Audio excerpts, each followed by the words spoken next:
Good morning and welcome. I am Randy Fiorini, Chair of the Delta Stewardship Council, and this is the time and place for the public hearing to receive comments orally and/or in writing on the appeals of the certification of consistency for California WaterFix, which for convenience we may refer to as the WaterFix appeals.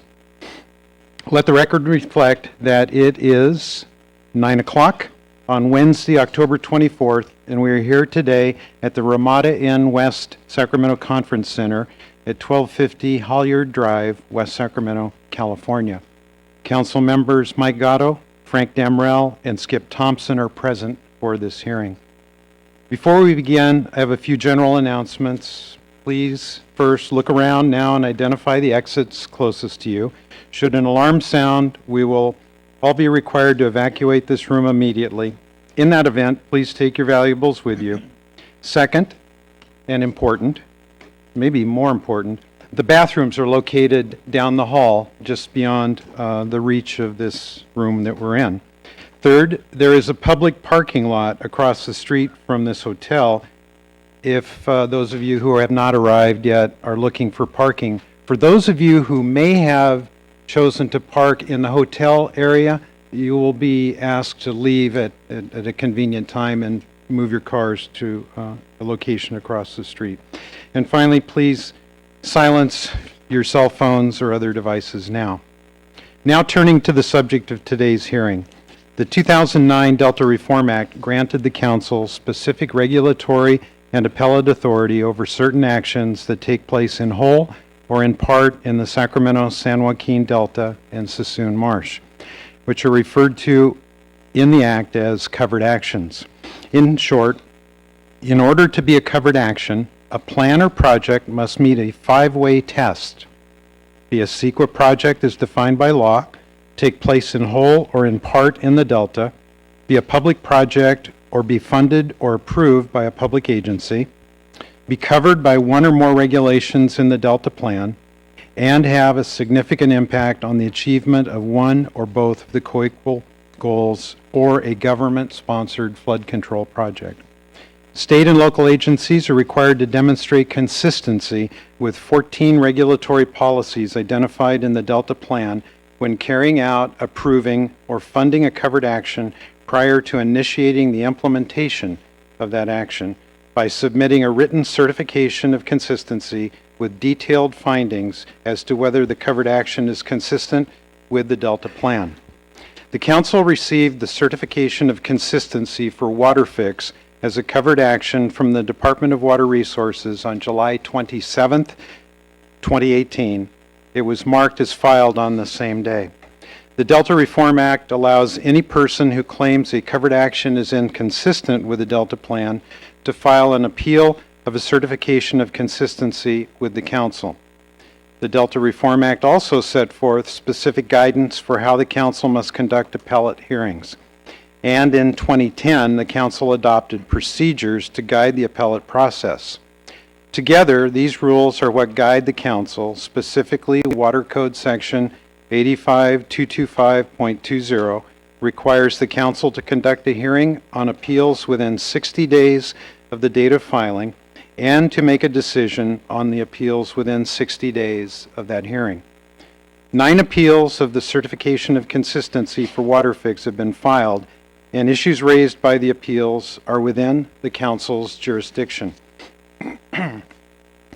The Council sent a notice for a hearing to the Department and appellants on September 14th, followed by a list of supplemental questions to focus the content of this hearing on September 28th, requesting written responses by October 15th.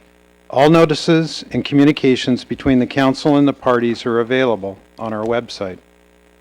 Pursuant to Water Code Section 85225.25, the scope of the Council's review is limited to whether or not the certification of consistency was supported by substantial evidence in the record before the Department of Water Resources. Let me emphasize that the scope of our review is limited to a substantial evidence review of the record. We issued the supplemental notice to the Department and parties to answer specific questions and come prepared to help us focus on that substantial evidence review today. Now, turning to where things go from here, the Council will consider all submitted written comments and oral comments concerning the WaterFix appeals. We will then hold a public workshop on staff's proposed draft findings on November 15th and 16th. In December, likely the 20th and 21st, within 60 days of this hearing, the Council will hold a hearing to adopt findings and either deny the appeals or remand the certification of consistency for the WaterFix project back to the Department of Water Resources. In the interim, both the November workshop and the December hearing will be separately noticed. There will be opportunities for public comment at each of these events. As a reminder, given the adjudicatory nature of the appeal before the Council, all Council members and staff are under an ex parte restriction. This means until we reach a final decision on the WaterFix appeals, Council members and staff are not available to comment or receive comments on matters at issue here in the WaterFix proceedings outside of a noticed public meeting such as the hearing today. Now, turning to the process for today's hearing, the Council's main role in today's hearing is to listen to the comments on the WaterFix appeals. We want to make sure that everyone who wants to provide comments has an opportunity to speak. To those representing the Department of Water Resources, Delta Protection Commission, appellant groups, and members of the public here today to comment on the WaterFix appeals, please then listen closely to the following instructions. Commenters speaking today will not be sworn in. This entire hearing will be recorded by a certified court reporter. The rough transcript of the hearing and all written materials presented during the hearing will be shared with the service list and posted on the Council's WaterFix website as soon as it is available. If you are interested in purchasing final transcripts from the reporters, please coordinate with them directly. The company name is California Reporting. Debbie Fuqua is the court reporter. Their telephone number, for those of you who are not here in the room, is 510-224-4476. For those of you that are here, if you wish to purchase transcripts, please see Debbie during a break. We will be taking 15-minute breaks each morning and afternoon, as well as a lunch break. As with all public council meetings, this meeting is being webcast on the internet, and the audio and video will be available for later review. We will first hear from the Department of Water Resources, and then the Delta Protection Commission. Appellant groups will then be heard in order of the appeal number from A1 to A9. Upon completion of all presentations, we will then commence with public comment. And speaking about presentations, before this hearing began, I was told that we have only received PowerPoint data from the Department of Water Resources and the first appellant. So if those of you who are to follow have something, provide it to the AV desk as soon as possible. The Delta Protection Commission and each appellant group will be allowed 30 minutes for oral presentation. The Department of Water Resources will be allowed a total of 60 minutes for oral presentation, to be split between opening and closing presentations. DWR has elected to split that time to include approximately 15 minutes today and reserving 45 minutes for closing. Since the department has elected to reserve time for closing, the appellants and Delta Protection Commission will also each have an additional 5 minutes for closing presentations. 3 appellant groups have asked to consolidate their time. No further requests will be accepted. We have approved Sacramento Regional Sanitation District Appellant Group A6, ceding 15 minutes of its time to the Delta Protection Commission and 15 minutes of its time to Appellant Group A7, Delta Counties and Land. Council members, I encourage you to hold your questions for the party speaking until the conclusion of its presentation. At that point, I will open the opportunity for council member questions before proceeding on to the next party. Once party and Delta Protection Commission presentations have ended, any members of the public who want to provide public comment will be allowed 3 minutes for oral presentation. Additional time will be allowed for questions by the council members or council staff. And for those of you that wish to make public comment, I suspect that we probably won't get to that until at the earliest tomorrow afternoon. But we, given the number of parties and the time allotted to each, we anticipate that public comment for all members of the public will begin, as I've said, tomorrow afternoon, possibly. But we will resume, for certainty's sake, at 9 a.m. on Friday, if for nothing else, for public comment, if all the presentations have been completed by then. If you want to provide public comment and are not a speaker on behalf of the Department of Water Resources, the Delta Protection Commission, or one of the appellant groups, we ask that you fill out a blue speaker card. These cards are located at the desk to my left. These public comments will be heard in the group order that we receive the completed blue speaker cards. In order to allow everyone an opportunity to speak, we may shorten the time limit of speakers during the public comment portion of the hearing. If we do so, it will be announced prior to the beginning of that portion of the hearing. If you wish to submit written comments at this meeting, please give them to our clerk, Lita Birdie. Lita is right over there. After we hear from everyone who has filled out a blue speaker card, we will close the public comment portion of the hearing. Finally, when you come up to speak, we ask that you do a couple of things so that the council, audience, and the court reporter may hear you, and so that your comments are entered into the record and can be responded to appropriately. First, please speak into the microphone. And second, please begin by stating your name and identifying the organization you represent, if any. Before we begin with opening presentations, I understand that Councilmember Thompson would like to make a brief statement. Thank you, Mr. Chair, and good morning. Welcome, everyone. Mr. Chair, my fellow members, and to the parties and the public, I have an announcement I'd like to make. My seat on this council is unique among the members. I wear three hats, so to speak. I sit on the council because I'm elected Solano County Supervisor. I also chair the Delta Protection Commission. The Delta Protection Commission chair has a seat on this council pursuant to the Delta Reform Act. Both Solano County and the Delta Protection Commission have an interest in these proceedings. The county is an appellant, and the commission has an advisory role to play pursuant to the Public Records Code, Resources Code. As a result, those bodies are sending communications to this body about the proceedings. In my role as County Supervisor and Commission Chair, I've expressed opinions on Delta conveyance as an issue of great public importance and community concern. In order to judge those proceedings fairly, to honor the ex parte communication prohibition, to avoid even the appearance of bias, I've taken the following precautions.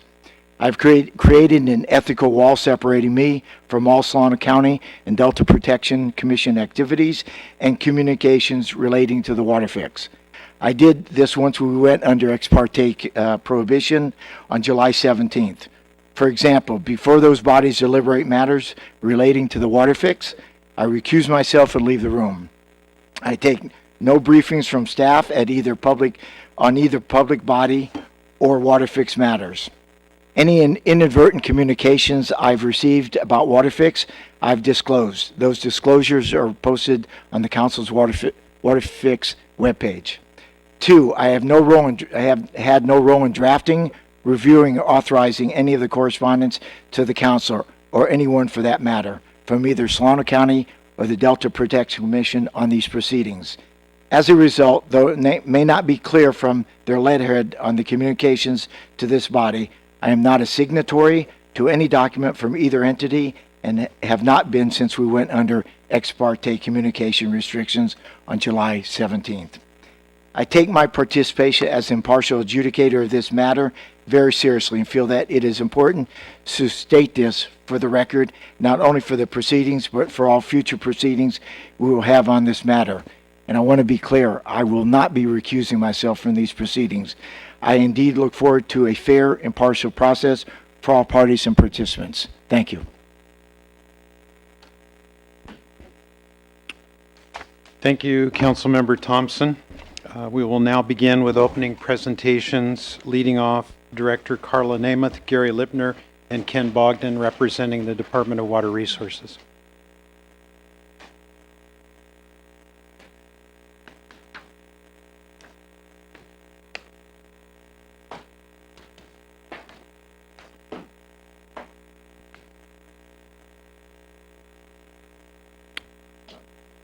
There's a button right on Got the it. net. Good morning. Before we begin, and I appreciate Councilmember Thompson's statement, DWR would just like to reiterate for the record our request that was submitted yesterday regarding Councilmember Thompson's participation in the hearing. Can you identify yourself? Oh, sorry. first? Ken Bogdan, attorney for Department of Water Resources. All right. Your comments so noted. We'll take it under submission. Thank you. Thank you. Good morning, Mr. Chair and members. Thank you for the opportunity to appear before you here today. I'm Carla Namath, the Director of the California Department of Water Resources. My team and I are here today to present you with a brief overview of the California WaterFix and our certification of consistency with the Delta Plan. We will preserve the majority of DWR's allotted time for after the Delta Protection Commission and appellants have presented. California WaterFix is a vital part of the state's overall water management portfolio. It is long overdue as a modernization of the existing conveyance system, and it's an upgrade that's designed to be the most cost-effective and efficient way to secure clean, reliable water supplies, while helping to improve the Delta ecosystem consistent with the co-equal goals for the Delta. At the outset, I would like to state for the record that the department and I personally understand and respect the importance and value of the Delta to the people who call it home. Our objective over the past 12 years of planning California WaterFix and the Bay Delta Conservation Plan before it has been to do so in a manner that meets a multitude of needs, including, first and foremost, California's co-equal goals. The Council and DWR are aligned around the primacy of both improved water supply reliability and protecting, restoring, and enhancing the Delta ecosystem. And, as a component of all of this, we are acutely attuned to the importance of minimizing impacts to the Delta as an evolving place. It is for this reason that I want to make clear today our commitment to continue our coordination with the Council as the project advances through design and construction to ensure consistency with the co-equal goals by identifying any concerns, prudently applying the best available science, and further refining the design to minimize community impacts. We look forward to working with you to organize the state's approach. Lastly, I would like to emphasize in no uncertain terms our obligation to fulfill the environmental commitments outlined in our mitigation, monitoring, and reporting plan. The MMRP is a thoughtful and comprehensive approach to mitigation that outlines sensible and robust methods to working with the local community to protect and respect the Delta as a place. We are, of course, equally committed to the additional program enhancements identified both as other commitments in the final EIR and in our certification of consistency, including the project-wide adaptive management program and the Community Benefits Fund. We strongly believe that we have developed an approach that not only meets the purpose and needs of the project, but one that does so in a manner that is consistent with the co-equal goals of the Delta Reform Act and all applicable Delta Plan policies. We greatly appreciate the DSC staff time and the opportunity that your early consultation process provides, and we look forward to continuing to work with you. Now, Gary Lipner, our Deputy Director for Delta Conveyance, will provide a more detailed background about the project. Thank you.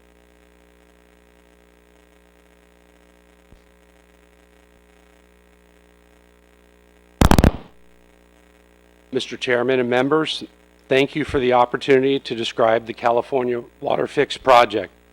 As Director Namath mentioned, I am Gary Lipner, DWR's Deputy Director of Delta Conveyance, and will provide more project details.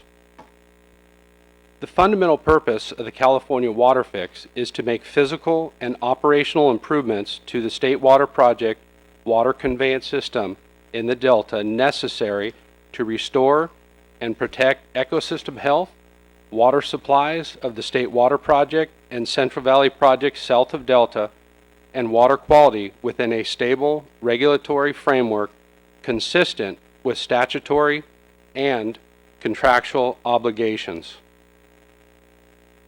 The dual conveyance, as described in the certified EIR/EIS, includes an isolated facility proposed in the Sacramento River and San Joaquin River Delta with the alignment shown here. 3 intake facilities along the Sacramento River in the North Delta will be on-bank intake structures with state-of-the-art fish screens and conveyance tunnels, shown as the north tunnels.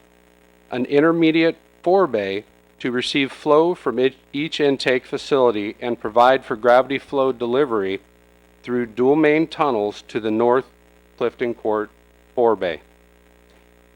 A pumping plant is located at the northeast corner of Clifton Court forebay that controls the system's flow to the Banks and Jones pumping plants.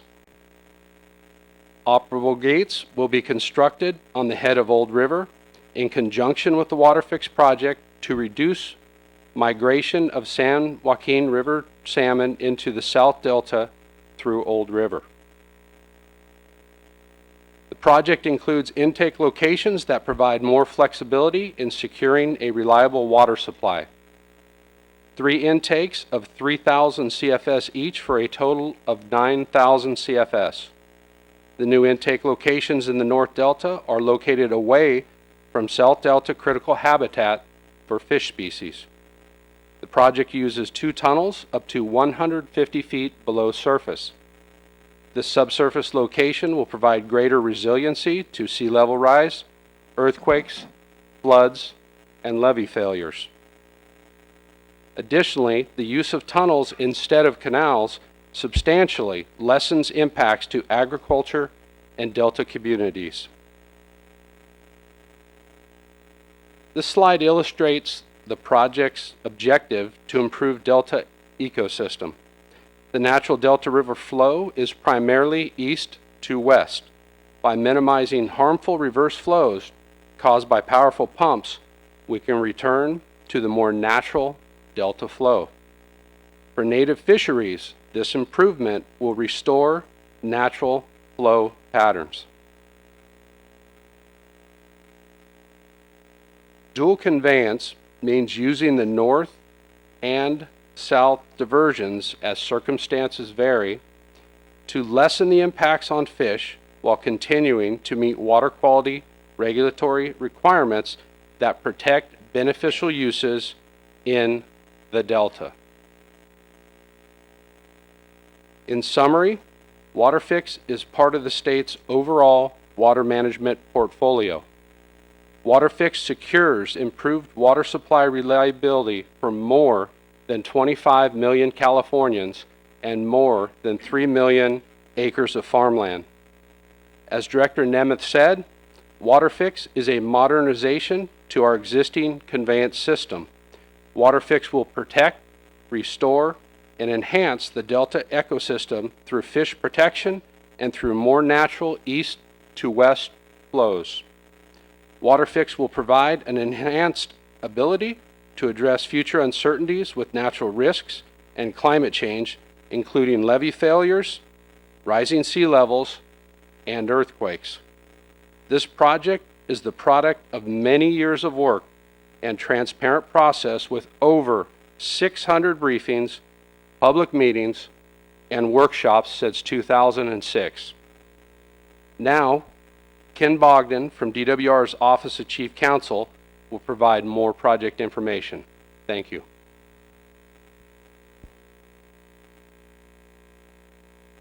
Hi, Ken Bogdan, Department of Water Resources. So I just want to spend a few minutes at the beginning of the presentation here talking about kind of grounding us in the process that led us to today's hearing, and just touching on some of those issues related to your review and your contemplation of the presentations that you're going to hear today, as well as the body of information that you got over the last 3 months. I will say that the PowerPoint summarizes our written statement, although we are submitting it for the record as well. So you'll see us touch on things mostly for the second part of the presentation. Just to kind of start from the beginning, DWR certified an EIR and approved WaterFix in July 21 of 2017. And Prior to certifying the EIR, the Bureau of Reclamation received biological opinions from both National Marine Fisheries Service and Fish and Wildlife Service. After we certified the EIR, Department of Fish and Wildlife issued a incidental take permit under Section 2081. We prepared our certification with the coordination through early consultation with the Delta Stewardship Council staff.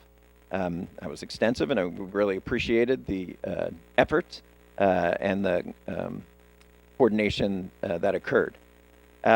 DWR, of course, then, as was noted, posted our certification as a draft, and then 10 days later, we filed our final. I want to note that in the posting, we received a handful of emails and really one comment letter per se that was related to an appellant's issues. As I won't go through all the detail of the process, but it leads us today to this public hearing. And as you're looking at that body of information, as you're listening to all the presentations, kind of want to start with something that, again, the council has touched on through the public notices, through your announcement. Your sole question in front of you today relates to whether DWR had substantial evidence on the record to support its certification of consistency.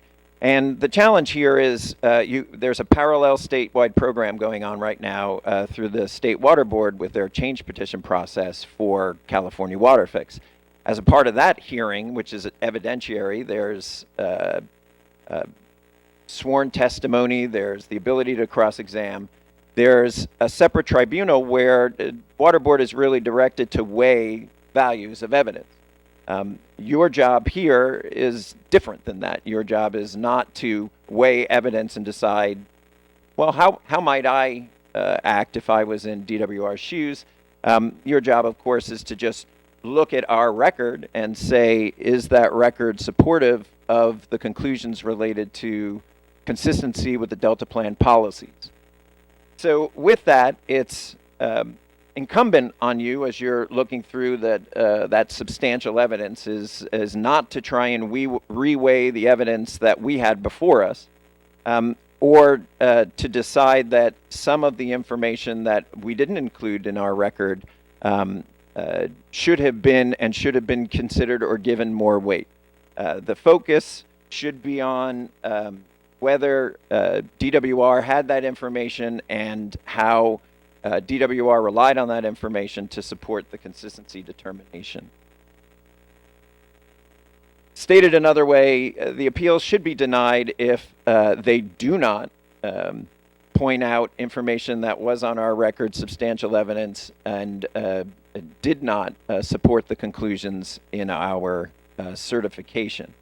And of course, our record is based on facts, reasonable assumptions predicated by those facts. It's based on expert opinion, again, related to those facts. As our certification, the record for our certification shows, we fully support the conclusions in our certification. Taking a step back on how we prepared our record, of course, starting with the EIR. We certified an EIR last year. And as part of that, then we, of course, in doing our certification for Delta Plan consistency, the foundation of our record is the EIR and supporting documents. And that EIR goes back many, many years when we did the BDCP and transitioned to include additional alternatives for the California WaterFix. We then compiled additional information related to the Delta Plan policies for the BIOPS, the incidental take permit. We also looked at the urban water and ag water management plans that were available to us. And lastly, we talked to the technical experts preparing the EIR, and in working with them, they offered that there was more elaboration on many of these issues through their testimony in the Water Board hearing, which is why the Water Board hearing information became an important component also for our record. But to be clear, it was related to the technical experts that were preparing the EIR and their testimony elaborating on that. But it wasn't the breadth of the Water Board record. I won't go into our objections related to the decision last week on the Water Board issue, but I'll just refer to it, as well as the objections to the extra record information that was requested to be included from the appellants. We submitted that yesterday as well. So with that, I will reserve the remainder of our time to the second portion of our presentation. And questions? Very good. Thank you all. Questions of the Department of Water Resources representatives? All right. Thank you very much. Next up, the Delta Protection Commission, represented by Eric Vink. Represented by Eric Vink's designee.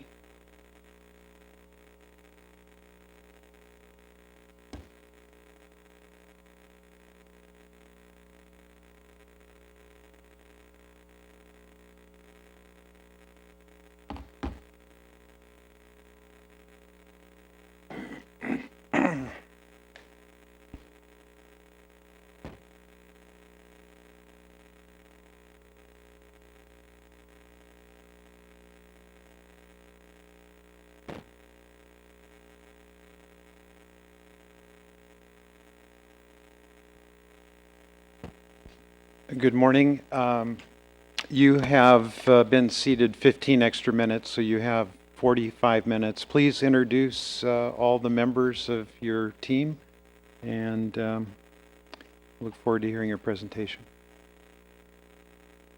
All right. Well, good morning. My name is Oscar Villegas. Good morning, Mr. Chair and members of the Commission and staff. One of our speakers will introduce the rest of the speakers here shortly. So my name is Oscar Villegas. I'm a lifelong resident of the Delta, a lifelong resident of Yolo County, and I'm currently on the Yolo County Board of Supervisors representing District 1, which includes the community we're sitting in right now, West Sacramento, and as far south as Clarksburg, which ironically is immediately across the river from the northernmost intake of the WaterFix project and is proximate to one of the concrete batch plants. But today I'm here on behalf of the Delta Protection Commission. It's a 15-member commission. 1/3 of the commission members are county supervisors representing about 500,000 constituents.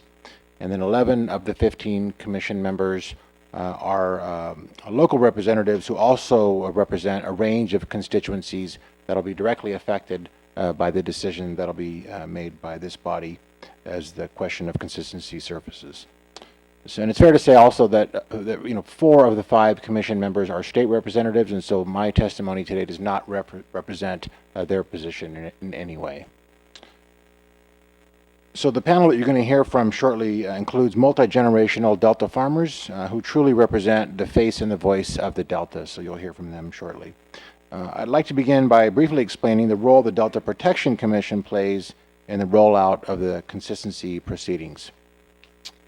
So the California Public Resources Code actually spells out quite clearly that the Delta Protection Commission's role is to, quote, advise you on significant projects proposed within the Delta.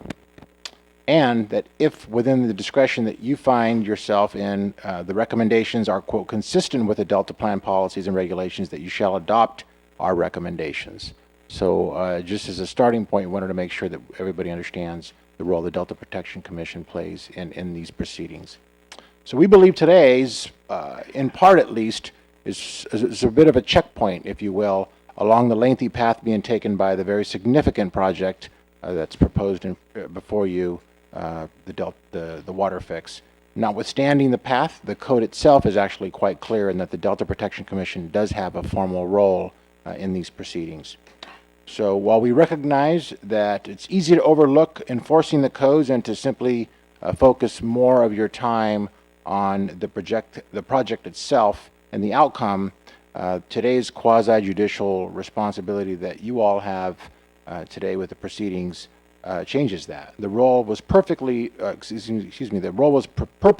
embedded in the Delta Plan and codified to create an appropriate level of checks and balances along the way for any significant projects within the Delta. and these regulatory policies are intended to be enforced by this council's appellate authority during appellate hearings such as the one that we're sitting before today. So while the Delta Protection Commission concurs with many of the arguments contained in the appeals pending before the Delta Stewardship Council related to water quality, water supply, and the reliance on the Delta, the three specific Delta Plan policies that we plan to address today with the panel and were previously addressed in our letter that was provided to the council on October 23rd are as such: locating the new industrial development, respecting local land use when siting water facilities, and the certification of consistency requirements. So that concludes my comments, and so I'd now like to introduce Tom Slater. Thank you, Supervisor. Better?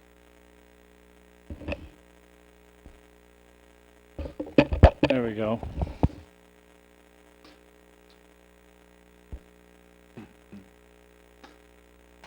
My name is Tom Slater, as Oscar referred, and I am a third-generation farmer from Clarksburg. I graduated from UC Davis with a degree in economics, and I currently serve on the board of directors for the North Delta Water Agency, California Central Valley Flood Control Agency, and Reclamation District 999, of which I am currently chairman. I am also an alternate commission member of the Delta Protection Commission. Earlier this year, I testified on behalf of Yolo, in Yolo County in Part 2 of the California WaterFix hearings. Much of that testimony centered around the impacts of traffic in and around Clarksburg. The EIR and the EIS indicates as many as 800 vehicles per hour may travel State Highway 84 between 6 in the morning and 7 in the evening, as compared to a normal traffic of 50 to 150 vehicles per hour. That is an increase of over 400%. On average, a vehicle every 4 seconds goes by. State Highway 84, commonly referred to as Jefferson Boulevard, runs through the entire length of RD 999.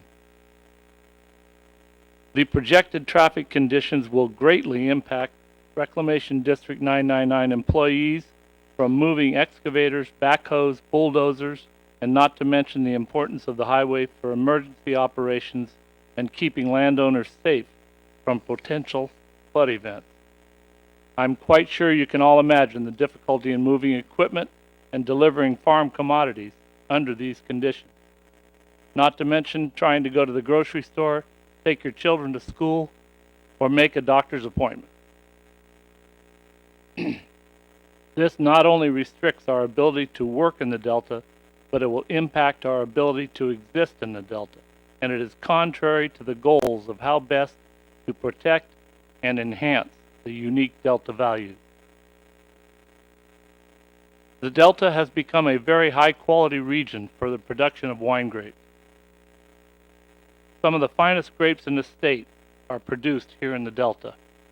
The farmers in the Delta, have spent many years developing a strong, friendly, trusting relationship with wineries. The traffic situation cannot be allowed to impact our ability to showcase the Delta as a high-quality grape-growing region and earn a living doing it. Winery contracts have specific times for delivery.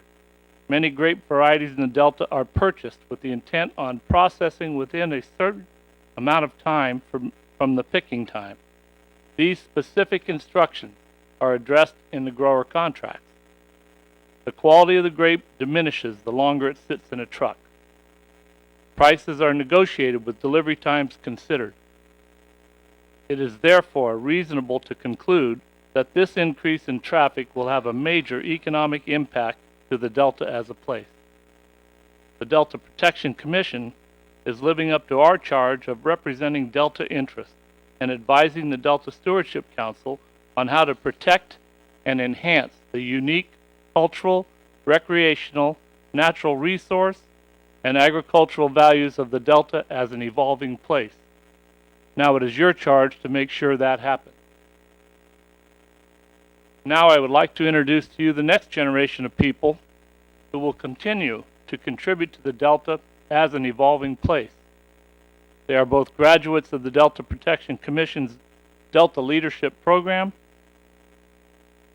And they are, next to me, furthest from the left, David Ogilvy, and right next to me, Emily Papalardo.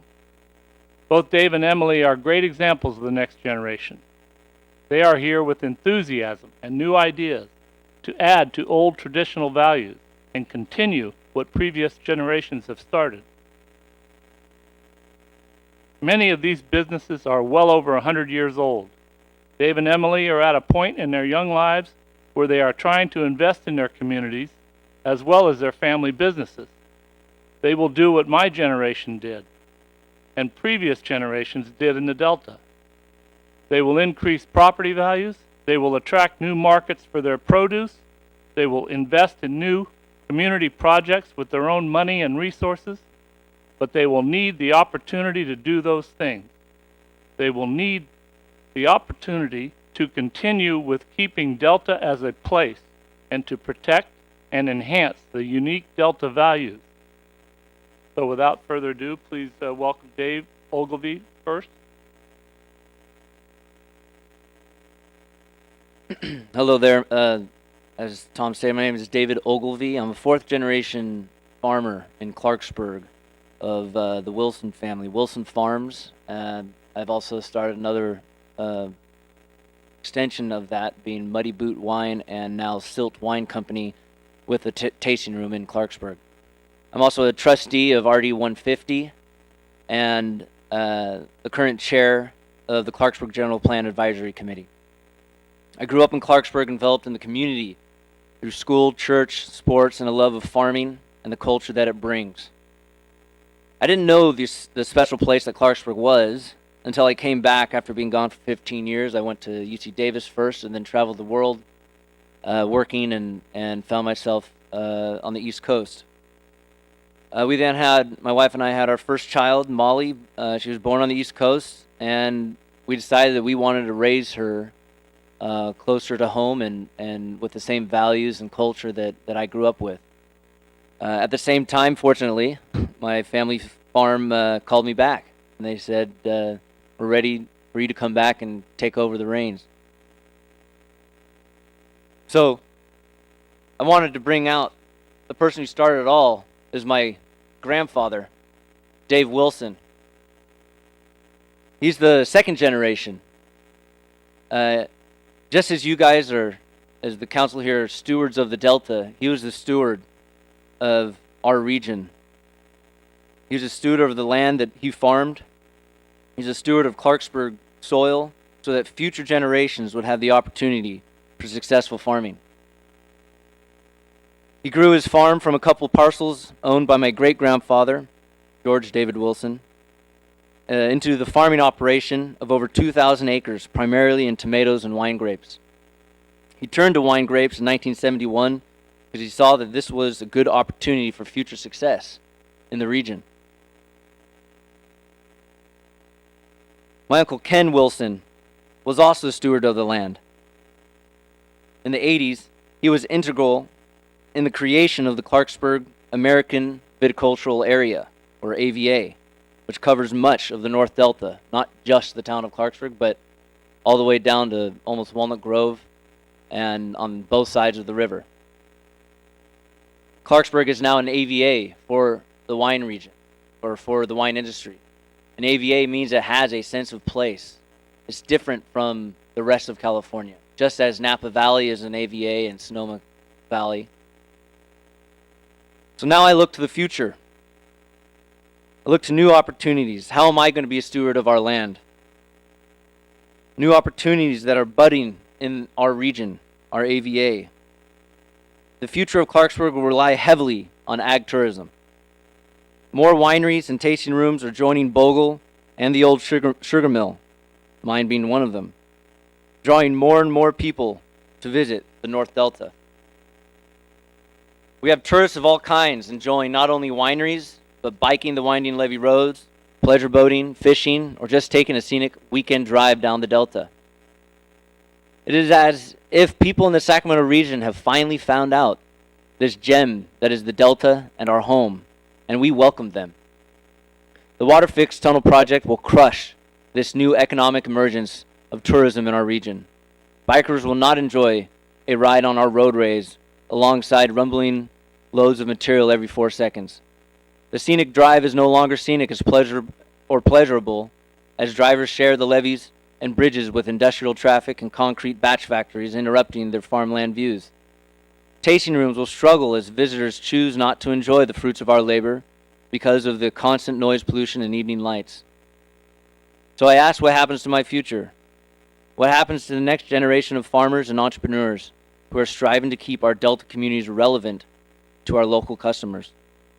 For the sustainability of my family's farm to grow, to allow Generation 5 to continue the legacy that my grandfather here started, we need to preserve our Delta and support the growth of ag tourism. I ask the Delta Stewardship Council, will you please live up to your name and be stewards of our Delta? My grandfather was a steward of the Delta. Be stewards of the Delta as my family has been stewards of the land that we farm. As is listed in the Delta Stewardship Council website, please help to create a healthy and protected ecosystem and achieve this in a manner that protects and enhances the unique characteristics of the Delta. Thank you.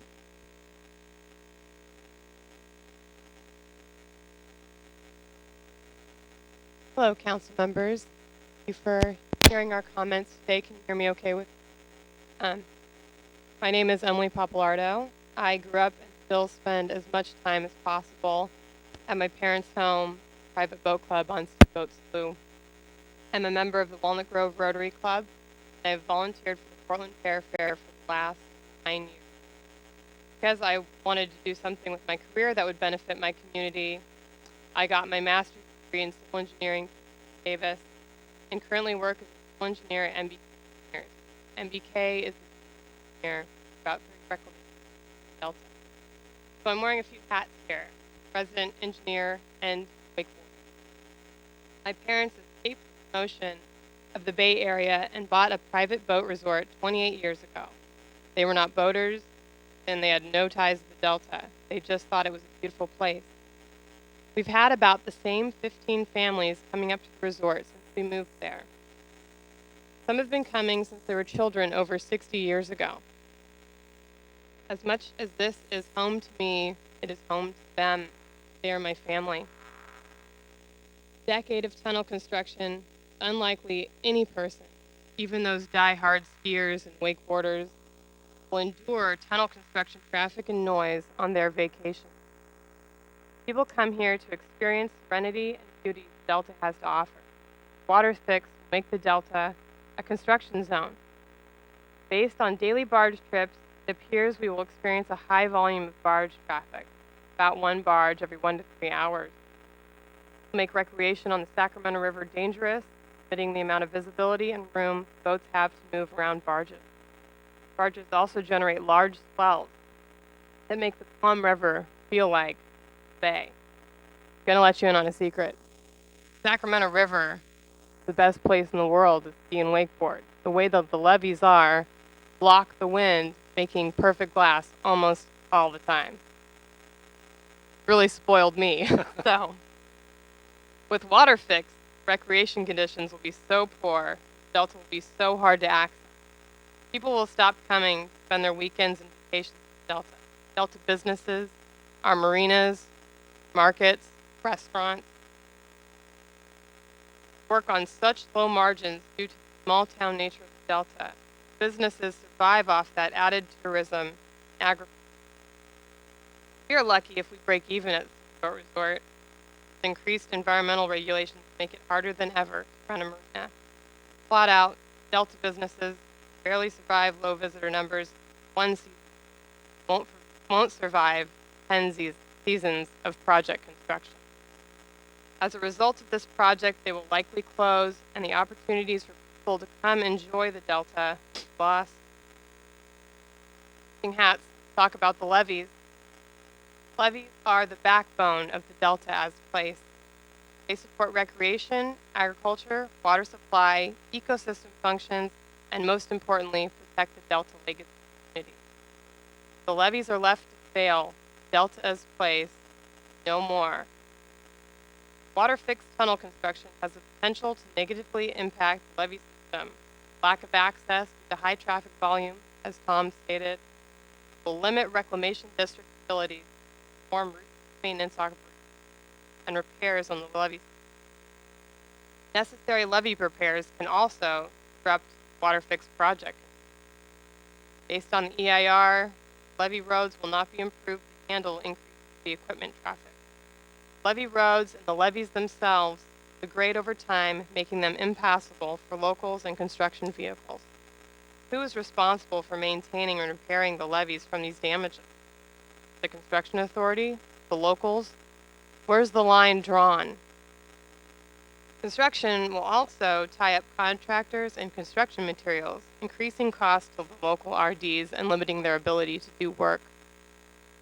We're actually currently experiencing those increased costs and limited availability now due to continued high demand on contractors and materials as they continue to repair damages from the high waters of 2017.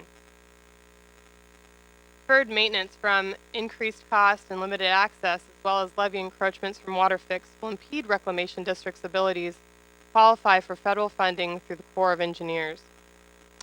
There are further concerns about the hydraulic impacts from channel restriction at intake facilities that could cause scouring flows on the adjacent levees. The levees will need continued investment throughout the project construction and into the future if the project is to be operated as a dual conveyance system. Yet there is no language I can find that has any maintenance plan for the levees as part of this project. I've been so lucky to grow up in this vibrant Delta community. It has inspired my career that I'm so passionate about. This project will span someone's whole childhood. An entire generation will remember growing up in the Delta as a construction zone, not the Delta I played in, still play in. They won't have fond memories of this place to encourage them to return and raise their families there.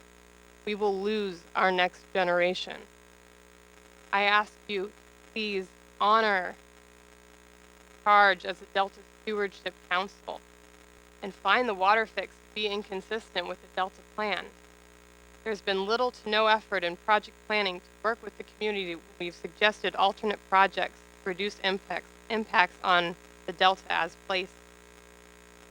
The Delta as place is co-equal to water supply reliability and ecosystem function. That is not the case with this project. WaterFix may only satisfy water supply reliability, but fixing the levees can also do that. We haven't had a levee failure disrupt the water supply in this state since 1972 when Brandon Andrus failed. That's almost 50 years ago. WaterFix will decimate this extremely unique and amazing place that is the Delta. The Delta will just become another plumbing fixture in California. Thank you. Well, I want to thank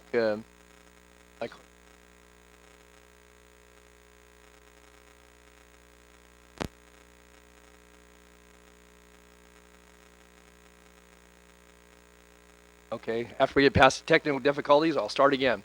I want to thank my colleague, Oscar Villegas, and certainly David and Emily and Tom for some very powerful testimony here this morning. I know the council listened and appreciate your attention. I also want to thank Commission staff, the Delta Protection Commission staff, for their work in preparing a very thorough letter communication as relates to this hearing is very important consideration for the council, and I want to thank them for the hours they devoted to that. My goal this morning is to, I think, highlight some of the things you've heard from those who actually reside for generations, in some cases, have made Delta part of their home and a part of their family fabric. My name is Don Natoli. I'm a member of the Sacramento County Board of Supervisors. I've devoted nearly 40 years to public service in the County of Sacramento. Past 24 as a member of the Board of Supervisors, and an equal amount of time serving on the Delta Protection Commission. It's been my great fortune to serve not only on the Board of Supervisors, but to represent the Sacramento portion of the Delta on the east side of the Sacramento River, town of Freeport to the Antioch Bridge. I've come to know land, people, and the issues. Again, as I said, it's been my good fortune to have represented that portion of the county, but others as well. In my capacity as a member of the Delta Protection Commission, I was given the opportunity to serve as chair. It actually was an original member of the Delta Stewardship Council, serving from the spring of 2010 through the fall of 2013. At the time, the period of time, the Delta Plan actually was developed and adopted. In May 2013, I was one of 7 members, which 2 of my former colleagues are still serving on this body, who voted unanimously to approve and adopt the first and then the final Delta Plan, which obviously has had some modifications to it since then. It took more than 2 years and included multiple drafts, hundreds of hours of public meetings, and public comments, which numbered nearly 10,000. But in the final analysis, I believe, and still do, Delta Plan met the requirements of 2009 legislation that's been referred to here regarding the co-equal goals, providing a reliable water supply, and ensuring a healthy ecosystem. But very importantly, these goals were to be and must be met in a manner, as others have said, which protects and enhances the unique cultural, recreational, natural resource, and agricultural values of the Delta as an evolving place. As a result of the Delta Reform Act and the Delta Plan, the Stewardship Council, each of you and your colleagues, and I quote from the 2013 plan text, can be called upon, and will be called upon, as you are this very moment, to consider the aspects of project as a covered action and are given the authority, the regulatory authority within the parameters of the plan to actually block damaging action. Hence, the consistency hearing before the council on the California WaterFix Twin Tunnel project. As I said a moment ago, I supported the Delta Plan, and actually took some criticism for that at the time, for a variety of reasons. But among them, I believed it was a comprehensive, well-researched, and a well-thought-out, and well-reasoned document. Did I agree with everything in the document? Of course not. But it provides a regulatory and policy framework for those of you who serve as stewards of the Delta in providing guidance, direction, and deciding the outcome of covered actions and their consistency with the Delta Plan. I want to draw attention to, as I mentioned a moment ago, the letter from the Delta Protection Commission. I know time is limited, so I'm not getting into all the elements of it, but I think one of the most compelling elements in this consistency decision is regarding the California WaterFix Twin Tunnel project relates to the Delta Place, Chapter 5, Policy 2, and you'll probably hear more about that from a number of the other. Touch the microphone. Which calls for respect for local land use and makes it a critical consideration in the siting of water management facilities, ecosystem restoration, and flood management infrastructure. And it cites in that, and it says that those types of projects must be cited in ways which avoid or reduce conflict with existing uses or those uses described in city and county general plans. And it must also take into consideration, as you're doing today, comments from local agencies and the Delta Protection Commission. This policy language, in my view, gives significant weight to protecting and enhancing unique values of the Delta. And it says, I also believe, to proponents that you should do no harm to the Delta and you should respect local communities, local plans, and local representatives when bringing forward a project that is considered a covered action. The more than 500,000 residents of the Delta, the people who live and work there, some of the folks you met here this morning, they're relying on the good faith and the judgment of this body relative to this very important matter. I believe the words in the Delta Plan really do mean something. That in order for the California WaterFix Twin Tunnel proponents to demonstrate consistency, they can't simply downplay or explain away the project impacts which run counter to the Delta Plan. For a moment, let me portray what I think and why I think this project does not meet the measure of consistency.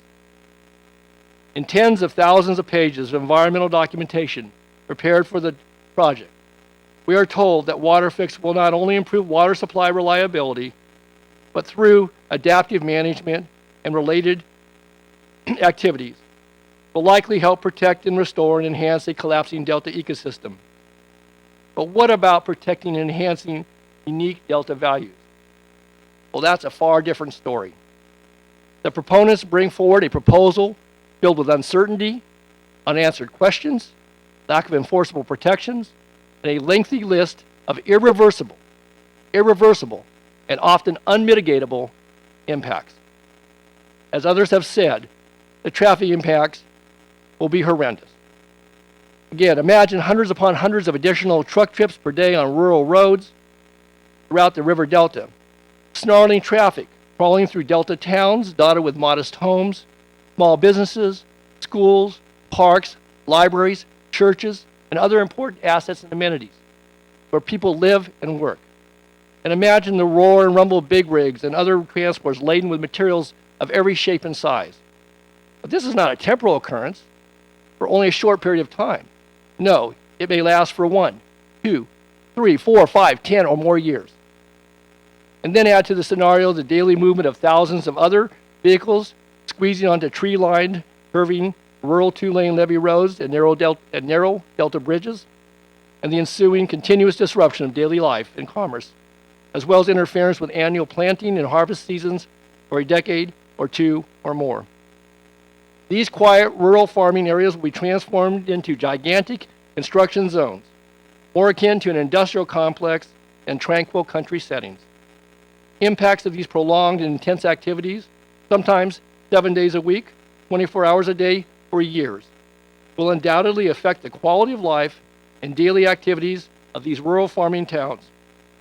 It will likely displace people from their homes, creating economic uncertainty for many small businesses, for farmers, as you've heard, and agritourism, and negatively affect the recreational, fishing, boating, and ecotourism activities along hundreds of miles of waterways and in the Stone Lakes National Wildlife Refuge. The economy of the Delta, dependent primarily on agriculture and recreation, will be negatively affected in untold ways. And meanwhile, the people, the Emilys, the Davids, the Toms of the world will be negatively affected in so many ways. Families from all walks of life will endure these seemingly endless construction-related activities for a decade or more, no matter what the day or time, and to what end. I believe it will bring a gradual but very real degradation and destruction to the Delta, its towns, and its way of life, from which there will be no recovery. And how then is it, I ask, that the Delta, with its diversity of agriculture, wildlife habitat, and rural communities will benefit from any of this? And why is the Delta region considered to be less valuable to our state than other, more arid or populated regions of California? And why aren't more viable 21st century alternatives to the WaterFix given serious and thoughtful consideration? I pose these questions because they tend to highlight what is really wrong with the WaterFix proposal. In great part, project supporters largely ignored the impacts of this mega project, the Delta, and in so doing are sacrificing Sacramento-San Joaquin River Delta and its many valuable resources for benefit of other regions of the state. In my view, this all or nothing approach is wrong-headed and it's misguided. We should, as the 2009 Delta Reform Act mandates, as the Delta Plan calls for, and good judgment dictates, protect the resources in the river delta, both natural and man-made, for the generations to come, for David's children, for Emily's children, for all those to come. And rather than pursue a multi-billion-dollar project which damages the delta, we should invest in our levees, support our communities, protect our environment, and preserve this very special place in all the world, today or tomorrow. The delta, as Emily said, should not be viewed as merely a plumbing fixture for movement of water in our state, but should be valued for its many unique resources and its connectivity to the Sierra watersheds, which feed our rivers, as well as the San Francisco Bay Estuary, Pacific Ocean. In summary, this decision as to whether the California WaterFix Twin Tunnel Project is consistent with the Delta Plan is likely the single most consequential decision the Council may ever make. And as the arbiter and stewards of the Delta, I believe the Council must sustain the appeal and turn this project back to the Department of Water Resources, because it will irreparably harm the Delta and is not consistent with the rigorous standards that are in the Delta Plan. which actually call for ensuring the Delta is and will be a place of enduring value.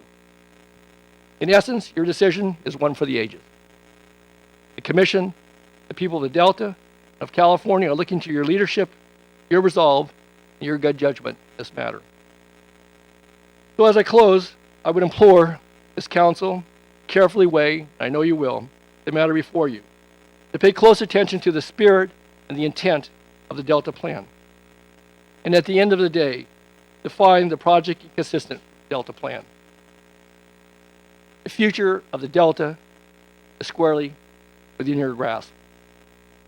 Please, please recognize the destructive and lasting impacts of the California WaterFix Twin Tunnel Project on the Delta, and reject the finding of consistency. I trust, I'll say it again, I trust that the words and the policies in the Delta Plan really do mean something, and that the Delta Stewardship Council will protect and enhance the values of the Delta in its ruling on this very important matter. Again, I thank you for your attention. Appreciate the consideration you're going to give to this matter. We'll turn it back to my colleague, Oscar Villegas, for closing comments. Thank you, Don, and thank you to the panel. And so it seems as though, in summary, that the weight of the world really is squarely placed on your shoulders. If certainly not the weight of the world, the weight of California water policy and the future of it is squarely on your shoulders. And so this isn't an all or nothing proposition. We know that you'll take diligent steps to make the right decision, but we know that you're not alone. We know that there are options available. We know that there are solutions that exist to achieve the means, the ends that have been proposed in the WaterFix. And so in light of the testimony that the panel has provided today, in summary, we simply ask that you find that the WaterFix is inconsistent with the Delta Plan, and we want to thank you for your time. Thank you all very much. That completes your presentation. Any questions from council members? Hearing none, then thank you all very much for coming this morning. As I mentioned earlier, we will be taking 15-minute breaks. Now would be a good time for one of those. It's 10:10. We'll resume at 10:25.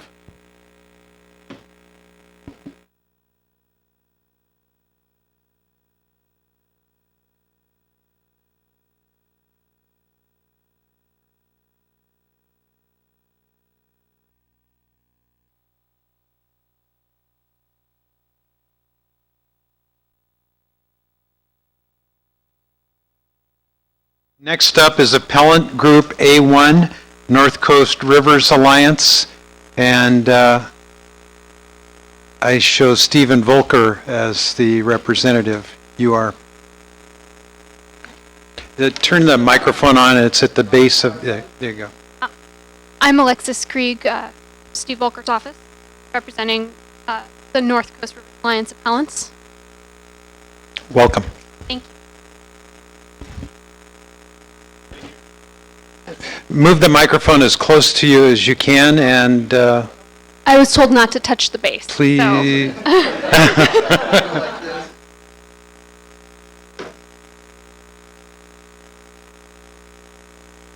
Is this better? Yeah, but move it closer to you so you're more comfortable. We'll see. Okay. Thank you. Thank you. As a preliminary matter, I would like to briefly respond to DWR's evidentiary objections that they submitted yesterday evening after close of business. I would just like to say that I believe that the documents that we asked either to have you take notice of or to supplement the record with are relevant to the issues in our appeal. And also, I would note that it appears they've objected to our response to your questions also, in addition to the exhibits, and I find that to be counter to the proceeding methods, since we were following direction to submit a written response to questions. It's duly noted, and we've taken that under submission. I appreciate that. Thank you.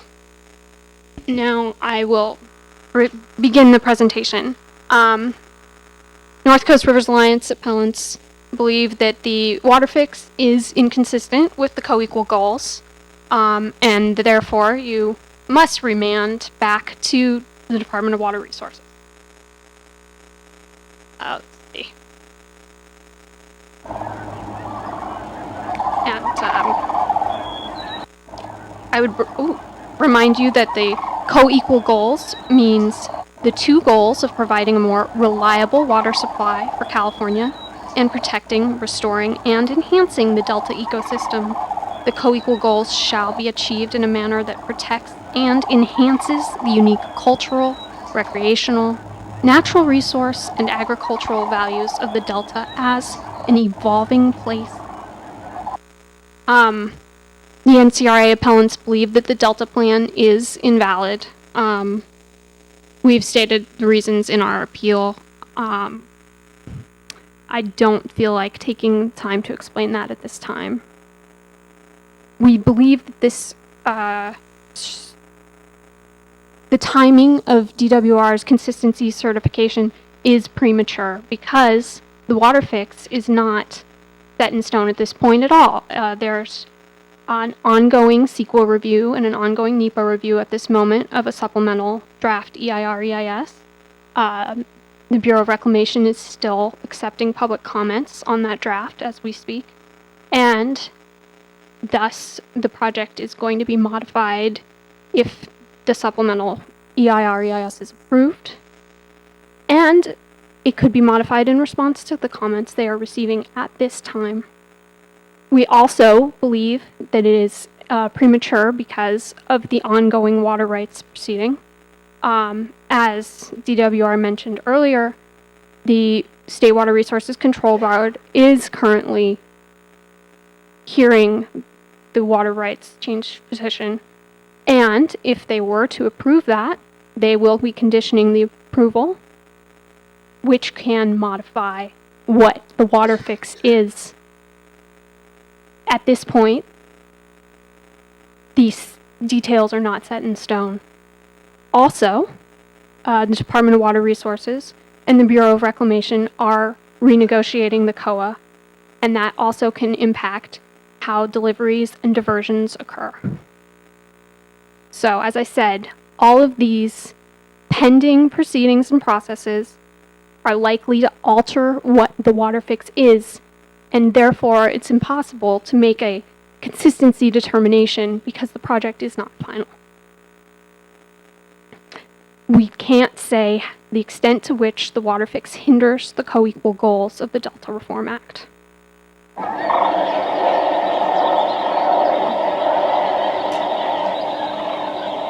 As I've said, we believe the WaterFix is inconsistent with the co-equal goals, also the Delta plan. As we stated in our appeal, the mitigation measures are not equally or more effective than the mitigation in the Delta plan as required, in part because they are improperly deferred. This is just one example that mitigation in Measure 27 relying on future plan development to avoid selenium in the food chain. There's also environmental commitments that the FEIR relied upon to lessen otherwise significant impacts. But environmental commitments are not appropriate replacements for binding and enforceable mitigation measures. By conflating the discussion of impacts and the discussion of environmental commitments, it's the FEIR, it's subverted CEQA, and the use of these environmental commitments and mitigations are not sufficient to satisfy the Delta plan. We believe that DWR did not use best available science because they did not go with the highest sea level rise estimates. We believe those are the appropriate ones to be used when there's little tolerance for risk. And DWR used the mid-range projections. And also in the FEIR, the modeling for water quality objectives showed that the WaterFix would violate these objectives, and DWR stated that it was a error in the model and not a true impact, and we believe that the modeling, to the extent it fails to reflect conditions, is not sufficient to assess the impact and does not constitute the best available science.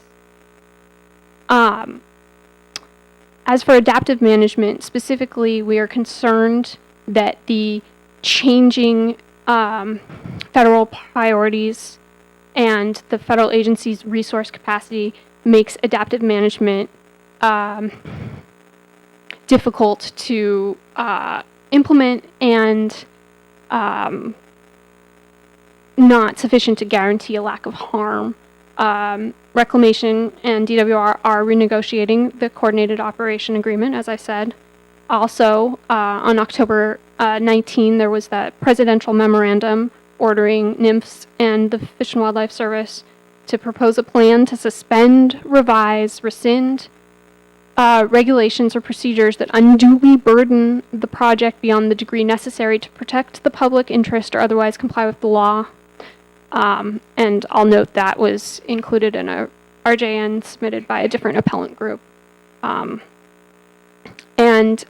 the memorandum defines burden as unnecessarily obstruct, delay, curtail, impede, or otherwise impose significant costs on the permitting, utilization, transmission, delivery, or supply of water resources and infrastructure. And it is our suspicion that the purpose of this memorandum is to increase water deliveries at the expense of fish.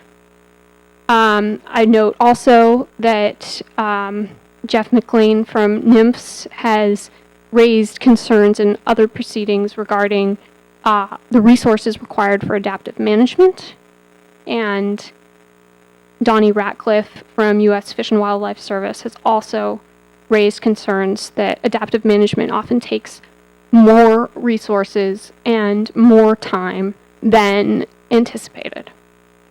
All of these factors, we are concerned, will prevent the effectiveness of any adaptive management program for the WaterFix.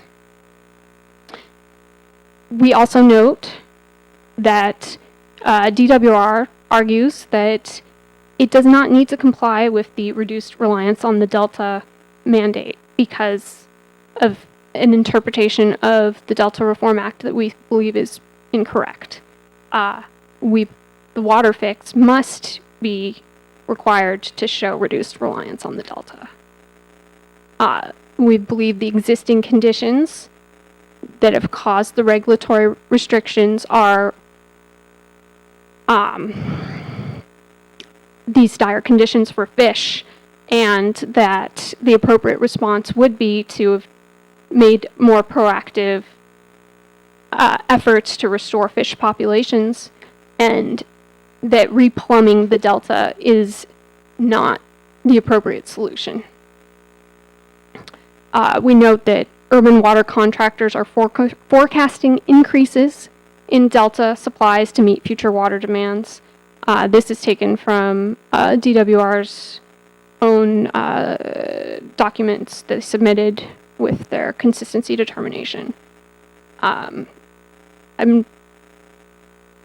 We also note that agricultural water suppliers have not been required to demonstrate reduced reliance, only to demonstrate efforts to quantify existing use, and that's not the same thing.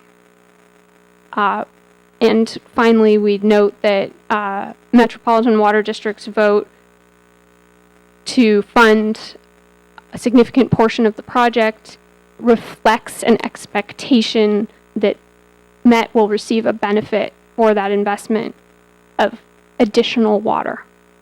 This demonstrates an increased rather than reduced reliance on the delta. Turning to delta flow objectives, the existing water projects do not sufficiently meet the existing delta flow objectives and existing water quality objectives, and the new flow objectives are not yet in place, and it seems that it's impossible to demonstrate that WaterFix can attain flow objectives at this time. And again, back to our main point that this is a premature consistency determination.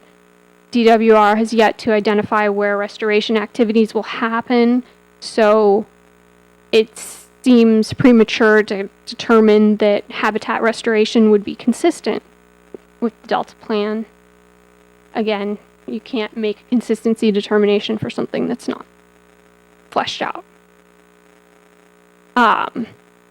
As to opportunities to restore habitat,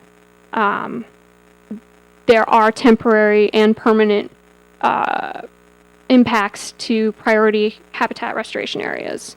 We are concerned that there is insufficient mitigation and protection in place for the concrete batch plant and fuel stations, and that the location could end up being contaminated in a way that will impair restoration after construction is over. Construction will also obviously prevent habitat restoration opportunities during the period that construction occurs, and DWR's commitment to return these areas to pre-construction condition to the extent possible is just an unproven premise. As to invasive species, I would like to focus specifically on invasive aquatic vegetation. We believe that the mitigation and environmental commitments in the WaterFix are not sufficient to prevent dispersion of invasive aquatic vegetation, and that post-distribution treatments with chemicals are not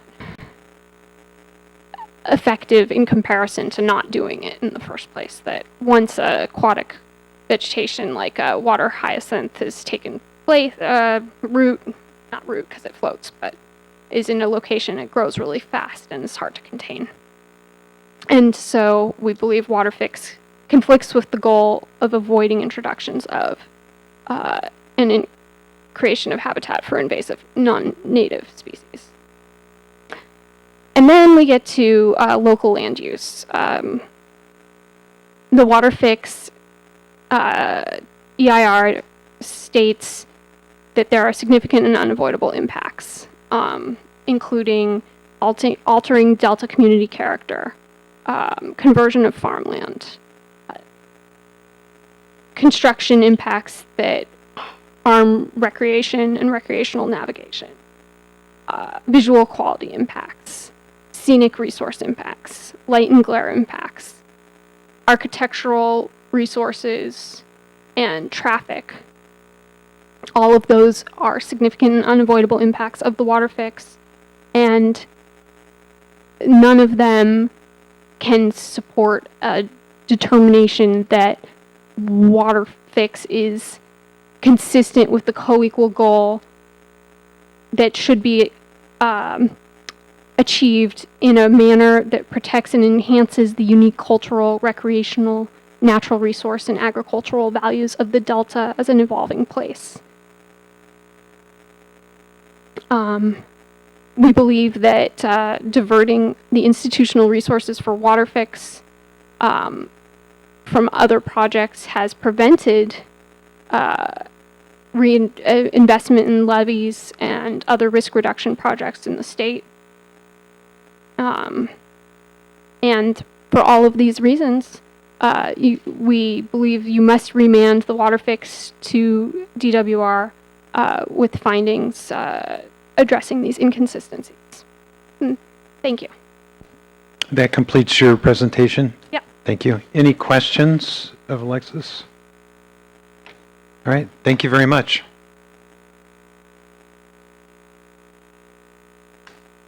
Next up is Appellant Group A2, Save the California Delta Alliance. Michael Brodsky.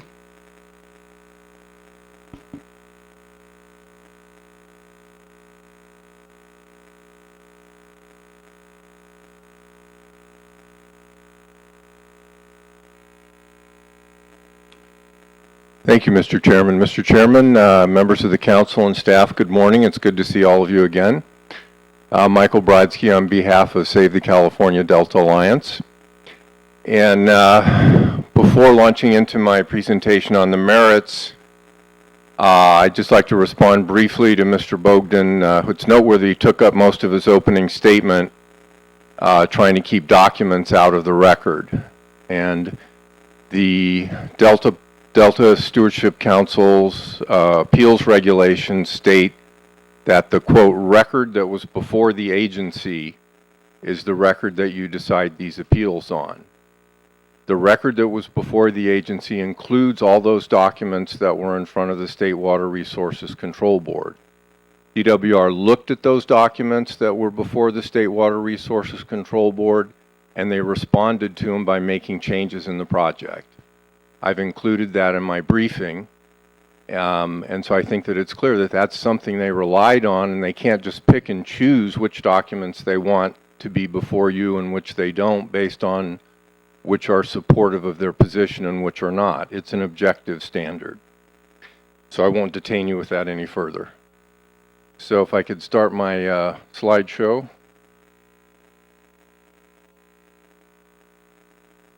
Do I do that with this?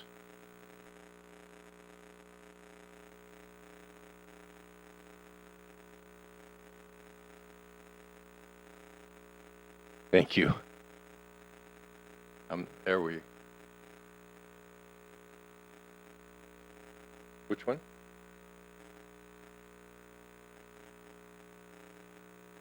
This isn't my presentation here. Sorry, Mr. Chairman, we're having a little technical. Okay, thank you.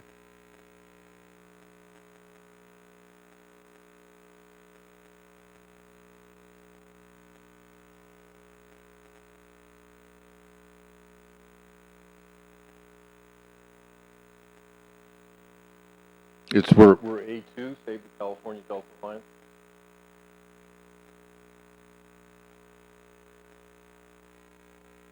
Okay, thank you very much. So I'm going to focus my presentation today on showing that there's a lack of substantial evidence to show that WaterFix is consistent with specific Delta Plan policies. I would like to note that we've made an argument in our briefing that we think a standard more stringent than substantial evidence applies, and we're not waiving that, but we think we can show on the substantial evidence standard that our appeal should be sustained, and so that's the way I'm going to walk through the presentation. So I'd first like to talk about the fact that there is not substantial evidence to show that WaterFix is consistent with policy DPP2, which states that water management facilities, ecosystem restoration, and flood management infrastructure must, that's my emphasis on must, be cited to avoid or reduce conflicts with existing uses. That's a quote from the Delta Plan. So notice that DPP2 doesn't focus on mitigations or putting mufflers on trucks or anything like that. It focuses on siting, on where you're going to put the facilities. And the WaterFix intakes are improperly sited at the Delta legacy communities of Clarksburg and Hood. These two small communities are legislatively designated as legacy communities that are special. So some of the things that the WaterFix FEIR admits, this is not our evidence or our experts, this is what the FEIR says. WaterFix construction will result in changes to the rural quality of these communities during the construction period, which incidentally, the construction period is a permanent impact as defined by California law under CEQA. The construction schedule for the intake shows 8 years of construction, and 2 years or more is considered a permanent impact. 8 years is certainly permanent.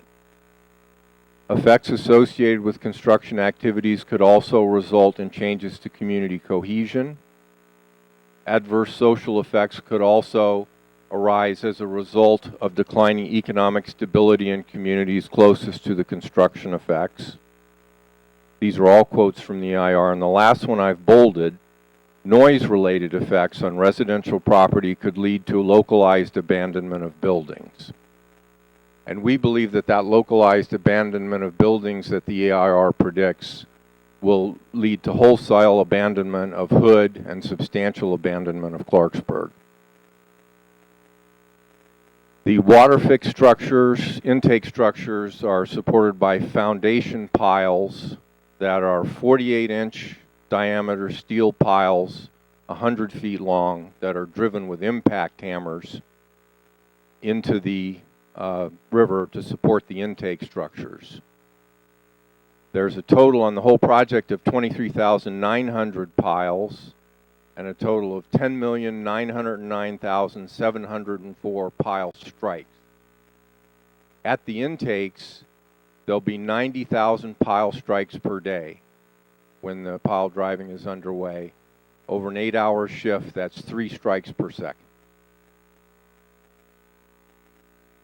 This is our acoustical engineer, Charles Salter, who is a world-famous acoustical engineer, goes all over the world, did the acoustics on the San Francisco Symphony Hall, etc.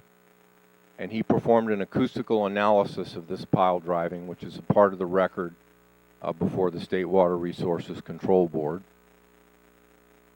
And Mr. Salter concludes, we estimate that the sound from the 10 million plus impact hammer strikes will be 115 decibels at a distance of 50 feet, which is very loud, roughly as loud as an ambulance siren.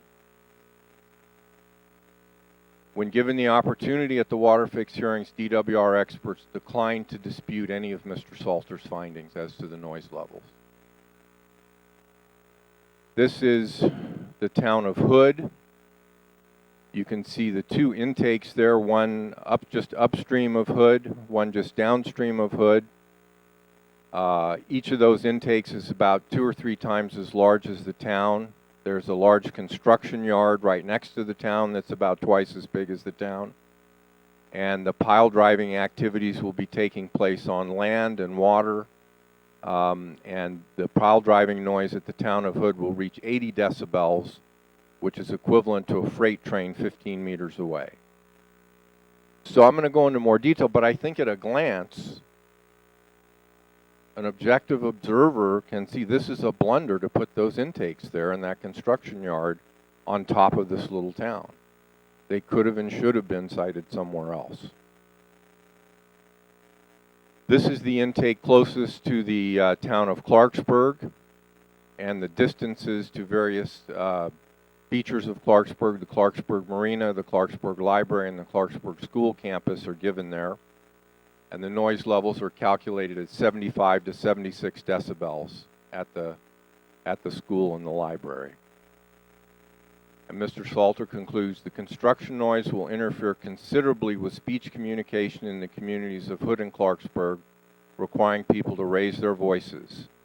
Interference with such a basic activity as speech is likely to have a significant negative impact on the communities, making them unattractive places to live and visit.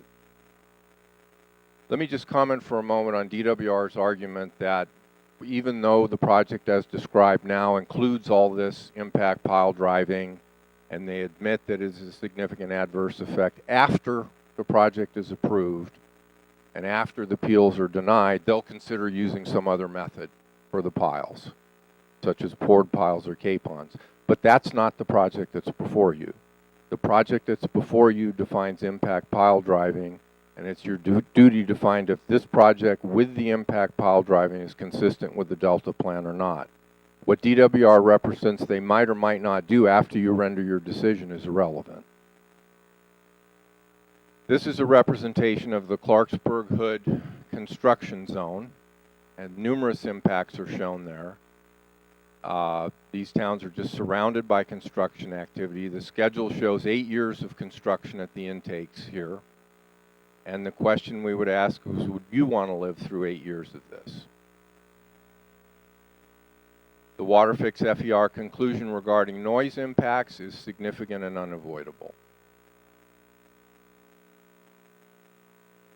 These are some quotes from some people in Clarksburg. Barbara Daly, 22-year resident, says, "We stay here because it is quiet and peaceful and the outside world doesn't intrude much." That's about to change. She goes on to say that Hood will likely be abandoned entirely to become a ghost town. There will be large-scale abandonment in Clarksburg. These are Clarksburg Marina owners, Don and Kathleen Updegraff. And they say that noise from WaterFix construction will drive all our customers away and put us out of business. So I'd like to leave those noise impacts and the improper siting of the intakes that Harksburg include and move on to some Delta-wide impacts on recreation, particularly boating and marinas.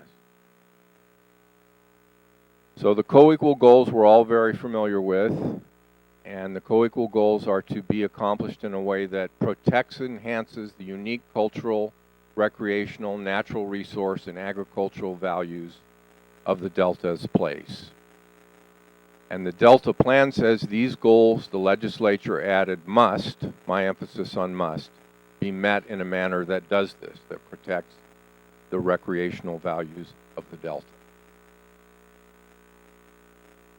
WaterFix overwhelms recreation throughout the Delta. We have tunnel muck dumps on Delta Islands, 18,800 barge trips, which because of fish and wildlife requirements can only be in the summer and fall months, so the barge traffic is concentrated to conflict with Delta boating season. Barge landings located in prime Delta recreational anchorages, pile driving we've talked about, heavy truck traffic on two-lane Delta roads, and there are going to be traffic backups on those two-lane Delta roads because the drawbridges have to open to let those 18,800 barges through. In the meantime, we've got a congested truck traffic, and so that's going to have a considerable negative traffic impact.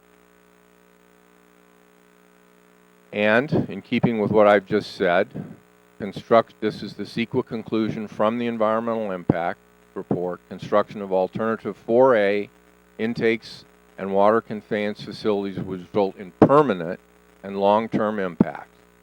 These impacts are considered significant and unavoidable. So you don't have to take our word for it. DWR admits this. This is a map of sort of Delta-wide what's going to be going on here. Those dashed red lines are barge routes throughout. The golden areas there are muck dumps. You can see the access shafts.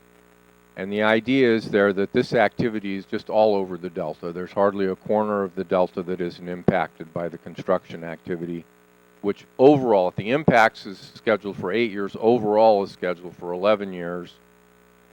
These massive engineering projects, it wouldn't surprise me if it was 20 years, but if we just keep to their construction schedule, it's still a very long time.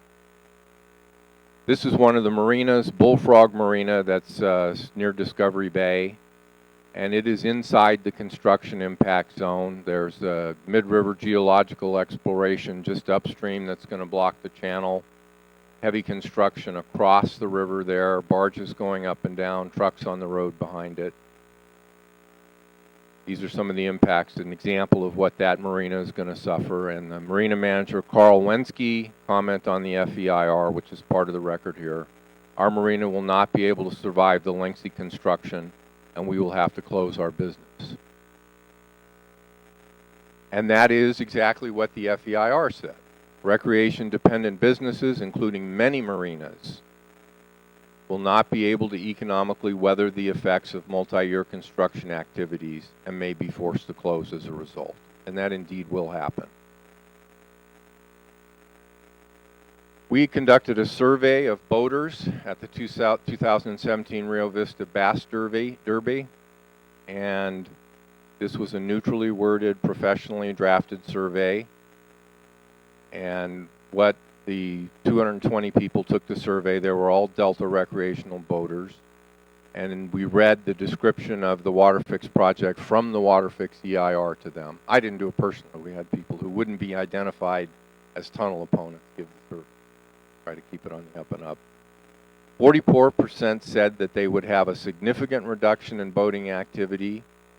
21% said some reduction in boating activity. 22% said they would stop boating in the Delta altogether. That's 87% of people voters surveyed would reduce or stop using the delta altogether in response to WaterFix construction activity. All of this is the result of poor decisions citing WaterFix facilities. Recall DPP2.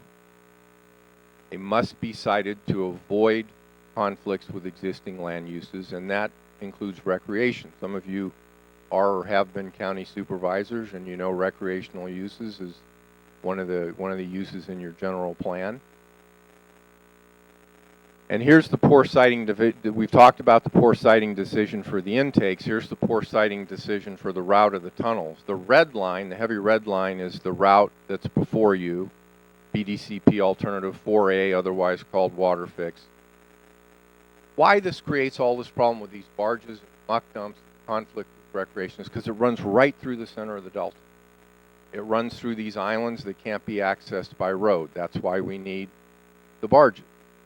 It runs through these remote areas that are only served by 2-lane roads with drawbridges. That's why we have all the traffic backup. They don't want to haul the muck, the 30 million cubic yards of muck, far away, so that's why it's being dumped on Delta Island. The blue line there that runs around the eastern edge of the delta is from the WaterFix FEIR, figure 3-4. That's an eastern alignment right-of-way that was found feasible for a canal.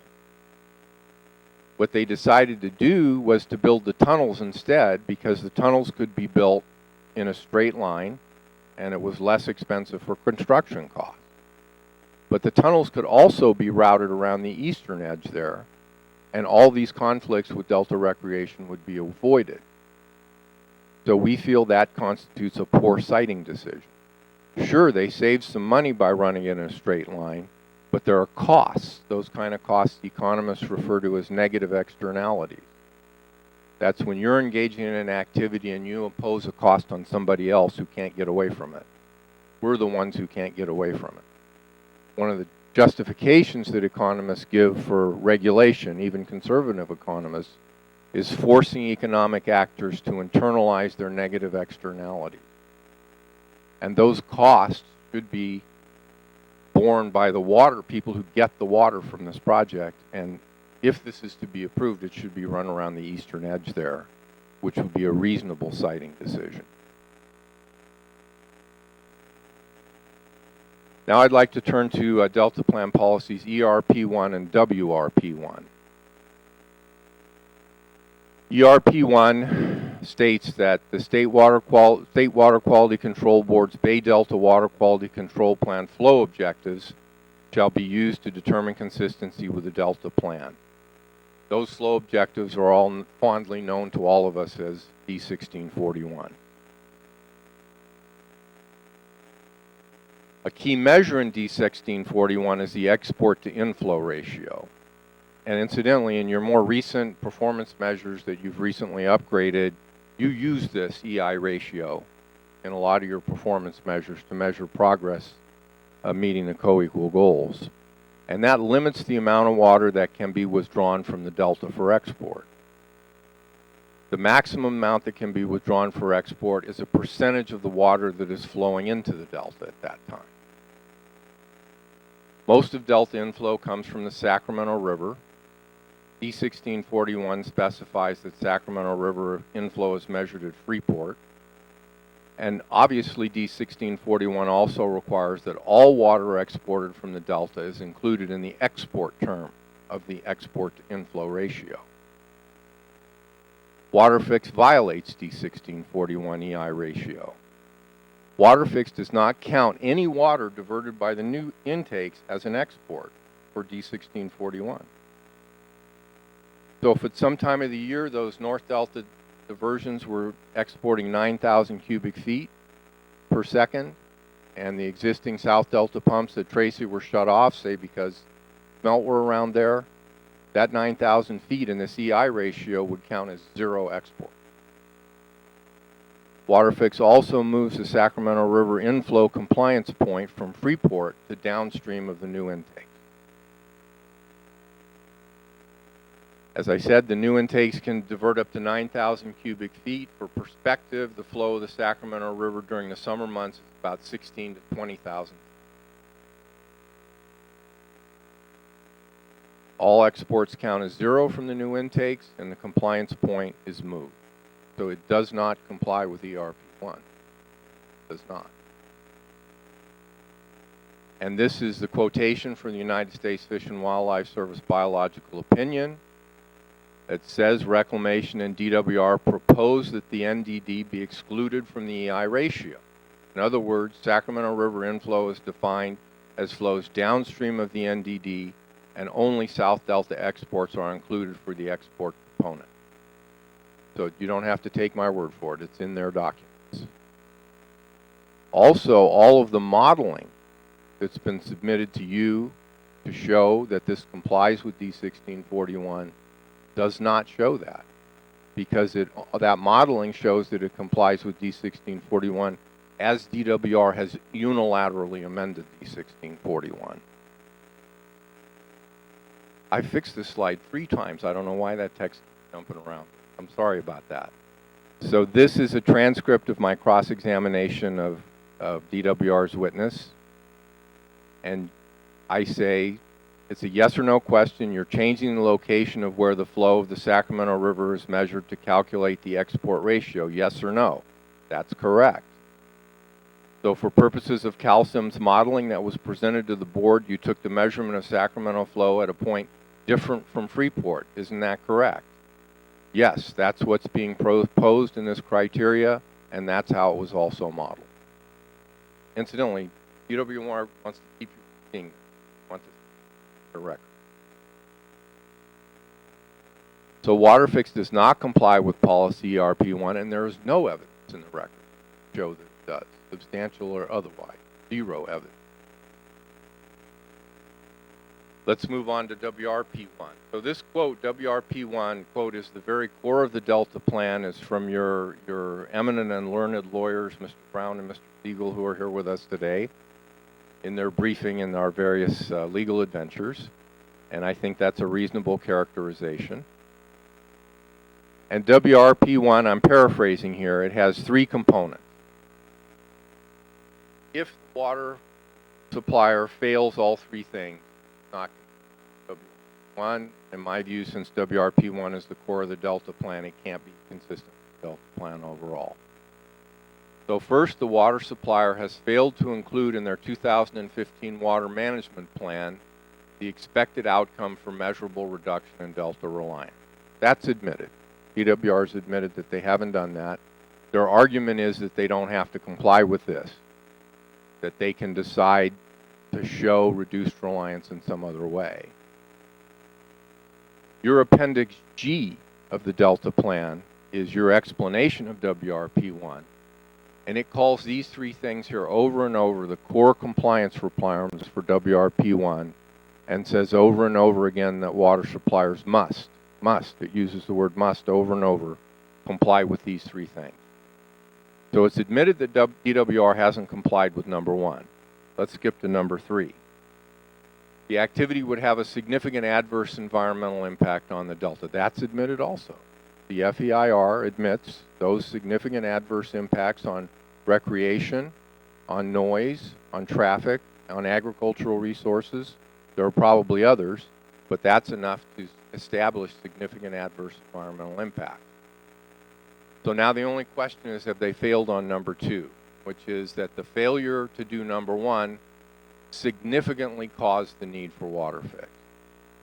And I would say that it does, because the Delta Plan itself identifies millions of acre-feet of available new water that could be gained through conservation, water recycling, and other means.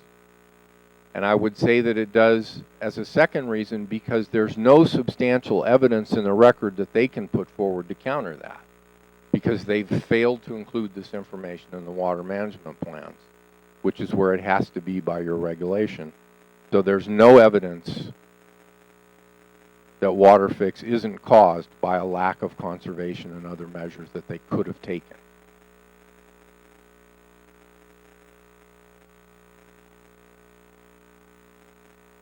In my slideshow, let me just read you from Appendix G as far as DWR's argument that they don't have to include this information in their water management plans. Your Appendix G says there are 3 core compliance requirements in WRP1. Water suppliers must, I'm quoting there from the Delta Plan. 1, comply with specified water management plans. Water suppliers must have a current urban or agricultural water management plan that has been reviewed for compliance with applicable laws by the California Department of Water Resources. 2, analyze and implement. Water suppliers must, again the word must, have identified, evaluated, and commenced implementation consistent with the schedule they identify in their plan. The schedule has to be in the plan of the technically feasible, locally cost-effective programs that will reduce their reliance on the Delta. And number 3, report.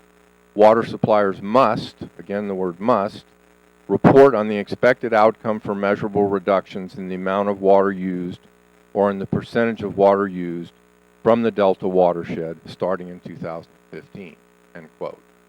So we've submitted into the record Metropolitan's 2015 Water Management Plan. Nothing about this in there. The words reduced reliance don't occur anywhere in that document. The words Delta Reform Act don't occur in that document. The words Delta Stewardship Council don't refer in that document.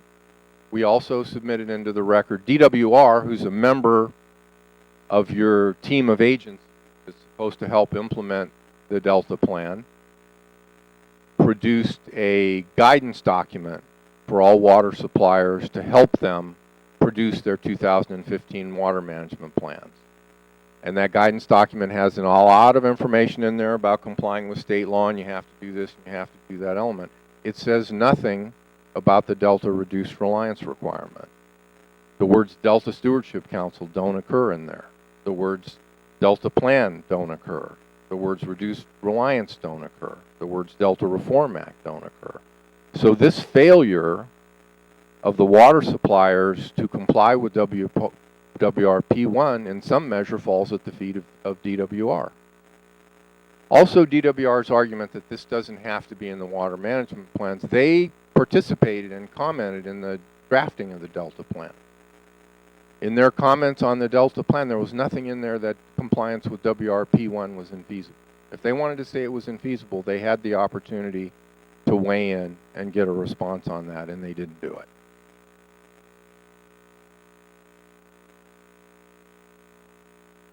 So, other impacts that are in the brief, I didn't prepare slides and everything on my brief. It's 35 pages, not that hard reading. A few jokes in there to make it easy along the way. Severe impacts on Discovery Bay, traffic impacts from opening the drawbridge on Highway 4 at Old River up to 8 times a day. That bridge is rarely open now, maybe once a month. We have testimony in the record to show that. And that will basically just shut down our access. I mean, I have my vacation home in Discovery Bay. We just won't be able to get in or out of there.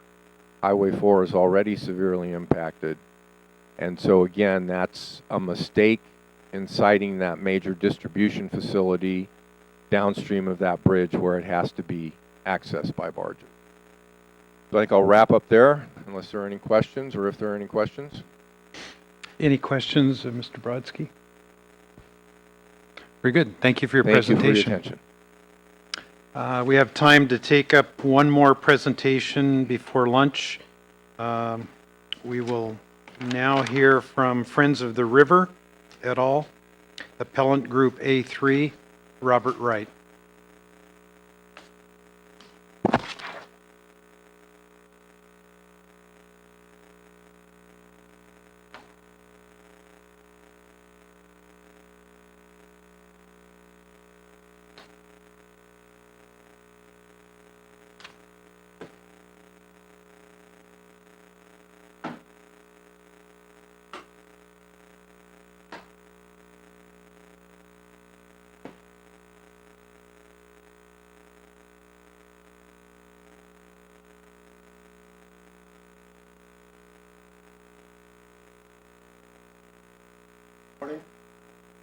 It's a button at the,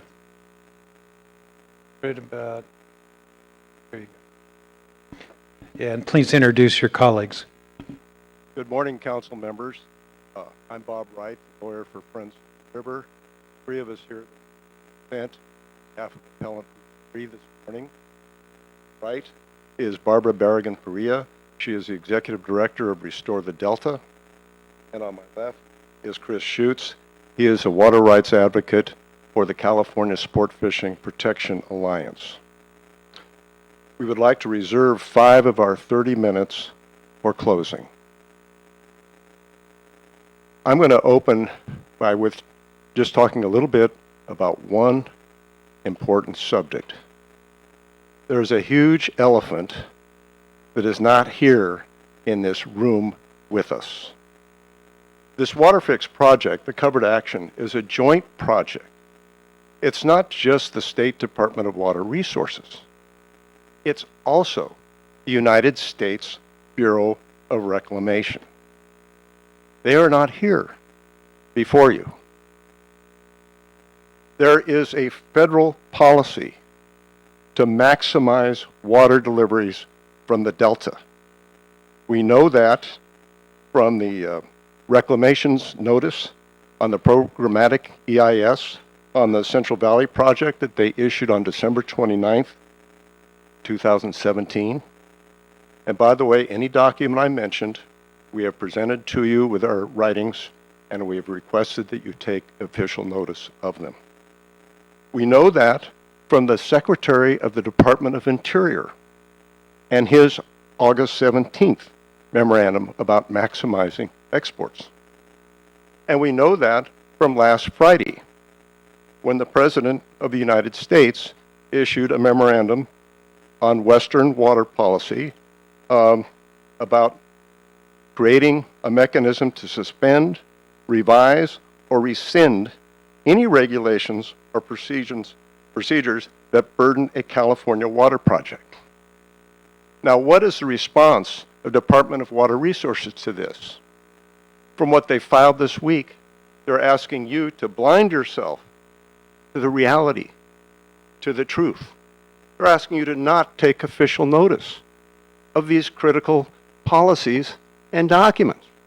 What they should be doing is taking this project back to work with the federal agencies to see where they can go if they can convince the federal agencies to change their policy of maximizing exports. We would ask that you ask DWR, when they come back for their 45 minutes of closing, 3 questions. 1, isn't it true that the Secretary of Interior issued the August 17th memorandum?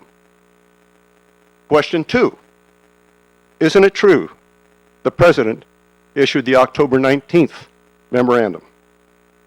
3, question 3, isn't it true the federal policy is to maximize exports?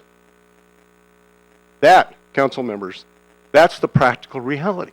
That's the real world.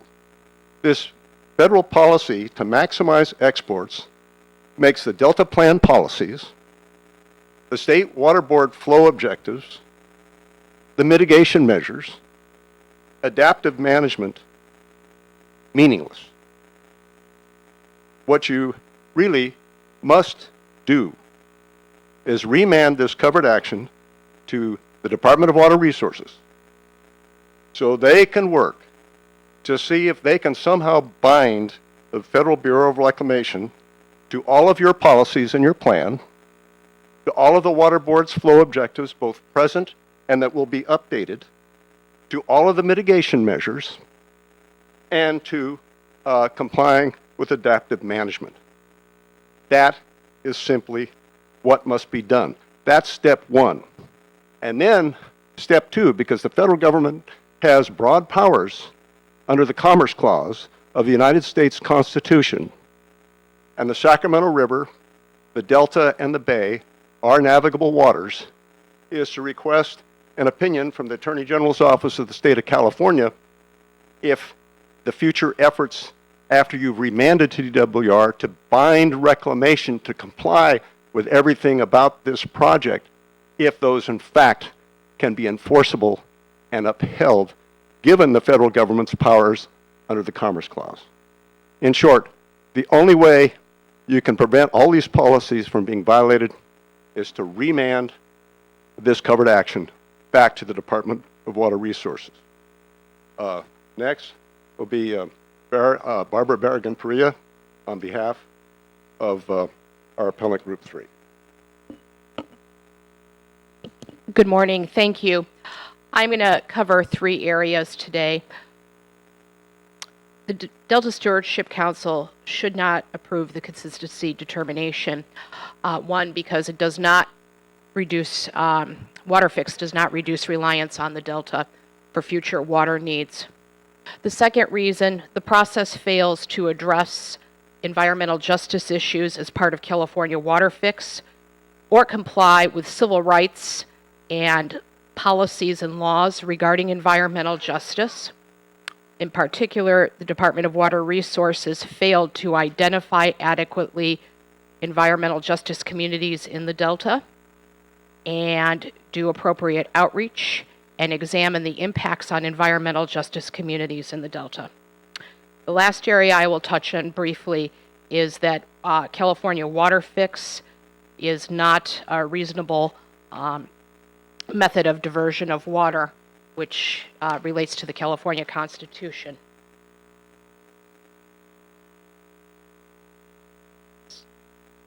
Give me a second here. We're having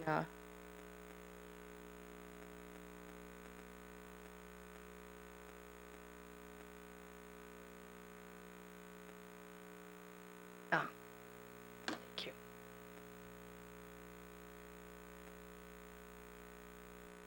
Actually, okay, thank you. Okay. All right.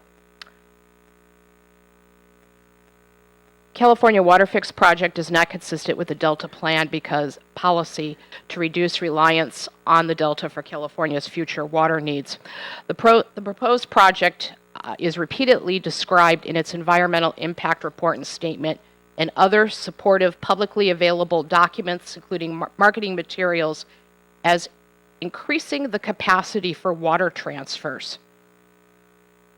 Because its engineering capacity will increase capacity to move water north to south of the Delta. The Delta Plan policy put forth by the Delta Stewardship Council has always been problematic because it fails to establish a criteria for evaluating reduced Delta export reliance in an aggregate, as well as in specific cases. When you put that together with a increased capacity for transfer, this process does not really identify in a meaningful way how water reliance will be reduced from the Delta. I think even more problematic, which should really sound the alarm for the Delta Stewardship Council, is that DWR claims in other instances that it will take the same amount or slightly less amounts of water through California WaterFix through the new intakes. But that doesn't match up with what is put forward by Metropolitan Water District, Kern County Water Agency, and Westlands. Kern County Water Agency in meeting minutes has described receiving up to 1 million acre-feet of water through California WaterFix, and a review of planning materials put forward by Metropolitan Water District shows that they will actually have increased amounts of water made available to them during periods of drought or low flows into the Delta. I just wanted to remind the council what the definition of environmental justice is before I begin this section. It's the fair treatment and meaningful involvement of all people, regardless of race, color, national origin, or income, with respect to the development, implementation, and enforcement of environmental laws, regulations, and policies. This is really problematic, what's not happened in terms of environmental justice outreach as it relates to Delta's place. The Delta Stewardship Council's Delta Plan consistency certification process fails to identify environmental justice issues associated with WaterFix. So it does not comply, consequently, with a variety of statewide policies. The Delta Reform Act requires that the council, of course, evaluate the project in a manner that protects and enhances the unique cultural, recreational, natural resources, and agricultural values of the Delta as an evolving place. The environmental justice community is part of the Delta as a place. Yet the Department of Water Resources failed to quantitatively identify the environmental justice community within the Delta. They failed to conduct appropriate outreach with the Delta environmental justice community, and they failed to devise mitigation measures for impacts on Delta environmental justice communities from WaterFix construction and operations. In particular, Department of Water Resources for WaterFix did a qualitative survey within the Delta on environmental justice communities, a qualitative survey that did not reach leaders in the environmental justice community. This qualitative survey interviewed business leaders who described environmental justice as eating in ethnic restaurants. It interviewed people who run various chamber groups, but it did not hit any of the dozens of environmental justice groups and organizations that could be identified within the Delta. Why is this problematic with the Delta as a place? Towns like Isleton, Hood, and Cortland, Clarksburg, Rio Vista, that are going to take the brunt of the construction impacts, have poverty rates, and you will see this in the materials that we provided to you, depending on the demographic, by age, status and family. They have poverty rates ranging all the way up to 50%. 70% of the people who live in Stockton in the secondary zone, which will be impacted by degraded water quality from the operation of the project, live in economically distressed neighborhoods. Stockton is the 8th large city in terms of economic distress criteria in the United States. The people who will be impacted the most, whether it's through higher water rates or Delta farm workers who stand to lose their homes, their water supply, and their jobs, were not brought into the process all of these years. A LexisNexis search shows that only twice has the project been made newsworthy through stories in foreign language publications in all these years of planning. This lists some of the impacts on Delta environmental justice communities for which there are not adequate mitigation measures. How do people in these communities who fish for subsistence?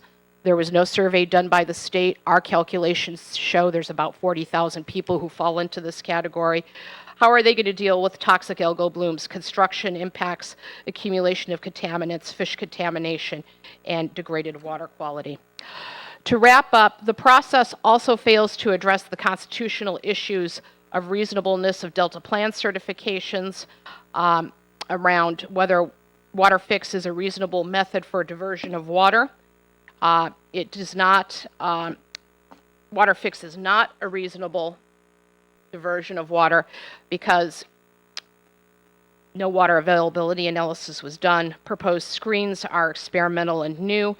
It fails to reduce reliance on the Delta, and also it increases irrigation of drainage impaired lands in the San Joaquin Valley, which will pollute back into the Delta. Thank you. Next will be Chris Schutz, the water rights advocate for the California Sport Fishing Protection Alliance. Good morning, Chris Schutz for California Sport Fishing Protection Alliance. I would like to focus today on the failure of the proposed WaterFix project to comply with policy ERP1 Delta flow objectives. Specifically, I will discuss compliance with existing objectives as given in revised decision 1641 and with future objectives. As stated in the appeal of FOR et al.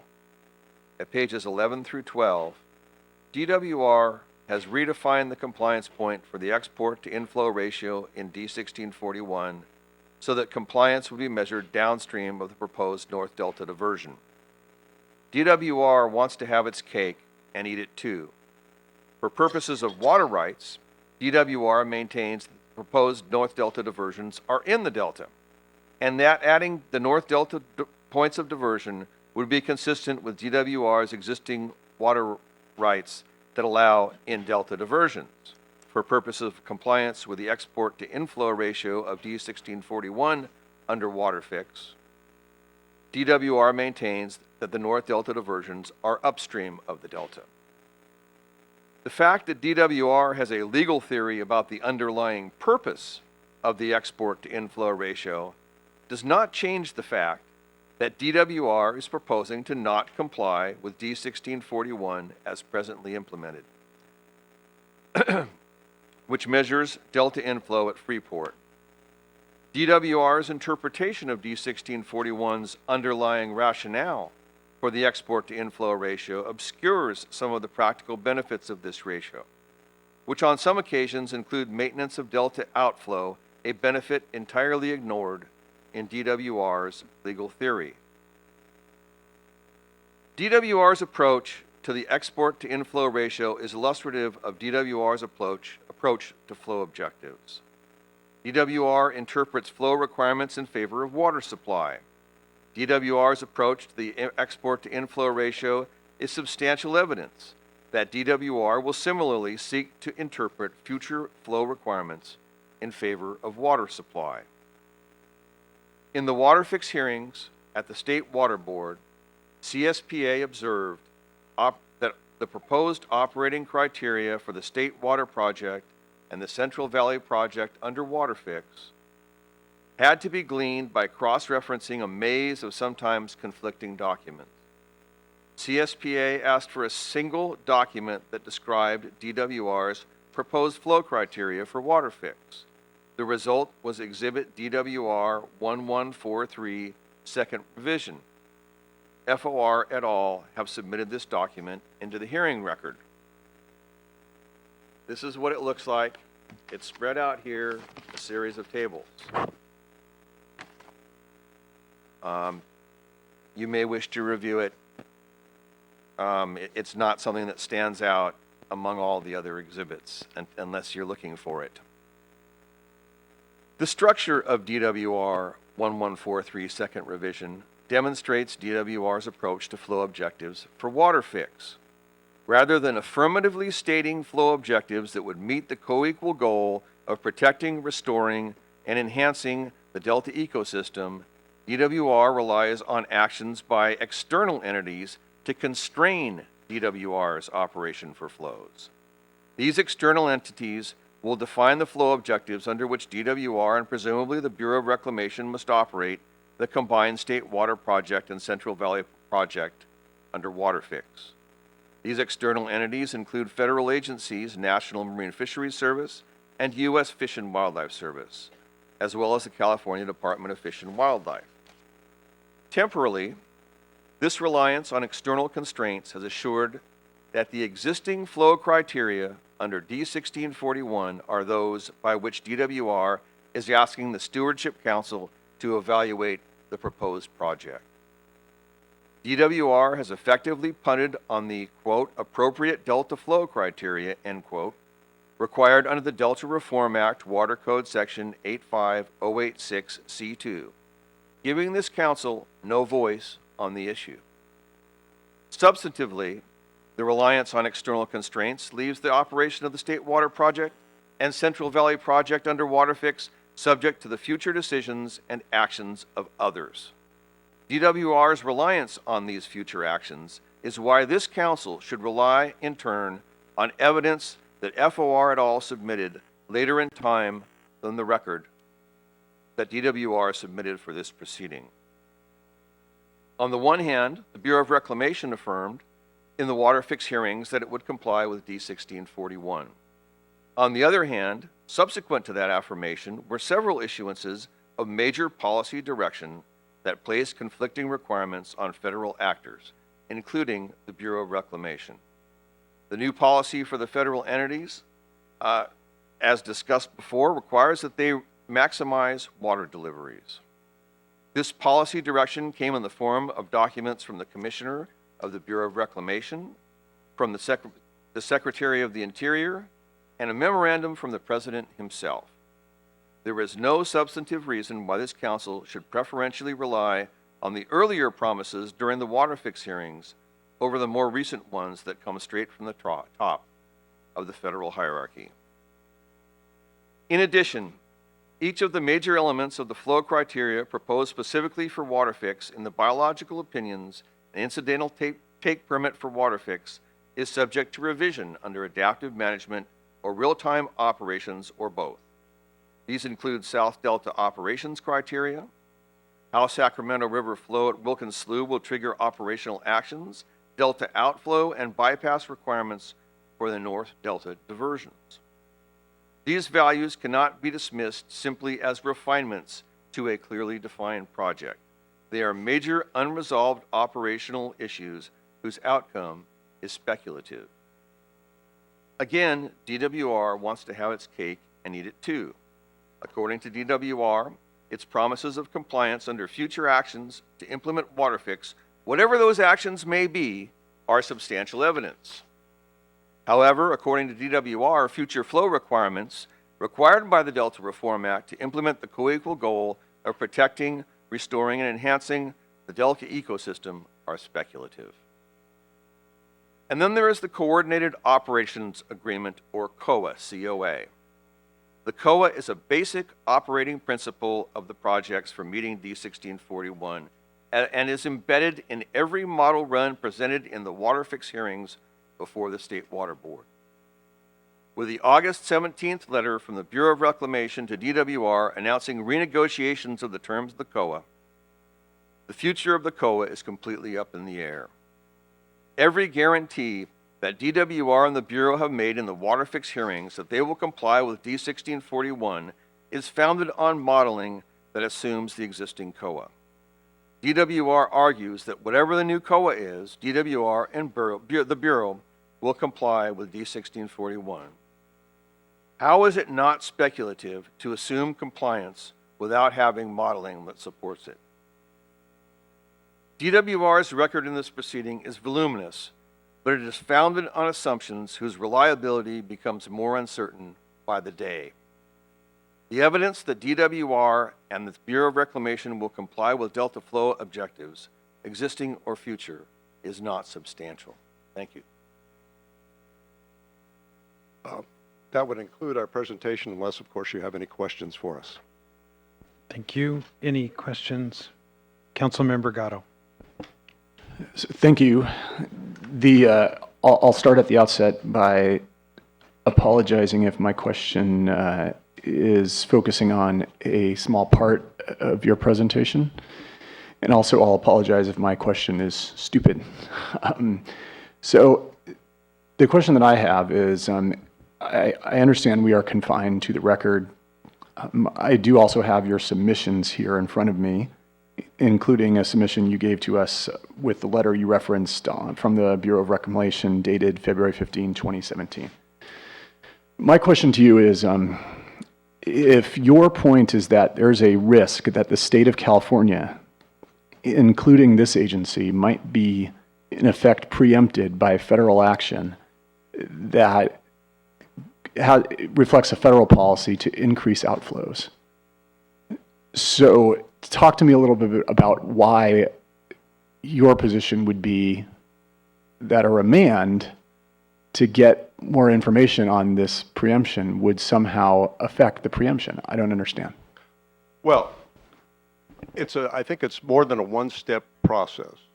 The first step would be to remand and for the Department of Water Resources to see if the Bureau of Reclamation is willing to formally, in writing, bind itself to complying with all Delta Plan policies and all state water board flow objectives as they exist now and as they may be strengthened and updated in the future.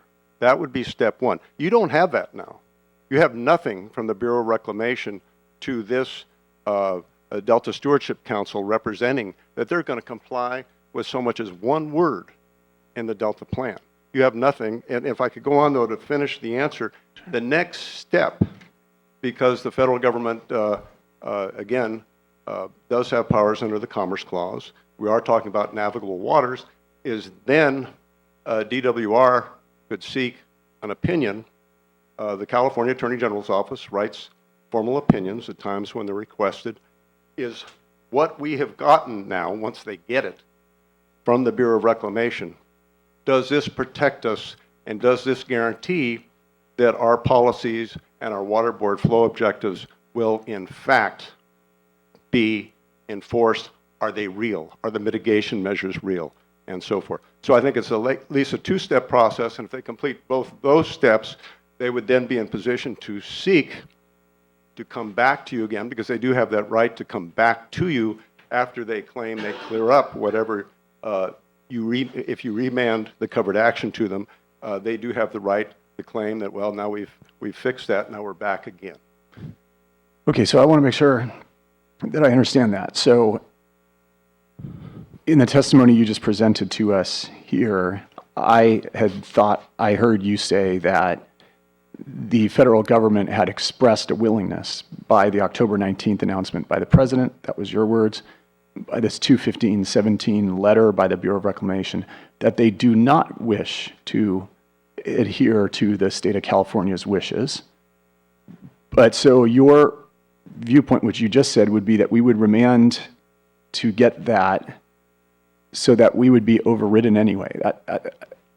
Tell me if I misunderstand that or if I'm mischaracterizing that. I can only say that yes, we're not on the same page. So it's probably my fault. But again, you have absolutely nothing now from the Bureau of Reclamation. What you do have is these memorandums, including memorandums from the Secretary of the Interior, the President of the United States. You have other actions the Bureau and Interior have taken saying our policy is to maximize exports.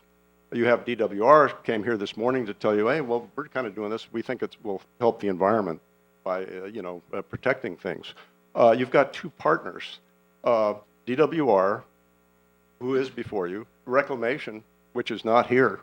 They're just totally ignored this process. They're not here in the hearing room.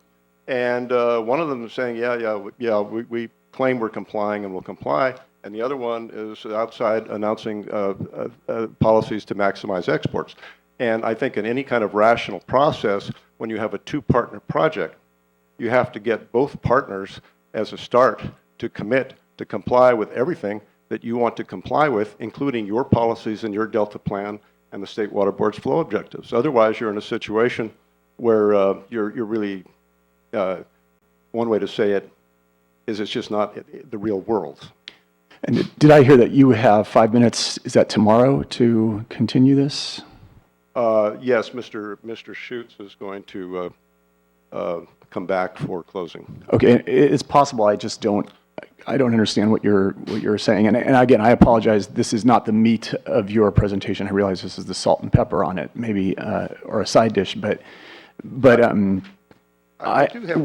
you did testify that there's a danger of the federal government preempting the state of California. We're part of the state of California. And so what I just don't understand is if the federal government preempts all of this, why, I don't know, if you could maybe address that in your close, that'd be... Sure, well, even now, the safe thing to do is, like Nancy Reagan said decades ago to drugs, just say no to drugs, just say no to the project. Remand the covered action back. It's simply too dangerous to say yes to it now. It's a two-partner project, and one partner is ignoring everything you're saying. When I say you, I mean your plan and the water board flow objectives, and saying our deal is to maximize exports. In other words, the state now would have some bargaining power to say to the federal government that, look, if you want this project, despite all that you're saying about maximizing exports, you have to agree to comply with all the policies in the Delta Plan, and you have to agree to comply with the state water board's flow objectives as they are now and as they may be strengthened in the future. And then we've got something to talk about. Right now, you don't have that. Okay, thank you. Any other questions? All right, thank you very much. We have now arrived at the time to recess for lunch. It is 11:40. We will reconvene in this room at 12:45. 12:45. We will reconvene.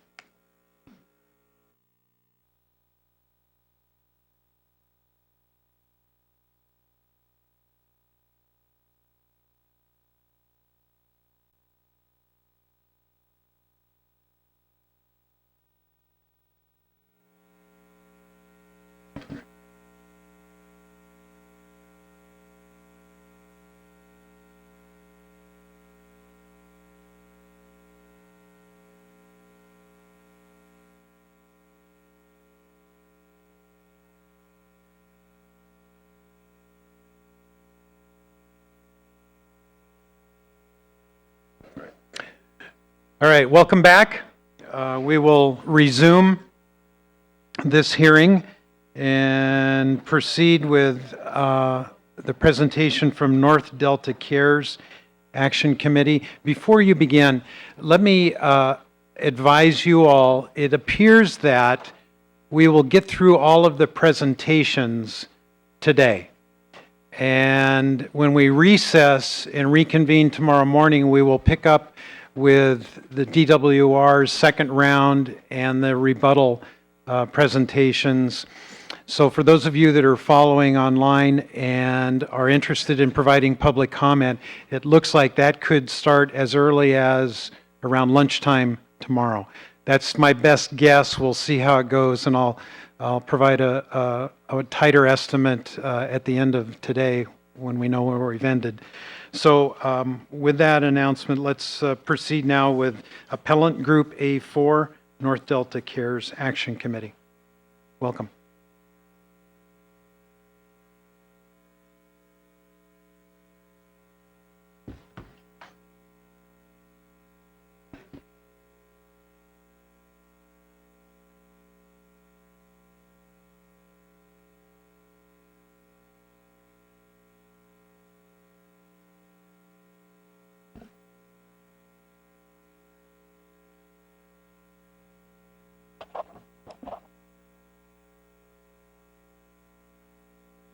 Thank you. Good afternoon.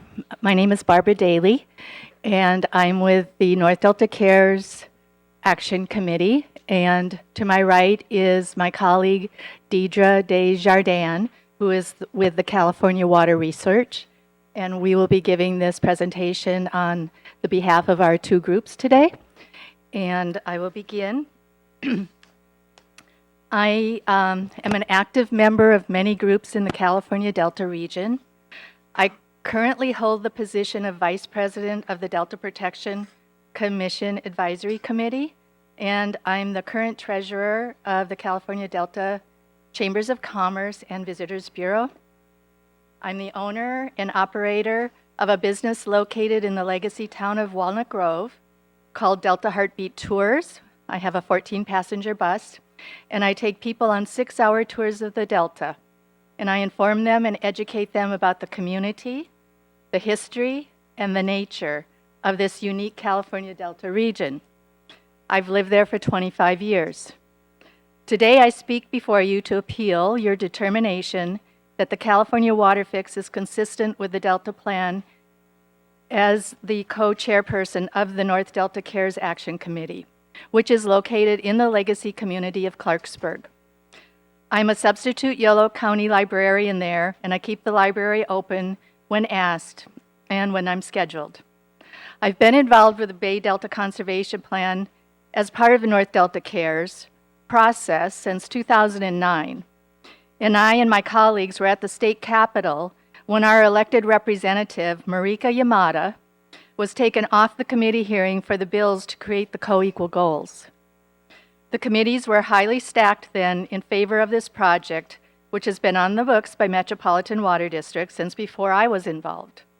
It was there when we asked why the democratic process seemed so unfair to a person just becoming involved like myself, because I was not involved before that. And I was told, and my colleagues, by President Pro Tem of the Senate at the time, Darrell Steinberg, that's how we get things done around here, so sue me. I was shocked and embarrassed for our legal system. But let's move forward to today. As I told you, I live in Clarksburg. I live right across from the intake closest to Clarksburg. And as I begin, I would like to stress to you today that I and the people that I represent stand firm in the law created by the Sacramento-San Joaquin Delta Reform Act of 2009, and we were at the Capitol when those hearings were taking place, which states, "We, the people of the state of California, do enact as follows of the Public Resources Code, which has been amended to read, the legislature further finds and declares that the basic goals of the state for the Delta are the following. Achieve the two co-equal goals of providing a more reliable water supply for California and protecting, restoring, and enhancing the Delta ecosystem. The co-equal goals shall be achieved in a manner that protects and enhances the unique cultural, recreational, natural resource, and agricultural values of the Delta as an evolving place." And if you'd like to go through those slides slowly, Billy, what we have up while I'm talking are pictures of the 9 legacy towns of the Delta, and it shows you about all of the life and the vitality that's out there right now that would and could be lost. And I'll go into how that may happen as I go on. On behalf of North Delta Cares and we the people of California, we assert that this language and all that it implies must be included in and cannot be left out of or denied any and all studies compiled, documents produced, and work performed in regard to this project. This must also be first and foremost in the minds, the language, and the decisions of the work done by the members of the Delta Stewardship Council, the Delta Protection Commission, and the Delta Conservancy. It is required of you as the Delta Stewardship Council, a state agency, that this must be the foundation of your work because it is a state law. And I do have a little snarky comment here, but I did hear it said whether the attorneys at the Department of Water Resources agree with this state law or not. Therefore, North Delta Cares also asserts that the Delta Stewardship Council cannot certify the WaterFix project as consistent with the Delta Plan and should remand the project to Department of Water Resources as recommended by the Delta Protection Commission. North Delta Cares alleges that the WaterFix project is inconsistent with the Delta Plan policy Delta Plan P2. DWR's finding of consistency with Delta Plan policy P2 is not supported by substantial evidence in the record, as stated in our written comments, and 2 lengthy letters have been sent by North Delta Cares prior to this, and this is a summary. 3 intakes are planned on the east side in Sacramento County of the Sacramento River near the Delta Legacy communities of Clarksburg, Hood, and Cortland, with a large forebay and the beginning of 2 tunnels 40 feet in diameter, 100 to 150 feet deep, and 37 miles long, to be constructed in close proximity to the Delta Legacy towns of Locke and Walnut Grove. And I'm going to break this into 4 areas of concern to summarize the letter of appeal and the supplemental letter of appeal that North Delta Cares submitted to you. And that will be regarding the incompatibility with local land use policies, the Historic Preservation Act, the Delta Levee's investment strategy in the California WaterFix, and hazards and hazardous materials, as is in the EIR-EIS. So the first one, incompatibility with local land use policies. The WaterFix Final EIR-EIS Chapter 13 acknowledges that the location of the intakes is incompatible with land use policies, stating on page 13-115, lines 17 to 34. Permanent surface features associated with that portion of the water conveyance facility that would fall in Sacramento County include 3 intakes, with associated sedimentation basins and other features, realignment of State Route 160, shaft locations, and RTM areas, reusable tunnel materials. Temporary features include reusable tunnel material, conveyor facilities, fuel stations, electrical substations, barge unloading facilities, concrete batch plants, fuel stations, transmission lines, and work areas for construction of physical features. Permanent and temporary features would occur on lands designated for agricultural cropland, agricultural residential, medium density residential, natural preserve, and recreation. Table 13-11 summarized these features, and other alternatives use the word impacts here. The land use designations with which they would be incompatible. And we have highlighted these construction activities would be incompatible with general plan agriculture and open space policies, including policy Ag 5, regarding the conversion of farmland, and policies Open Space 1 and Open Space 2 regarding the protection of open space and natural areas. Construction of water conveyance features would diminish the extent of land dedicated to agriculture, open space, and natural areas. These incompatibilities suggest the potential for a physical effect on the environment. While the final EIR-EIS identifies the reusable tunnel muck areas as temporary, there are no plans in there to reuse the tunnel muck. Piling the tunnel muck and leaving it is an avoidable impact to thousands of acres of farmland. Impacts to residential areas could have been avoided by placing the intakes further away from North Delta towns. In Chapter 19, the final environmental review refers to impact land use 2, conflicts with existing land uses as a result of constructing the proposed water conveyance facility.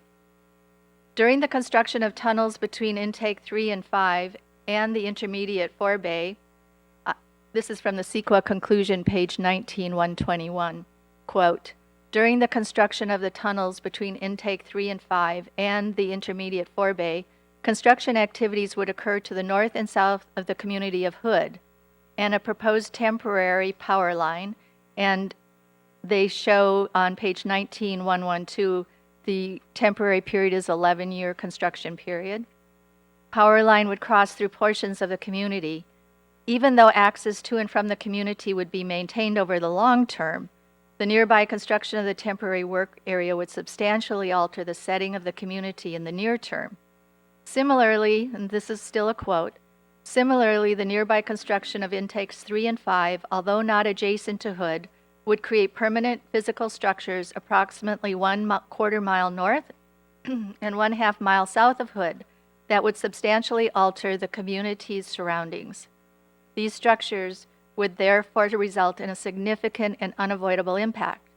Implementation of mitigation measures, Transportation 1A and 1B, would reduce the severity of this impact by supporting continued access to and from the community on transportation routes. However, permanent structures in the community's vicinity would remain, and the impact would be significant. In conclusion to this Part 1, North Delta Care cites in our August 26, 2018 appeal letter that as many as 14 mitigation measures in these 6 chapters alone are adverse, significant, and unavoidable.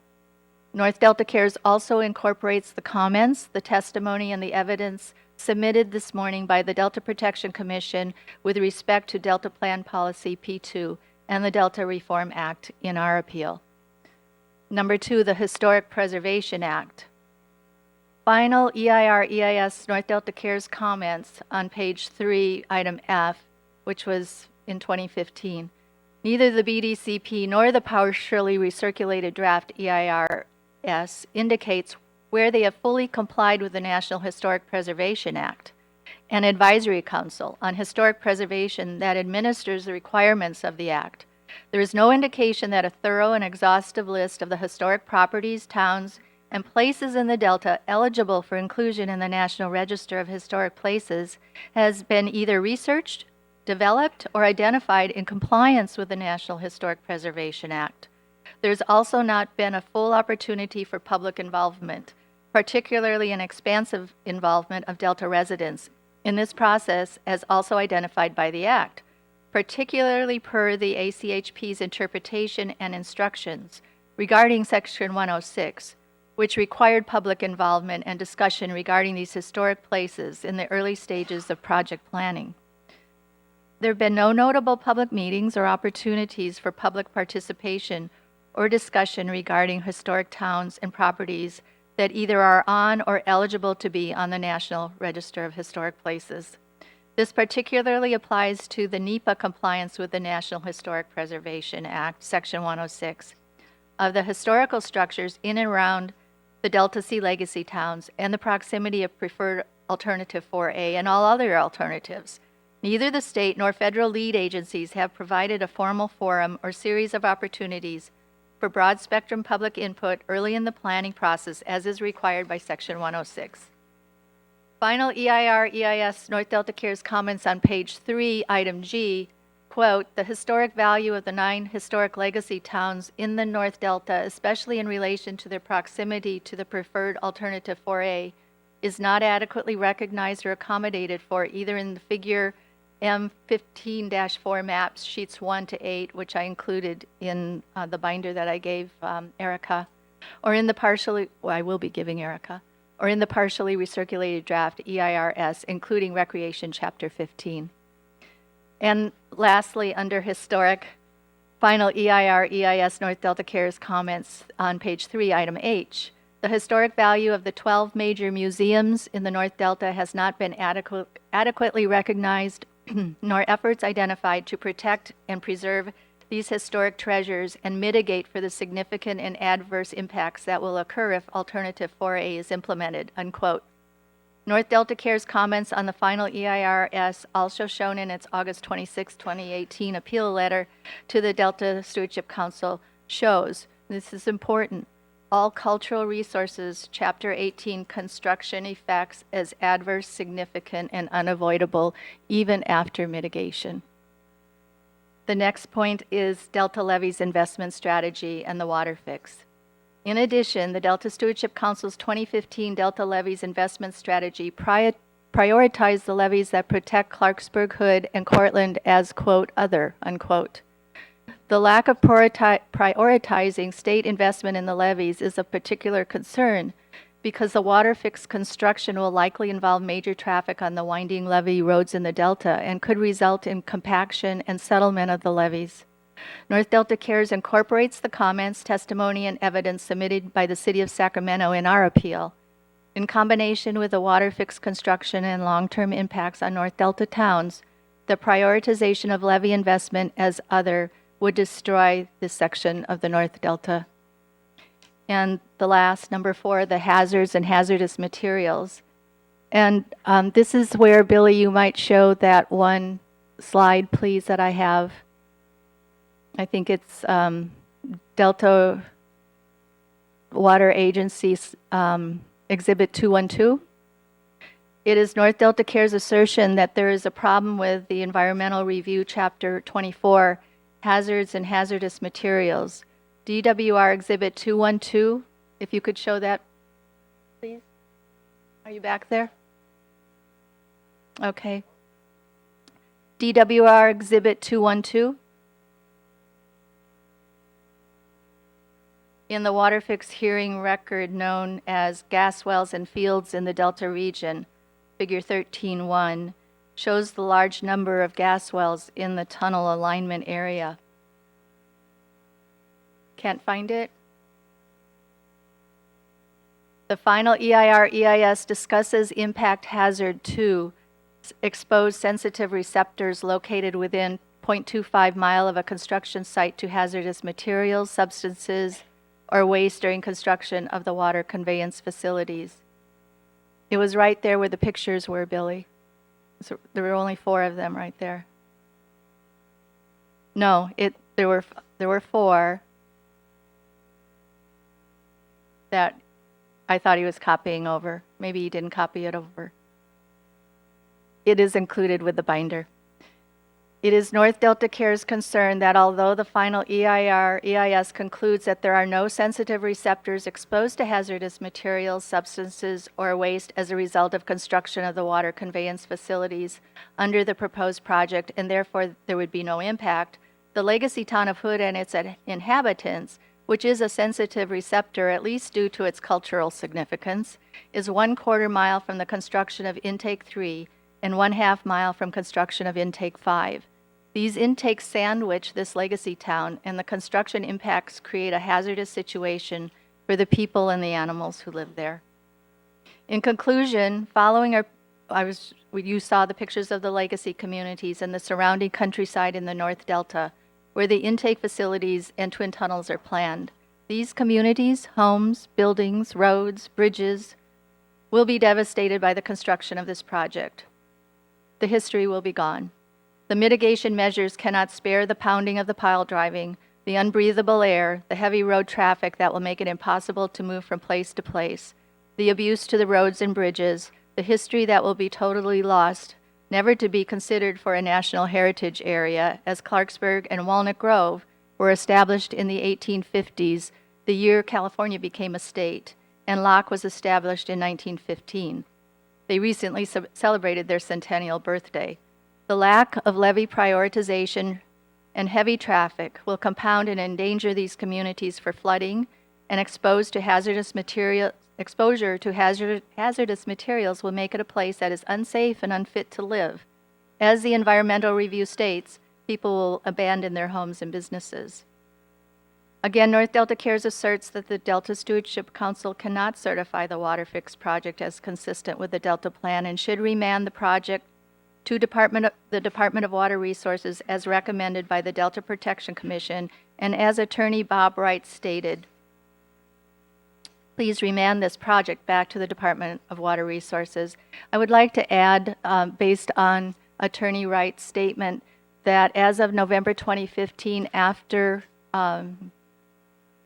DWR stated that Alternative 4A was the preferred alternative for both the Bureau of Reclamation and the Department of Water Resources in July of 2015.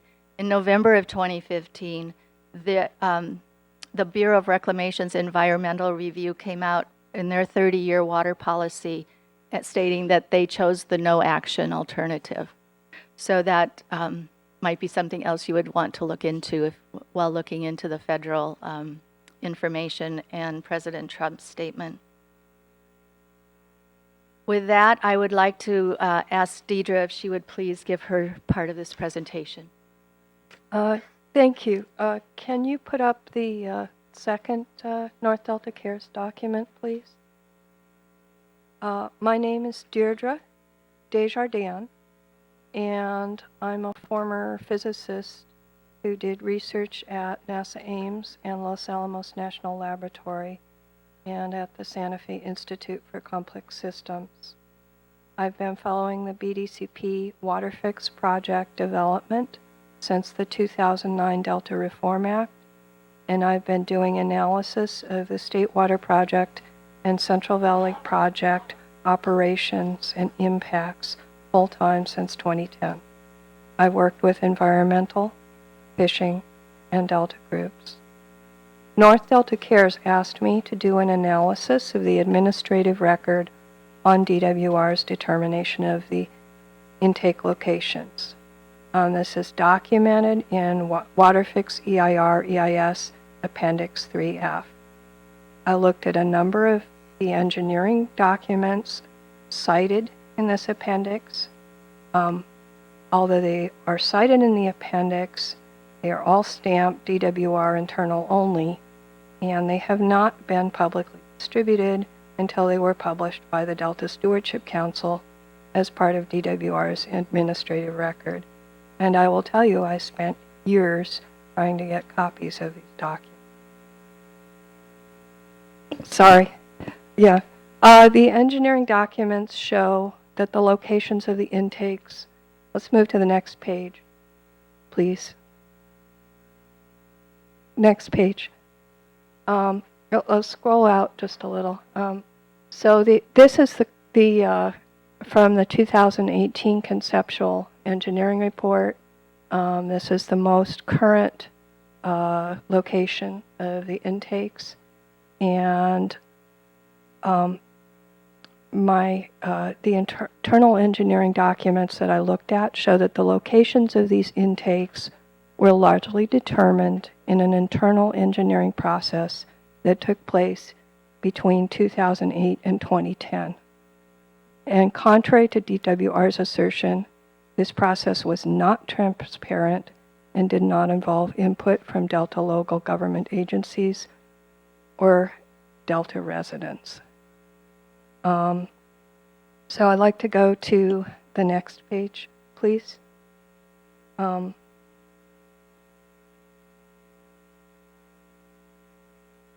Yeah, so this is what the Fish Facilities Technical Team in 2008 did a conceptual proposal for screening water diversion facilities. And they stated the FFTT intake concepts were developed strictly looking at requirements of diverting water from the river and not how the water would be conveyed beyond the levees bordering the river. Thus, existing land use, infrastructure constraints, and other criteria were not included for consideration during the initial FFTT evaluation.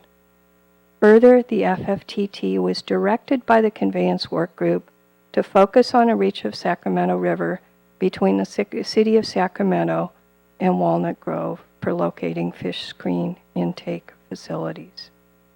So let's go to the next page. So based on this criteria, they developed this list which clearly states for illustration purposes only. These were not recommendations by the FFTT.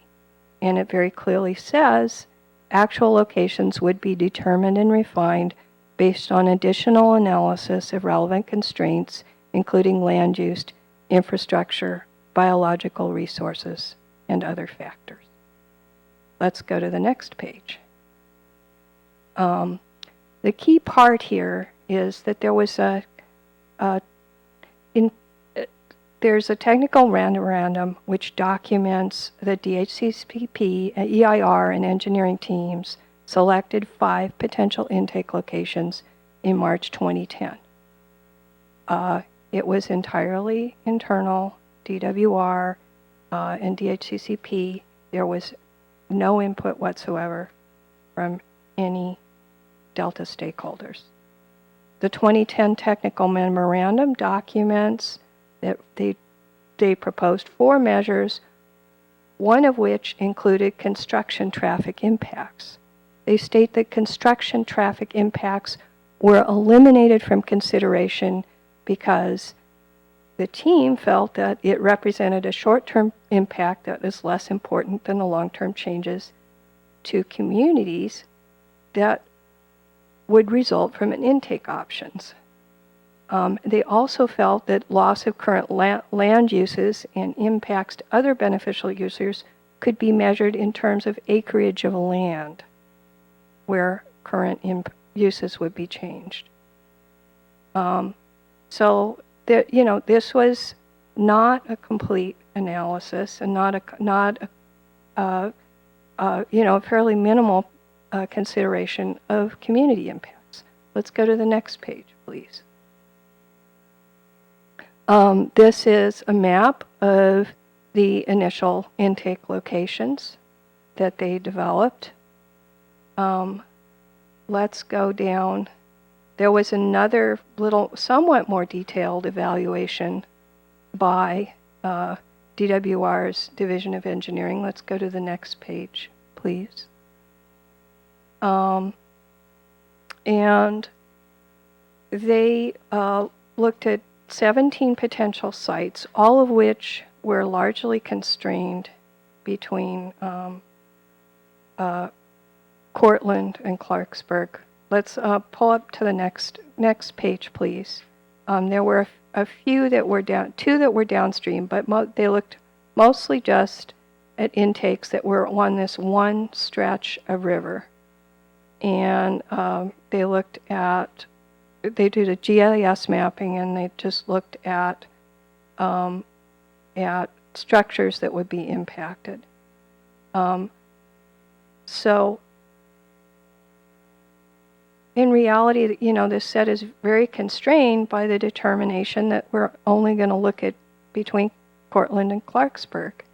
And this already, just placing them, this number of intakes in this location would have enormous impacts on all of these towns, as shown in, say, the California Delta Alliance's presentation. Let's go to the next slide, please.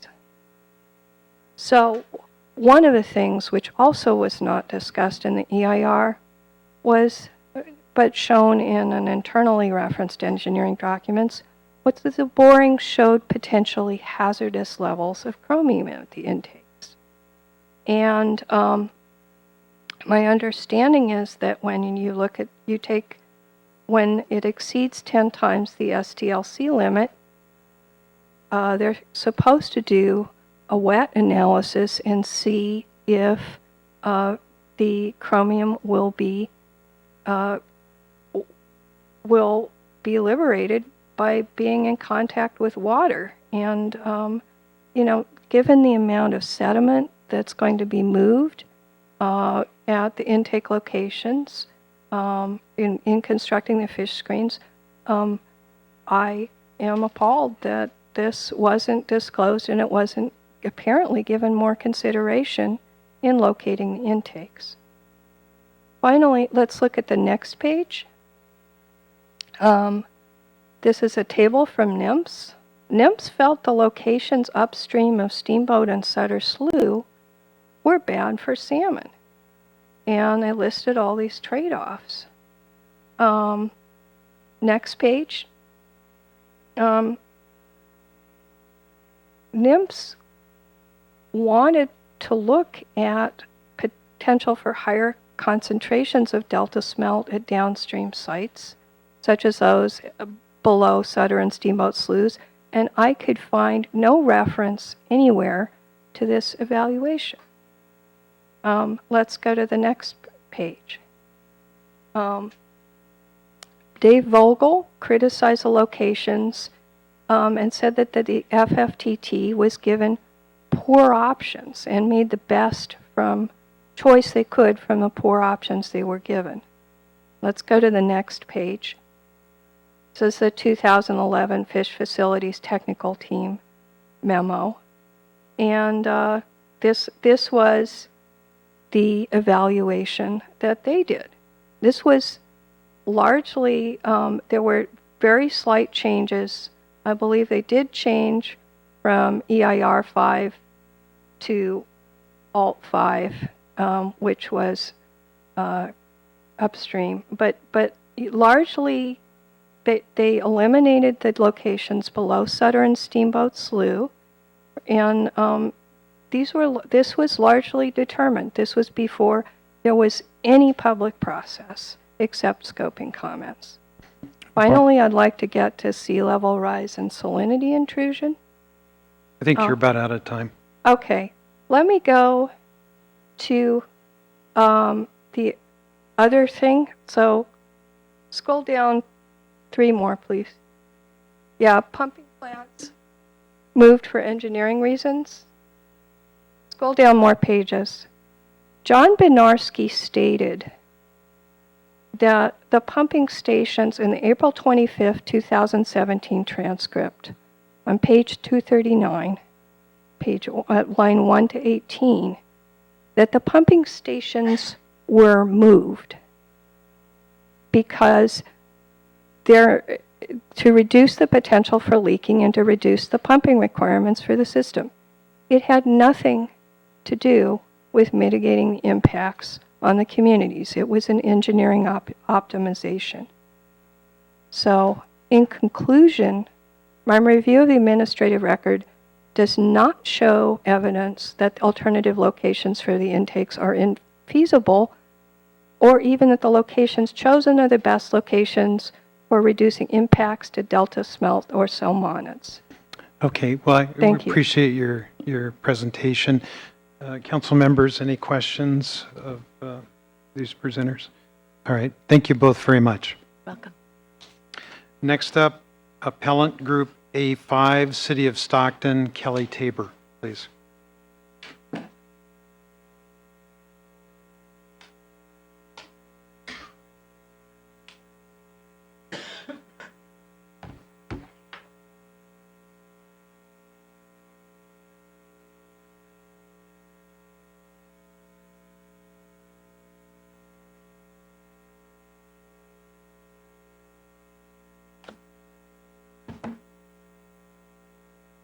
Good afternoon.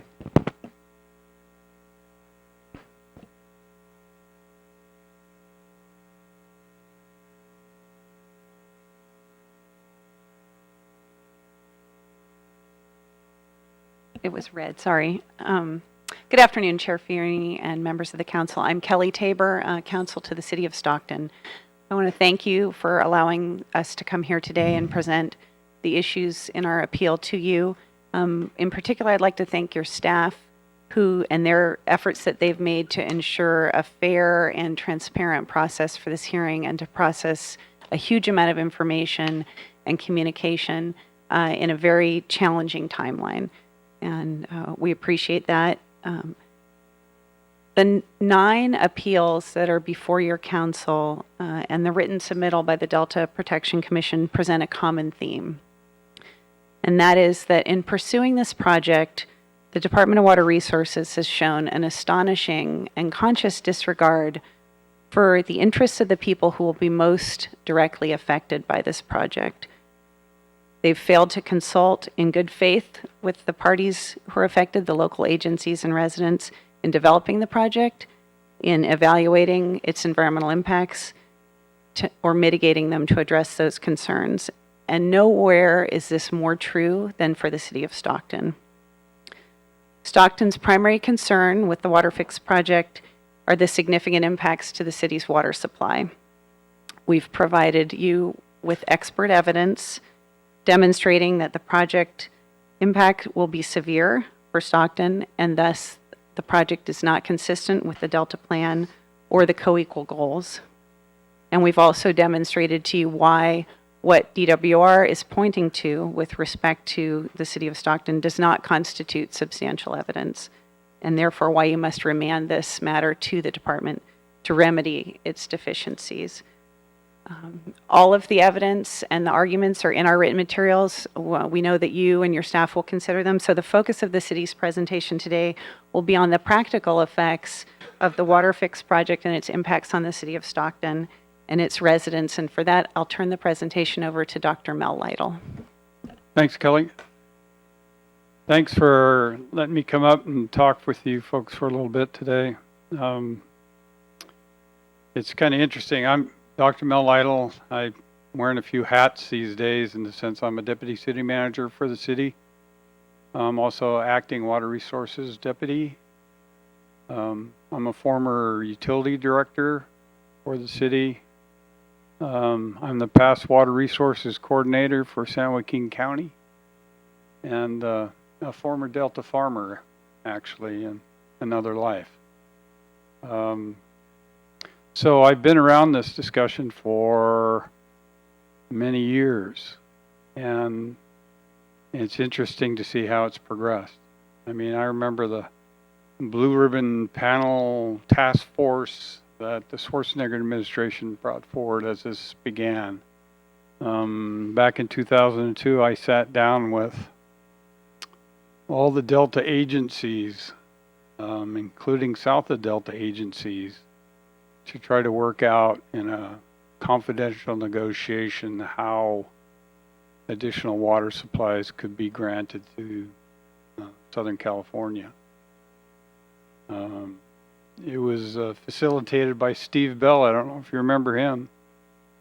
That every time contentious things were spoken during that time between Delta interests and south of Delta interests, and if it got too heated, he would sit there and ring this little bell to give us a timeout so that we would step back, walk out, and try to figure things out again. So with that, I just really want to thank you. I know you have a very difficult job here to try to figure out all the interests of folks in the Delta, Northern California, and Southern California. But I want you to understand that the city of Stockton, it's got 315,000 people in it. No matter what happens in the Delta, we're not going anywhere. I mean, this is a very large city in Northern California. We have very diverse populations within the city, and lots of interests regarding water supply, wastewater treatment, all that sort of stuff. So, but the city's also an in-Delta municipal water user.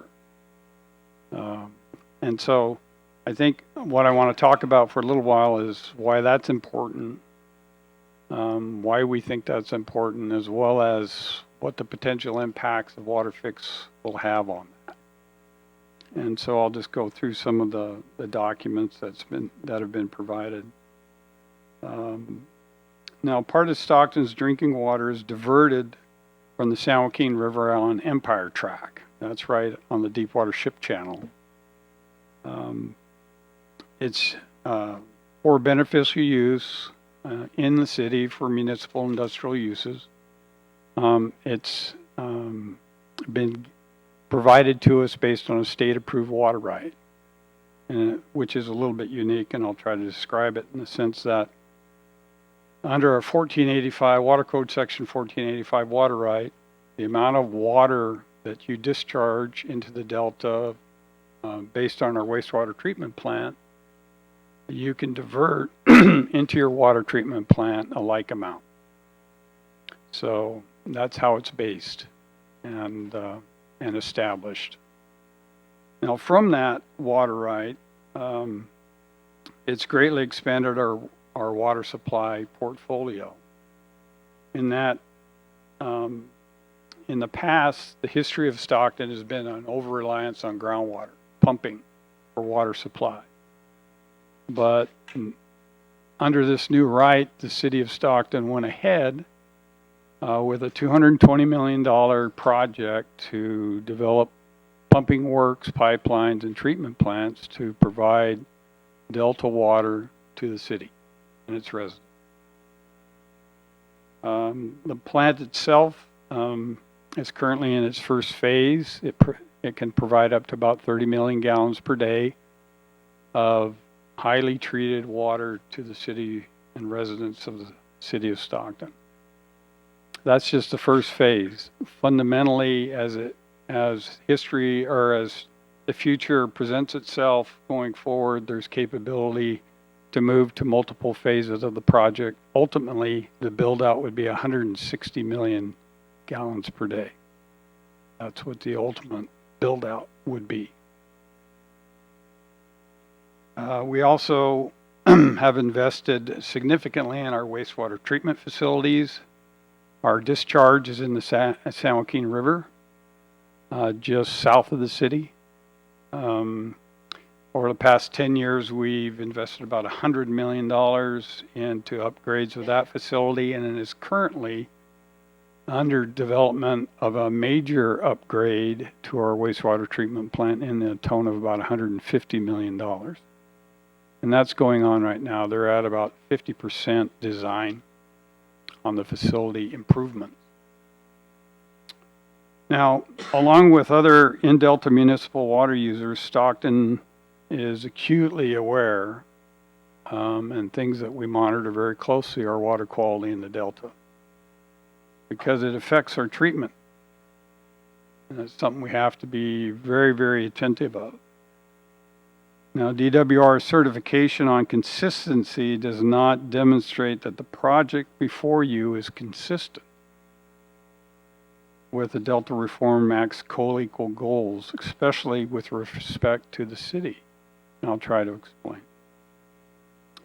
Rather, the evidence Stockton has provided you that Kelly talked about a minute ago, which is based on DWR's own modeling data, shows that the WaterFix will alter the flows in the Sacramento and San Joaquin rivers in ways that will have a substantial adverse impact to the water quality at Stockton's water supply intake. The predicted reduction in water quality at our San Joaquin River intake, particularly increased salinity, that's something we're very sensitive about, is substantial. The evidence before you that the WaterFix will increase chloride above the city's operational threshold of 110 milligrams per liter by as much as 324 days out of a 16-year modeling period. So if you think about it, out of a 16-year window, there's a year during that time period that we wouldn't be able to divert because of poor water quality at our diversion. Now, DWR has tried to hide these impacts by burying them in long-term average data and discounting other important evidence that the project will increase the risk of toxic microcystis, which will increase public health risk to the city of Stockton residents as well.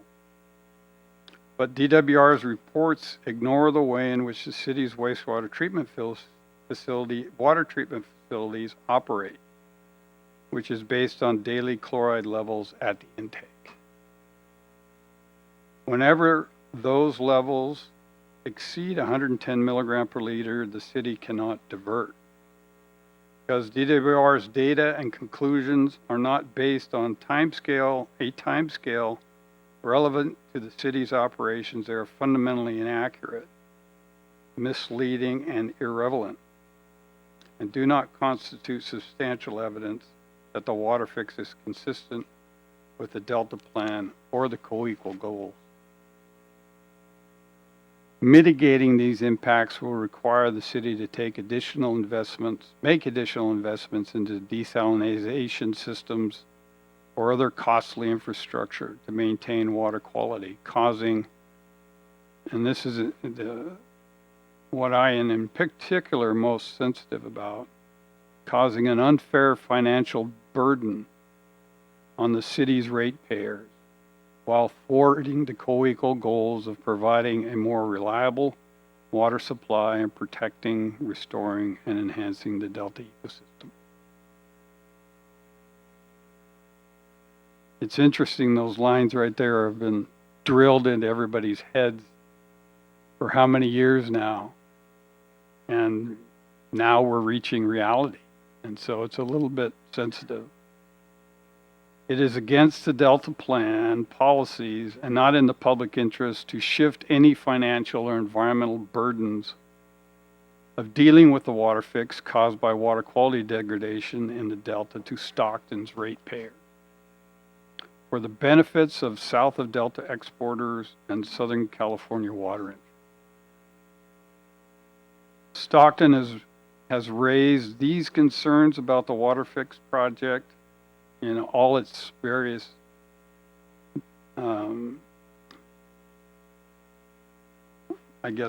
names that have been over the last number of years with DWR for 10 years now. It was the DWR's responsibility to investigate and mitigate these impacts to Stockton's water supply, but it didn't. More than 2.5 years ago, DWR agreed to fully mitigate WaterFix chloride impacts to the Contra Costa Water District, guaranteeing to provide CCWD with an alternative water supply that contained no more than 30 milligrams per liter of chloride. Yet DWR has never once met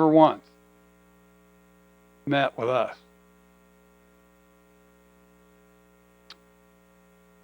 They've never acknowledged or even attempted to address impacts to Stockton. The agency that is supposed to represent the interests of the entire state in the management of water resources has treated Stockton's residents as maligned second-class citizens. Why? Like I said early in the presentation, I said we're not going anywhere.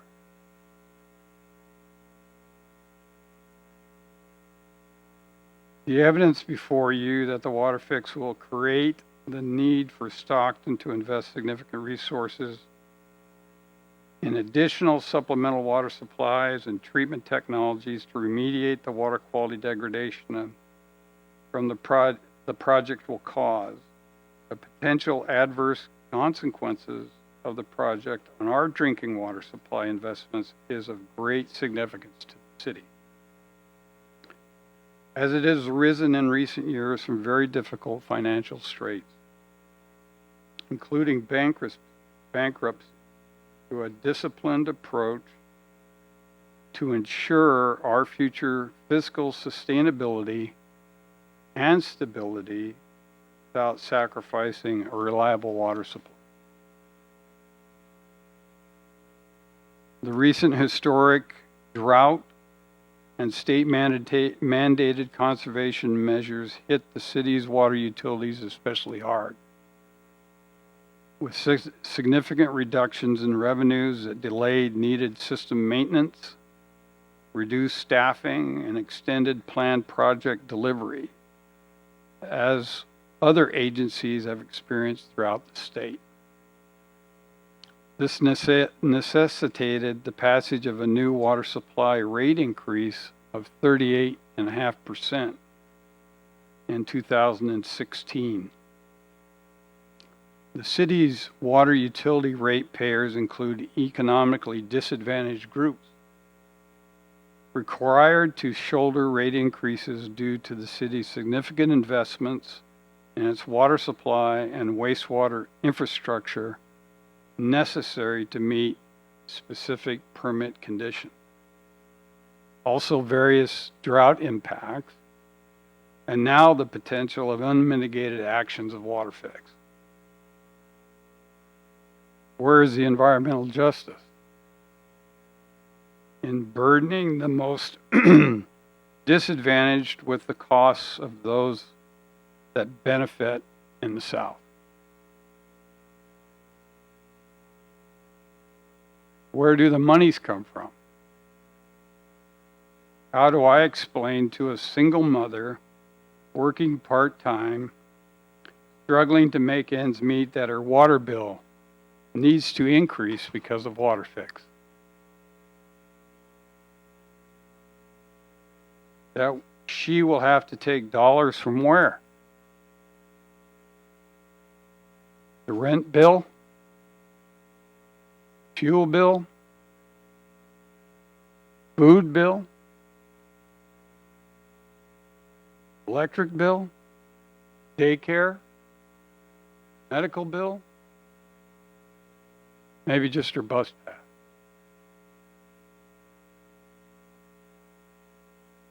You see, our city contains many families and individuals whose incomes are below the federally recognized poverty level. About 21% of our families, 35% of children, 22% of adults, 13% of our seniors are considered impoverished.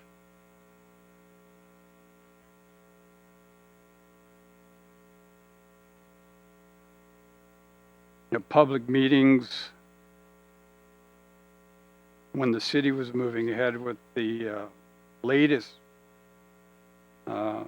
rate increase, our ratepayers spoke, expressing great frustration and concern over rate increases for low income and particularly disadvantaged residents.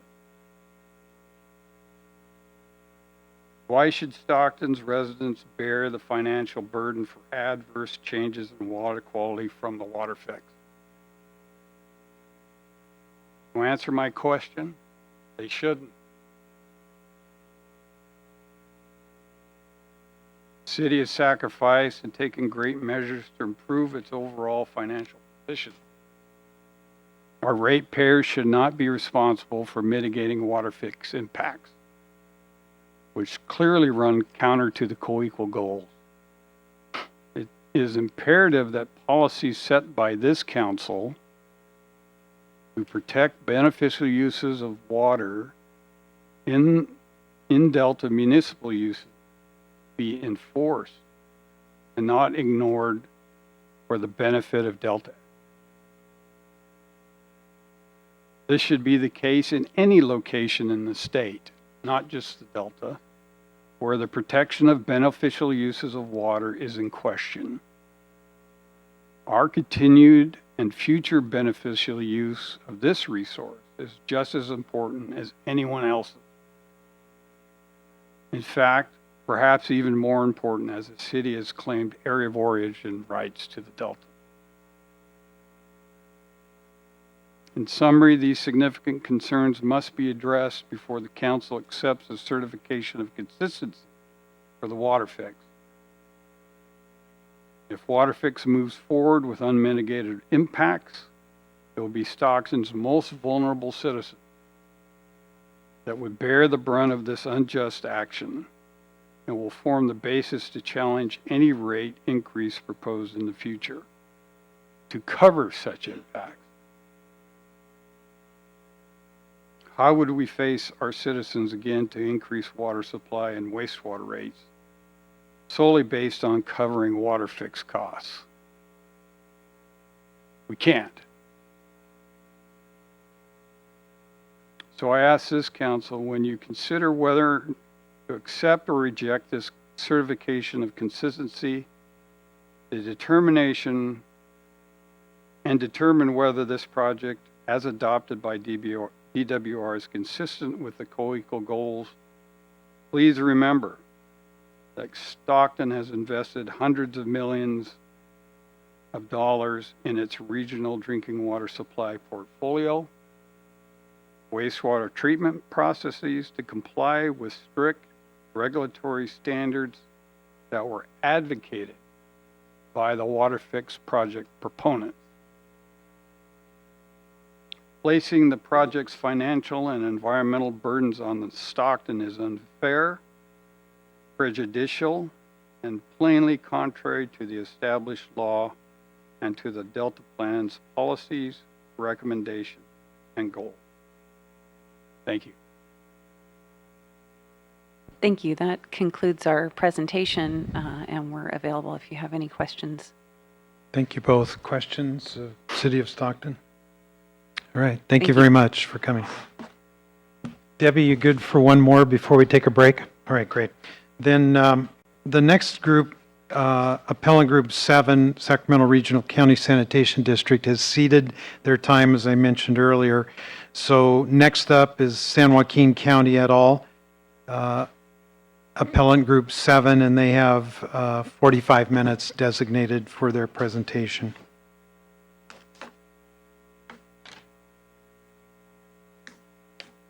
If we could go ahead and put up our PowerPoint, please.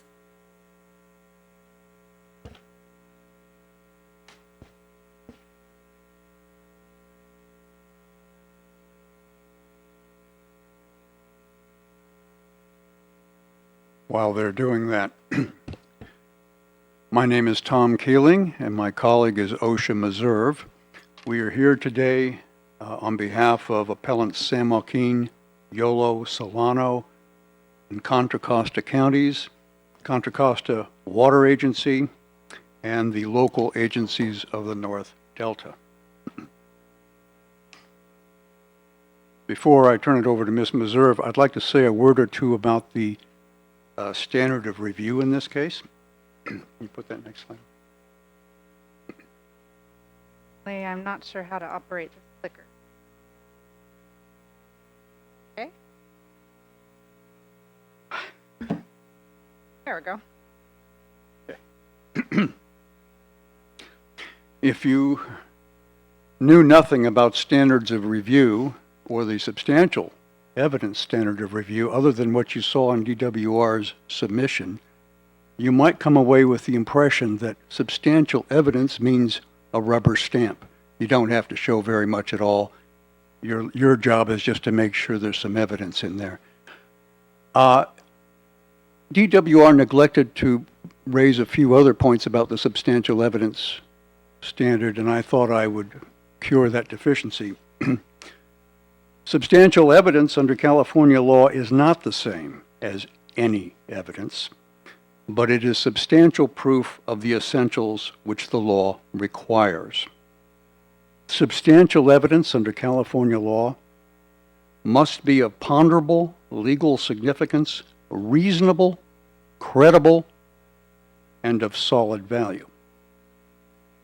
Substantial evidence review focuses on the quality rather than the quantity of the evidence.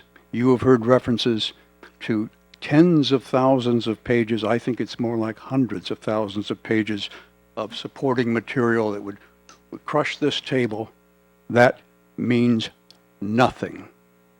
It goes to quality, not quantity of the evidence. Speculation and conjecture are not substantial evidence.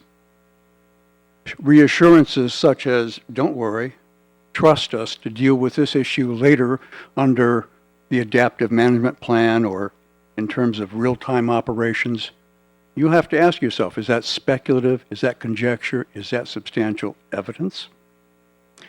Inferences may constitute substantial evidence, but only if they are the product of logic and reason. And an absence of evidence is not the equivalent of substantial evidence. You've already heard references today to areas in which there was no evidence presented at all. And you're going to hear more of that. You're going to see more of that as you go through the written submissions. Remember that under California law, no evidence is not substantial evidence. Another item I saw didn't find in the submission from DWR was mention of the fact that the substantial evidence standard of review applies only to disputed factual issues. But interpreting the Delta Reform Act and the Delta Plan involves questions of law, and those questions are not reviewed under the substantial evidence test. Those questions, as any lawyer, any appellate practitioner, any judge, any justice will tell you, federal or state, those are reviewed under the de novo or independent standard of review. Under that standard of review, the reviewing court, or in this case, the reviewing agency, gives no deference to the party below. No deference to the trial court if you're the appellate court, and in this case, no deference to DWR. Now, courts do look seriously and take seriously the comments and interpretations of an enactment by the agency charged with implementation of that enactment. But curiously, in this case, that still means zero deference to DWR. Why? Because the agency charged with interpreting and implementing the Delta Reform Act and the Delta Plan is this agency, not DWR. With that, I'll turn it over to Ms. Meserve. Thank you, Mr. Keeling. And I'm OSHA Meserve, representing the 4 Delta counties in land. And I'm going to just touch on a few of the issues that we have briefed more in detail in our materials. And I've tried to show some photos which hopefully will help make this a little more interesting. But just first of all, kind of to set the stage, the Delta tunnels would cut through the heart of the Delta, as shown in this figure, and affect all the counties of the Delta, as well as the San Francisco Bay. And it does not respect local land use at all in compliance with the council's adopted policies. And we agree with the comments that were presented by the DPC and the Coalition to Save the California Delta and North Delta Cares, who went into a bunch more detail about that. But this is a real failure to protect the Delta as a place, which is also part of the co-equal goals. And I just note, since we all spent a lot of time on the Delta Plan amendments that addressed conveyance, that this proceeding here is not looking at those at all, because those were only recommendations. There were actually some pretty good things in there, and we appreciated the council in looking at some of those things that would try to help at least consider alleviating burdens that you heard about from Stockton and you heard about from us on the Delta, and those aren't being considered at all here, which is a real shame. Now, with respect to DWR has argued in every single of its consistency determinations that it actually doesn't have to be consistent with the Delta Plan policies that were adopted as regulations in 2013 and amended later. And so they claim that where full consistency isn't feasible, you may certify it by saying that you're consistent with the co-equal goals themselves. And they say that's already been demonstrated in the EIR, but I just note that the EIR is about compliance with CEQA and NEPA, which is of course subject to dispute as well, but it's not just a matter of the footnote really disturbed me throughout DWR's submittals. Now, I would also note that the council did specify in 5002 B1 that there needed to be a clear identification of areas where the consistency was not feasible, an explanation of why it's not feasible, and an explanation of how the covered action on the whole is consistent with the co-equal goals. what DWR did was provide a 5-page argument about how it's consistent with the co-equal goals without addressing the other factors that are required in the council's regulations. And if DWR's interpretation of 5002B1 is correct, that basically eviscerates the entire purpose of the plan, to say that you can just say you're consistent with the co-equal goals without going through the detailed analysis that the council required. Now, with respect to the co-equal goals, we've heard a lot about those, and they're obviously sort of the underpinnings of this entire thing. We did hear about reduced reliance on the Delta from the Coalition to Save the California Delta, and we agree with those comments. And we're going to focus more on the co-equal goals and the water reliability, enhancing and restoring the Delta, and then protecting the Delta as a place. Now, with respect to water supply reliability, the Delta's part of California, as far as I know, and so we've really been focused on what happens to water supply reliability in the Delta. And as you just heard from Stockton, their water reliability is decreased, as is Antioch's. Diversions from the existing Freeport facility, which is just a tenth of the size of one proposed intake for this project, is also would be impacted by increased incidence of significant reverse flow events. Also, the North Delta Water Agency contract terms would be violated much more frequently. With respect to agricultural supplies, we would have increased salinity at the ag diversions throughout the Delta. We would have a buildup of salts in our soils that is much worse than we have right now, and lowered water levels in the vicinity that would interfere with the ability of existing diversions to provide water to their crops, as well as interference with groundwater recharge, which occurs now from the Sacramento River. And just with respect to the salinity increase for agriculture, I would note that DWR never did conduct any of its own studies about how the increases that they call, minor, would affect agriculture, and in particular how that would build up in the soil. They've thrown stones at the analysis that we've provided, but they have no substantial evidence of their own. And this is just a slide which came from the Water Board proceedings, but just to show that, yes, we are seeing increased salinities over the no-action alternative. And then going to the next component of the co-equal goals, this project doesn't do anything to restore and enhance the Delta ecosystem. Now, in DWR's submittal, they actually do explain in WRP1 that it seeks compliance with endangered species laws. There's a limited amount of habitat restoration that is required to mitigate for significant impacts and with compliance with CEQA and other regulatory requirements. That's what we're seeing here. This is not the BDCP, HCP, NCCP plan, different standard, and there's nothing here that is beyond what is required for mitigation. So it's very misleading to characterize this project as enhancing the ecosystem in any way. And vague references to restoring more natural flows are also incorrect. Your east-west flow would still be subject to disruption from the existing South Delta pumps, and there would be new reverse flows in the northern Delta. The intakes are so large, they would reverse the flow of the river at times, depending on the tides. Now, the third leg of the stool, the Delta as a place, you've heard a lot about. I would just note that DWR says that not every covered action needs to meet the statutory objectives independent of the co-equal goals, and then they cite the provision that says it's the policy of the state to protect and enhance the Delta. I don't know how this supports their opinion. And then they say other projects and landowners and public agencies should be the ones contributing to protecting the Delta as a place. This turns the requirement to protect the Delta on its head and says other people should take care of it. That's wrong. They also refer to a community benefits fund. I've been working on this project 10 years. I never heard of them talk about a community benefit fund. They don't explain what it is. It's not in the MMRP. It's not anywhere, so I encourage them to explain that further if it is a real thing. But anyway, for a project to be consistent, it must protect and enhance the Delta, which this project does not. Now, you heard a bit earlier about how the consistency determination is premature. North Coast Rivers covered that in some detail.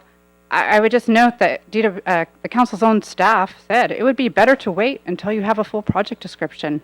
and also get a ruling from the Water Board. So, the NEPA review and CEQA review is not complete. Plus, they've got changes out in their supplemental EIS. There's significant footprint changes. And as Ms. Desjardins explained, those changes appear to be mostly for engineering reasons and try to address different technical problems they were having. Driver for that, I don't believe for a minute, was to reduce impacts on the delta as a place.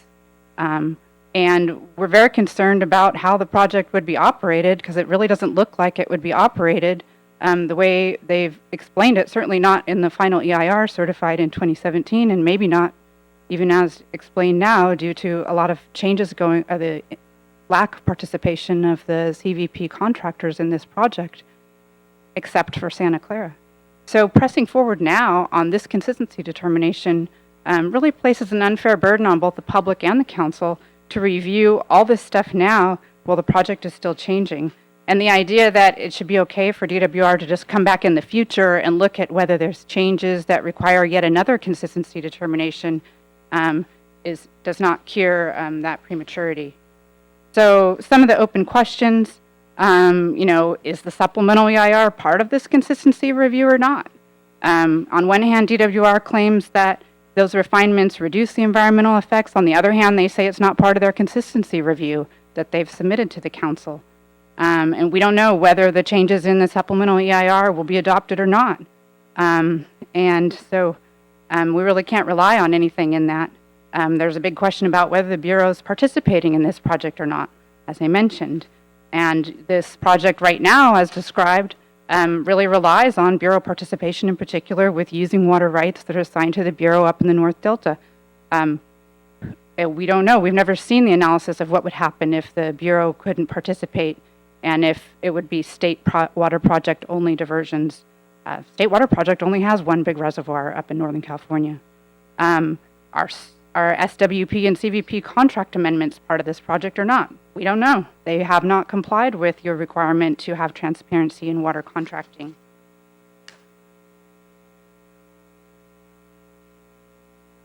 And then in addition, the engineering is only about 10% done. So who knows what other changes are afoot. In addition to those questions, there's also a very wide and uncertain range of proposed operations. Now, those of us who've survived the Water Board are very familiar with this little picture here. But basically what it's showing is, they're looking at CWF H3+ down there at the bottom middle in the blue.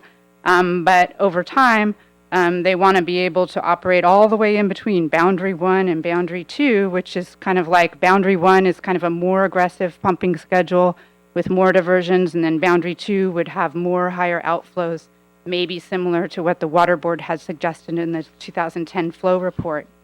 We've seen in DWR's papers, they're saying, look, hey, we're just asking for CWF H3+, not Boundary 1 and Boundary 2. But you have to understand, and again, it's kind of complicated, but CWF H3+ is just an initial operating criteria. That's all it is. And DWR has confirmed that every single part of what is the parameters, including like outflow and bypass flows and all the different ingredients to that operating scenario, are subject to adaptive management, and they want to change things under real-time operations when they want to. So you have to understand that, sure, they're going to comply with the law, but under adaptive management, it's really a black box, right? You've got the fish agencies, you've got DWR, you've got the contractors, and they would be making those determinations in a closed black box without any formal permit amendments, any environmental review, or any public process. So I think it's disingenuous to say that they only want to do CWF H3+ now. What they want is the permits and the consistency review approval and all the things that they need, and then they're going to go off and do this huge range of operations without coming back to the Delta Council or anyone else for permission to do that. Now, one of the big things we've heard from DWR over time is, well, we're going to be able to take more water in wet years and we're going to take less in dry years. And this is something the Delta Council and others have been promoting, which makes sense. But But the fact is that there's nothing in CWF H3+ or the project description or anything that's enforceable that would actually require DWR to take less water when it's dry and more water when it's wet, and they don't really have enough storage to do that anyway. So promises that it would export less water in dry years is incorrect.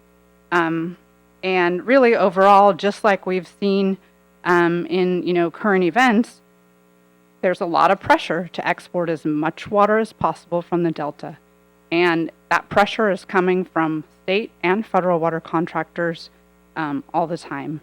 And, this is just a diagram which is a little bit complicated, but it's basically showing that, look, there's a lot of times when the flows are low and we're still taking a lot of water. And one of the problems is that because there's not listed fish in the North Delta, or there's not thought to be listed fish, they've made very low bypass flows in the fall months. And that's exactly when we have the least amount of water in the system. So the idea that they're taking more water only in wet years it's idealistic, and there's no way to enforce it. So Council has adopted a pretty stringent best available science approach, and it's and that took into consideration the federal input. But what we saw with the back and forth between the council, the DISB, and DWR in the development of the environmental review was that instead of really taking the DISB's advice to heart, DWR doubled down on incomplete science they had, and they've refused to update it to this day, even though we've had years to do it. So those inadequate responses, and a lot of that material was in what we've named DCL 230, which was in the initial consultation that council staff had with DWR. A lot of those things just have never been addressed, and a lot of them date back all the way back to the comments on the environmental review. And so this isn't substantial evidence at all of compliance with best available science. Now, we do have ERP1, the Delta flow objectives, to follow the current water quality control plan and best available science. So I've made a list here. It's kind of technical, but as I mentioned before, there's, although the evidence that DWR has put forth here and elsewhere is all focused on one operational scenario, they really don't have evidence put forth for the full range of operations for which they seek approval here and in the other forums in which they're attempting to obtain permits. You heard quite a bit about the export to inflow ratio. That we don't believe complies with the current water quality control plan requirements, and it kind of is contrary to common sense that you really need to look at the overall amount of water coming into a system before you talk about how much water can go out. And that for water quality and all the beneficial uses that need to be protected is very important. And Rio Vista flow standard was something that kind of helps make sure that enough flow is getting all the way through the Delta out for outflow to protect all the beneficial uses, and that actually is not included in the current proposed project. In addition, there's a lot of problems with inconsistencies between the modeling and whether some permits are talking about above the Delta Cross Channel and some permits are talking about below it. So that has created a lot of problems trying to analyze what would happen if these types of diversions were put in the Northern Delta. So just to touch on the D1641 export to inflow ratio discussed by the Friends of the River and others, there really are important reasons why this should apply not just to the South Delta, even though it might have been made a requirement of D1641. Thinking of the South Delta, the same things that were of concern then are of concern in the Northern Delta, where these massive new diversions are proposed. And so by trying to have some kind of relationship between inflow or exports and inflow, that reduces fish, egg, and larva entrainment, right? It's not just about big fish getting in to pumps or screens and being sucked away and taking away the nutrients in the other live parts of the river, it's those things are also true in the North Delta. The Northern Delta is chock full of fish, just like the South Delta, and full of really small organisms that are not, the fish screens are not designed for. So making sure that you have enough flow going through there is really important, and the substitution of having really minimal bypass flows like 5,000 or 7,000 CFS, which I think you heard Mr. Brodsky talk about even in the summertime, you're looking at an average of more like 15,000 or 20,000 CFS right now in the Freeport area. You know, that's a huge difference, and that really would take a biological toll on the Delta.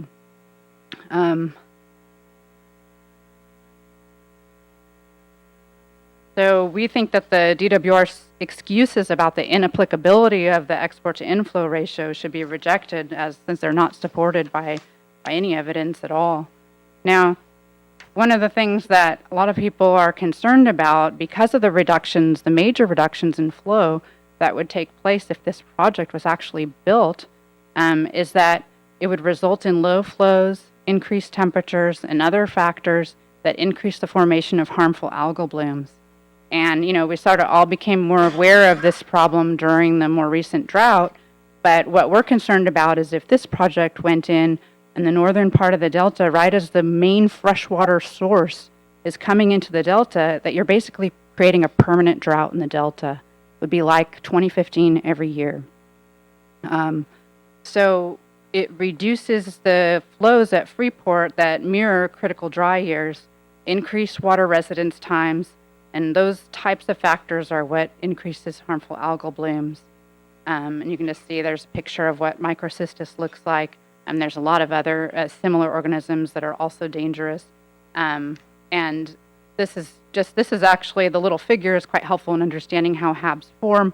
That's a DWR exhibit from a really interesting report by Berg and Satella that a lot of us have been referring to for information about this really concerning development in the Delta. And it should be noted that you could have harmful algal blooms pretty much anywhere, but if you reduce your flows and allow temperatures to increase and you don't have enough velocity to move the water through, then that's when it starts to bloom and you start to have the problem. So the potential is always there. It's about whether you create the conditions under which HABs flourish. So just keying back to the key issues of this hearing, you know, best available science required a scientific approach to addressing harmful algal blooms.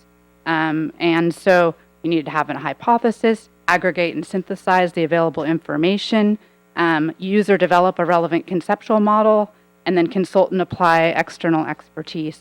That was not followed. You know, the EIR really, you know, it tries to use some of the modeling that was done for water quality impacts and tries to import that over to a HABs analysis.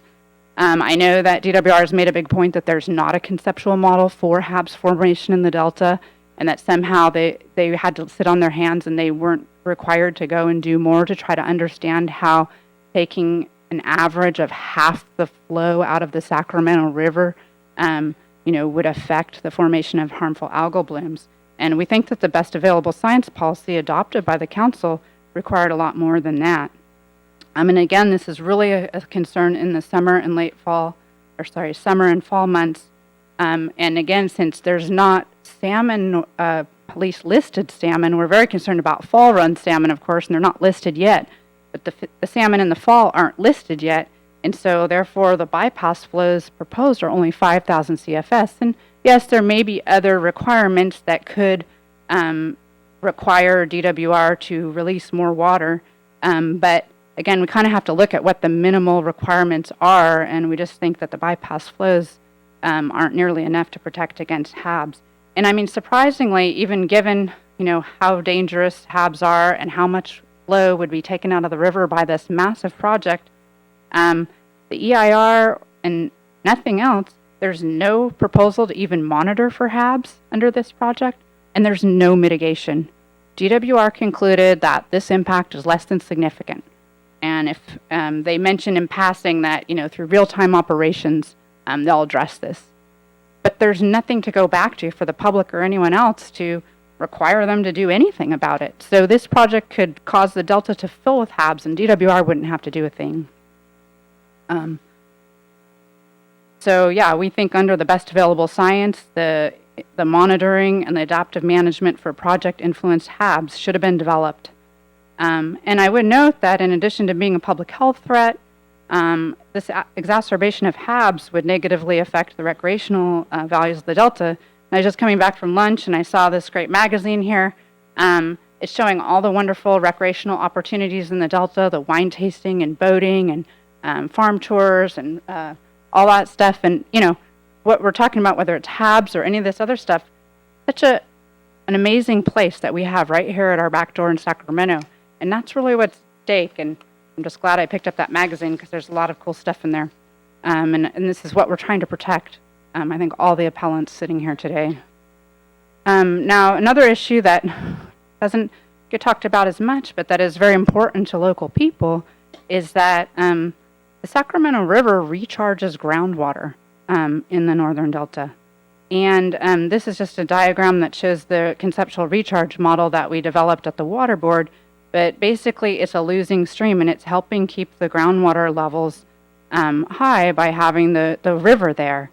And when you lower the level of the river, then the exfiltration reduces, and you don't get as much recharge.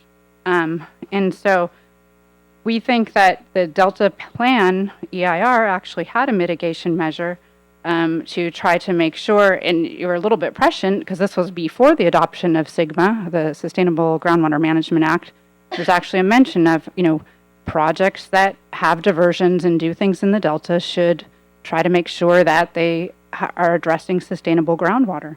And in addition, as I mentioned before, water supply reliability, of course, depends in part on the ability of local people and businesses to access groundwater, particularly on the east side of the river in Sacramento County and lower down in San Joaquin County. So DWR didn't prepare any kind of sustainable groundwater management plan as required by Mitigation Measure 21-2. The EIR acknowledges that water surface elevations would reduce some recharge. They talk about in the modeling they did, which was very rough, that the groundwater may reduce by 5 or so feet, depending over the course of time. Now, they do include in the EIR monitoring a 4-mile swath of the river. This was in response to comments by our groups in Sacramento County in particular. Also put in comments about this because they're very concerned what's going to happen to our wells that are serving the town of Hood or farther out to the east, and also these areas where they're trying to comply with the Sustainable Groundwater Management Act. How's it going to impact those efforts when exfiltration reduces and water levels reduce in those areas as a result of taking so much water out of the river that the water level actually drops at times? Unfortunately, the mitigation that DWR provided is actually only to monitor for 5 years. And experts for the Sacramento County Water Agency and others show that that's not enough time. Groundwater is something that, as you can imagine, it changes very slowly over time in response to changes to recharge. And so, and this project is proposed to keep going for 100 years or who knows how long. So there's no reason, it's not adequate to say monitor for 5 years. And then in addition, there is some mitigation that says, hey, if they end up ruining somebody's well during construction, they will provide replacement water. But there's actually no mitigation around what to do about more regional changes to the subbasins that could occur as a result of the decreased recharge. So this is all inconsistent with the PER mitigation measure, and which required that covered actions include applicable feasible mitigation measures or substitute that would be equally or more effective. DWR doesn't have any mitigation that even addresses this issue. Now, Tom pointed out the slide you can't read, but what the point of it is actually just to show there's a lot of fish in the Sacramento River, and like I mentioned earlier, the environmental review and permitting has really focused on a few listed fish. But you know, public trust resources include all the fish in the river, and there's fish in the river in the North Delta, just like other parts of the Delta. So this idea that you're getting away from sensitive habitats is just wrong when you propose to put huge diversions in the northern delta. So one thing, going back to the mitigation measure 4-2, is about making sure to have adequate mitigation for impacts on special status species. And in addition, this lack of proper mitigation for fish species also goes to best available science requirements of this council. One of the things that we found looking at this issue is that NOAA Fisheries said, hey, you should have dynamic baffling on these huge new screens so that you'll hear DWR talk about, hey, we're going to operate this in real time. This is a technologically advanced project that's going to be responsive to things that are going on. What we found is actually they've got a couple screw traps up in Knight's Landing. So that's like 20 or 30 river miles north of the proposed intakes. And that when they find, and they check those every 24 hours or so, and then when a run of fish is coming down, then they might make a change. But they don't have any ability actually to change the face of the screen. And so there is a thing called dynamic baffling, which could be very helpful and which NOAA Fisheries thought should be used, but somehow was not agreed to as part of this project. So I would really dispute the idea that this is a scientifically advanced project. And I don't think it complies with the PEIR mitigation measure either. And then I think, we're all very concerned about protection of non-listed fish too, and fall run salmon's a good example. They might not be listed right now, but if there's not enough water in the river in the fall and they suffer a lot of losses, this project is the kind of thing that could push that fish into being listed. Another species that's near and dear to our hearts here in Sacramento is the greater sandhill crane. And, mitigation measure 4-2 in your PEIR talks about protecting special status species. This is a fully protected species, so it's not possible to get a permit to take this species. And this is just an example of Staten Island. This is from the supplemental EIR, but it's probably not that much different from the final EIR, and it shows that those noise contours on Staten Island, which is kind of toward the lower portion of the figure, takes up about a third of the island if they would construct this project. And so that's prime. That island was actually purchased with with bond funds, and it's supposed to be managed particularly for sandhill cranes and other wildlife. And this project would just run a huge construction project right through it. And there are requirements to try to put up fencing and barriers, but we had wildlife experts look at that, and they're concerned that the barriers would scare the cranes away too, and the cranes they want to be in open spaces where they can guard from predators and whatnot. So it's not clear at all that those barriers would work. Here's some pictures of that bird. And there is a mitigation. It's not really a mitigation measure. It's called an avoidance and minimization measure 20, which is what DWR refers to when we talk about our concerns about what happens to this species. And of course, this magazine talks about bird watching in the Delta. And I will say the cranes did come back. They come back in the fall, right around this time of year. So now through about March, you can go out and see the cranes anytime, and it's a wonderful recreational activity in the Delta.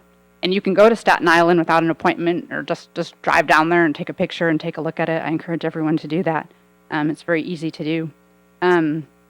But with respect to, if folks look at AMM 20, pretty much everything in there is saying, yeah, we'll try to do this, we'll try to do that if it's feasible.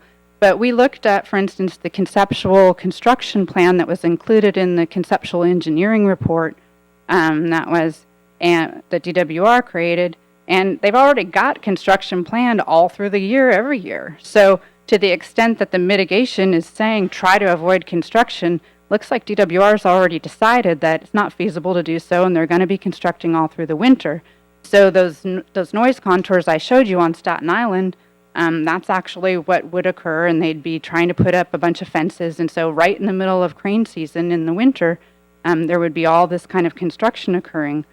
So, I mean, it's true, I guess DWR could come up with a different construction timeline, but what we're seeing is that, yeah, there's some good ideas in AMM 20, but they're not enforceable. They don't really require anything. They say, try to do this, and if you don't feel like you can do it feasibly, you don't have to.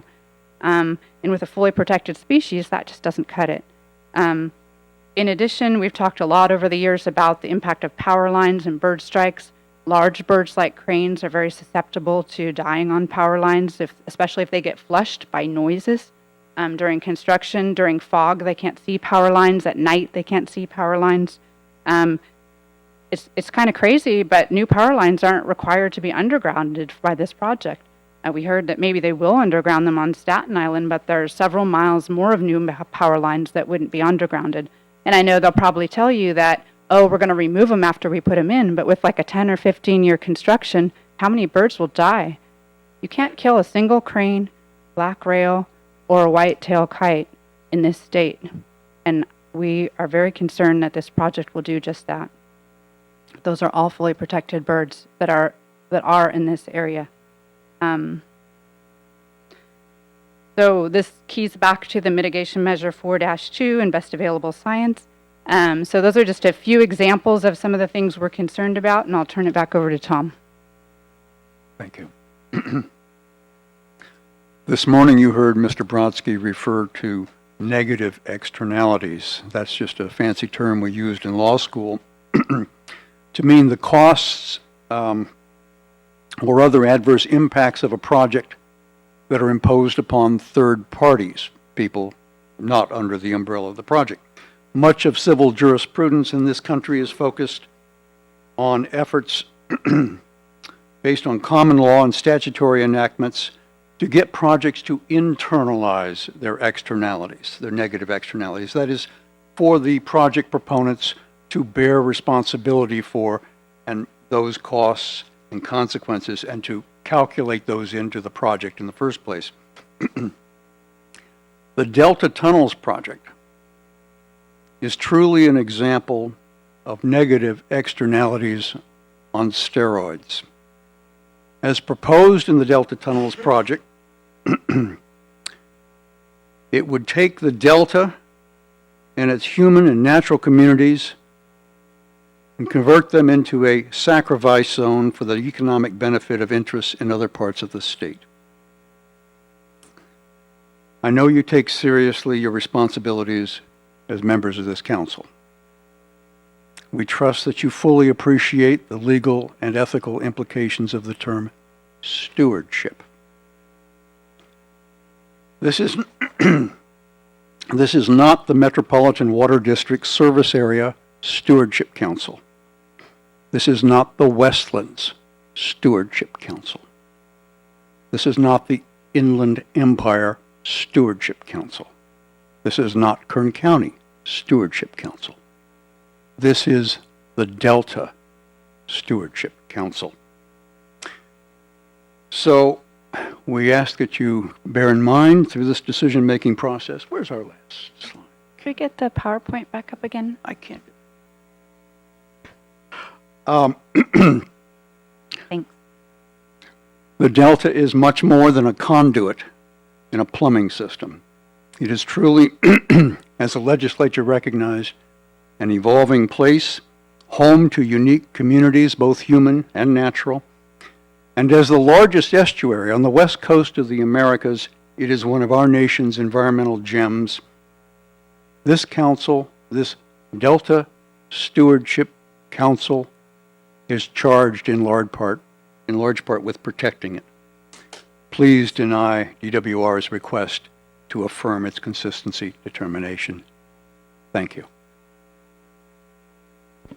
Thank you. That completes your presentation. Any questions? Councilmember Gatto? So you probably saw me squinting to see a few of your graphs and figures in this. Question, is your PowerPoint part of the public record? It will be, yeah. They told me they'll provide it. I apologize for not calling. Yeah, I was trying to follow along with the 32 gigabytes of information that the staff was so kind to give us, but I didn't see a lot of these graphs and stuff, so I'd just love a copy of that if at some point I could. Yeah, and it's pretty much a summary of a lot of larger documents we submitted. So yes, you will have that. Perfect, thank you. Thank you. Anyone else? Thank you. All right, we will now take a break. It's 2:20. We'll break until 2:40.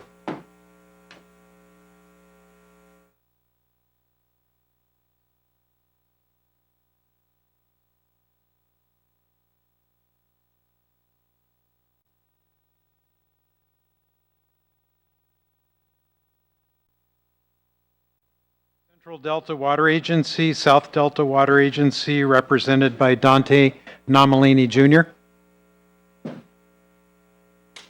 Good afternoon.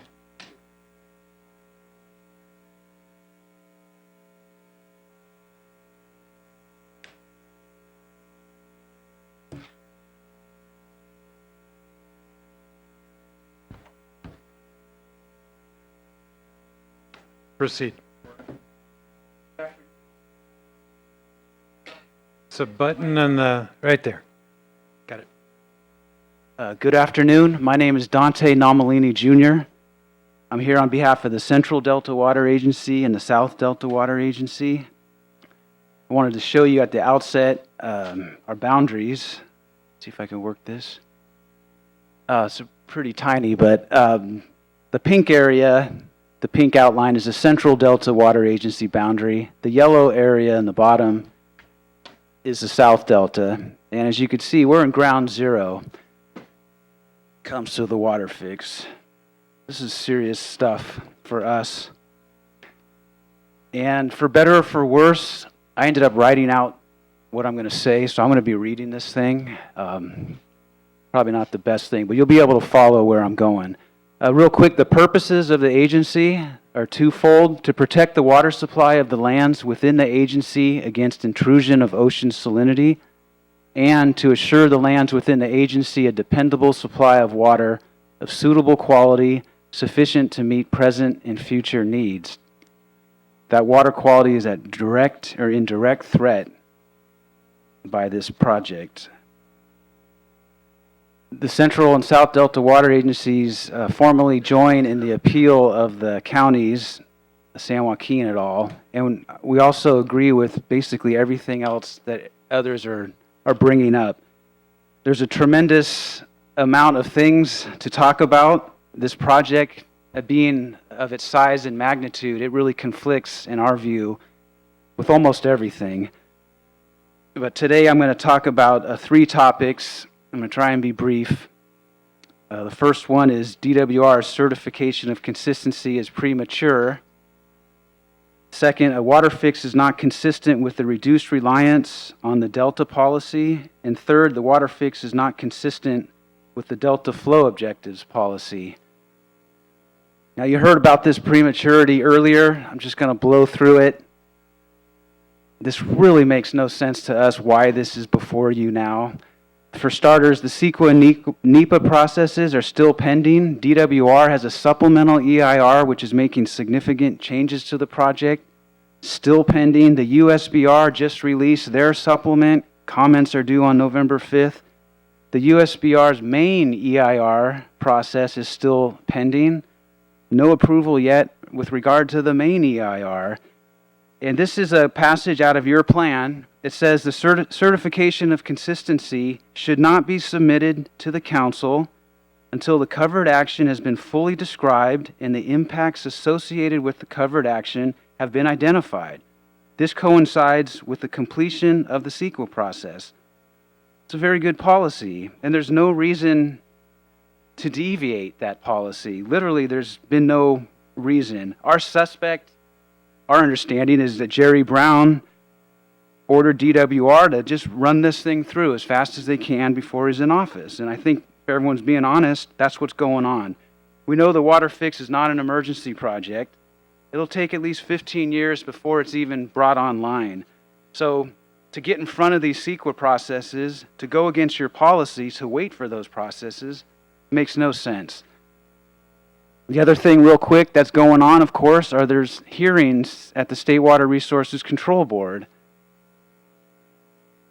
And all the parties in this case, including DWR, were relying on the evidence that was submitted in that hearing. Now, the State Water Board is going to sort out all that evidence for everybody's benefit. They're going to weigh it. They're going to sort it out. They're going to decide critical issues such as to what extent will the WaterFix injure legal users of water? How will it injure fish and wildlife? How will it injure the public interest? The State Board will ultimately decide as well how the WaterFix can and will be operated. You've heard a lot about it's a mystery to us how this project is actually going to play out. Well, that process is going to be the first process that attempts to nail that down. And there's no valid reason, again, for you folks not to wait until that process plays itself out.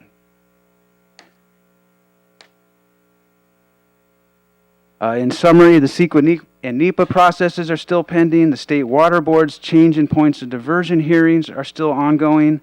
And the results of those processes, both of them, are essential to a meaningful determination of the consistency of the WaterFix with the Delta Plan's numerous policies and co-equal goals. Once again, there's no valid reason for the council to rush the review of DWR certification in advance of the completion of those processes.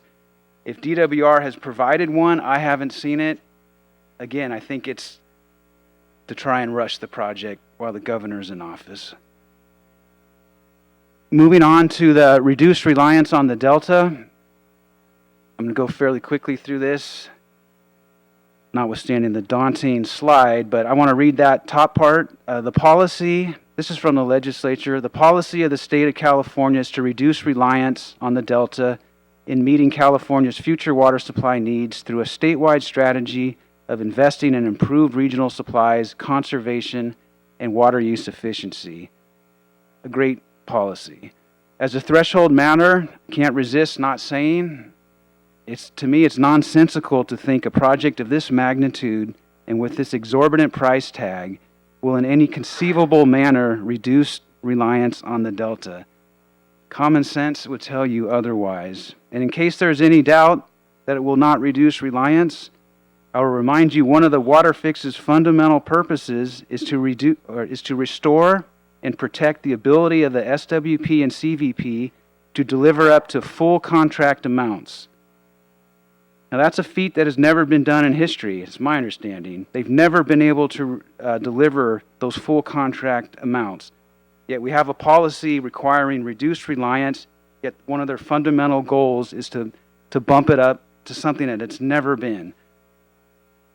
To think what the 20+ billion could do if it was spent on improved regional supplies, conservation, and water use efficiency as envisioned by the legislature is nothing short of saddening. We're going in a complete wrong direction with a project like this. Be that as it may, the council has developed its own policy in its Delta plan to implement the legislature's reduced reliance policy.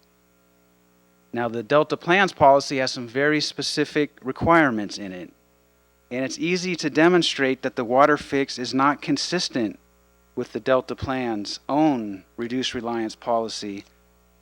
The plan, or your policy, is very clear and specific as to what all urban and agricultural water suppliers that will receive water from the WaterFix must do to demonstrate that they are adequately contributing to reduced reliance on the Delta. Oh, sorry about that. Reading off my own sheet. The council staff specifically asked DWR which urban and agricultural water suppliers have not provided the department with the data specified in the council's plan WRP1, i.e. the data required by the council's regulation to demonstrate contribution to reduced reliance. DWR's answer: none of the SWP or CVP agricultural water suppliers have provided the data in the format specified in that subdivision to the department. With regard to the urban water suppliers, DWR responded, none of them provided the data as a Delta-specific reduced reliance element as indicated by that subdivision. Worse than that, DWR could not even provide a complete list of all urban and agricultural water suppliers that would receive water from the WaterFix, much less the specific data demonstrating their reduced compliance. Now, DWR's reason was it would likely require months. This is the reason for not providing the list. It would likely require months to review each plan and each water supplier's publicly available information to determine how they are physically plumbed to other suppliers. Now, in my mind, I'm getting out the violins. The fact that something takes months obvious to everybody is not a reason not to pursue it. As if DWR does not have or did not have months to compile that list. Unacceptable. In the end, DWR's conceded failure to even provide a complete list of the urban and agricultural suppliers, much less the mandatory data on reduced reliance, is completely unacceptable. The fact that it takes DWR time or takes time for the urban and agricultural water suppliers to generate and provide the mandatory data to comply with the Council's reduced reliance policy obviously cannot in any manner excuse the failure to generate and provide that data. Of course it takes time to do it. Your reduced reliance policy had some teeth in it, and those teeth are where they're getting tripped up on right out of the gate. DWR has come nowhere close to demonstrating that providing the requisite data is not feasible. It only needs more time, which it unquestionably has. In sum, DWR's conceded failure to provide the information required by the Council's reduced reliance policy is a fatal error that cannot be excused on the ground of infeasibility. DWR's certification of compliance with that policy must therefore be rejected. Now I want to switch over to the Delta Flow Objectives policy. And I really want to talk about levee failures and sea level rise, so I'm going to rush through this, but they're part of the flow objectives argument. The Council's Delta Flow Objectives policy, as you all know, is the following. The State Water Resource Control Board's Bay Delta Water Quality Control Plan flow objectives shall be used to determine consistency with the Delta Plan. The State Water Resource Control Board's water or current flow objectives are implemented through its decision 1641. Now, D1641 requires the SWP and CVP to maintain numerous flow objectives intended to maintain an adequate level of water quality for the benefit of fish and wildlife, for the benefit of in-delta water users, as well as for the benefit of SWP and CVP export users. As a threshold matter, when the projects address the question, whether the WaterFix will be operated in a manner that is consistent with the D16 flow objectives, they respond as follows. DWR claims that it will operate the WaterFix in compliance with those objectives. Now, you heard about this morning. As we all know, the WaterFix, however, is a joint DWR and USBR project that will be jointly operated by both. Does the USBR also make the claim that the USBR will operate the WaterFix in compliance with those objectives? No, it indisputably does not. There is no such claim. And Friends of the River made that point very well. This is a massive problem. The USBR's lack of commitment to operate the WaterFix in compliance with the D1641 flow objectives is a fatal flaw that requires the rejection of DWR certification because the WaterFix is a joint project and only one of the participants' commitment to operate the project in compliance with D16's flow objectives is obviously not good enough.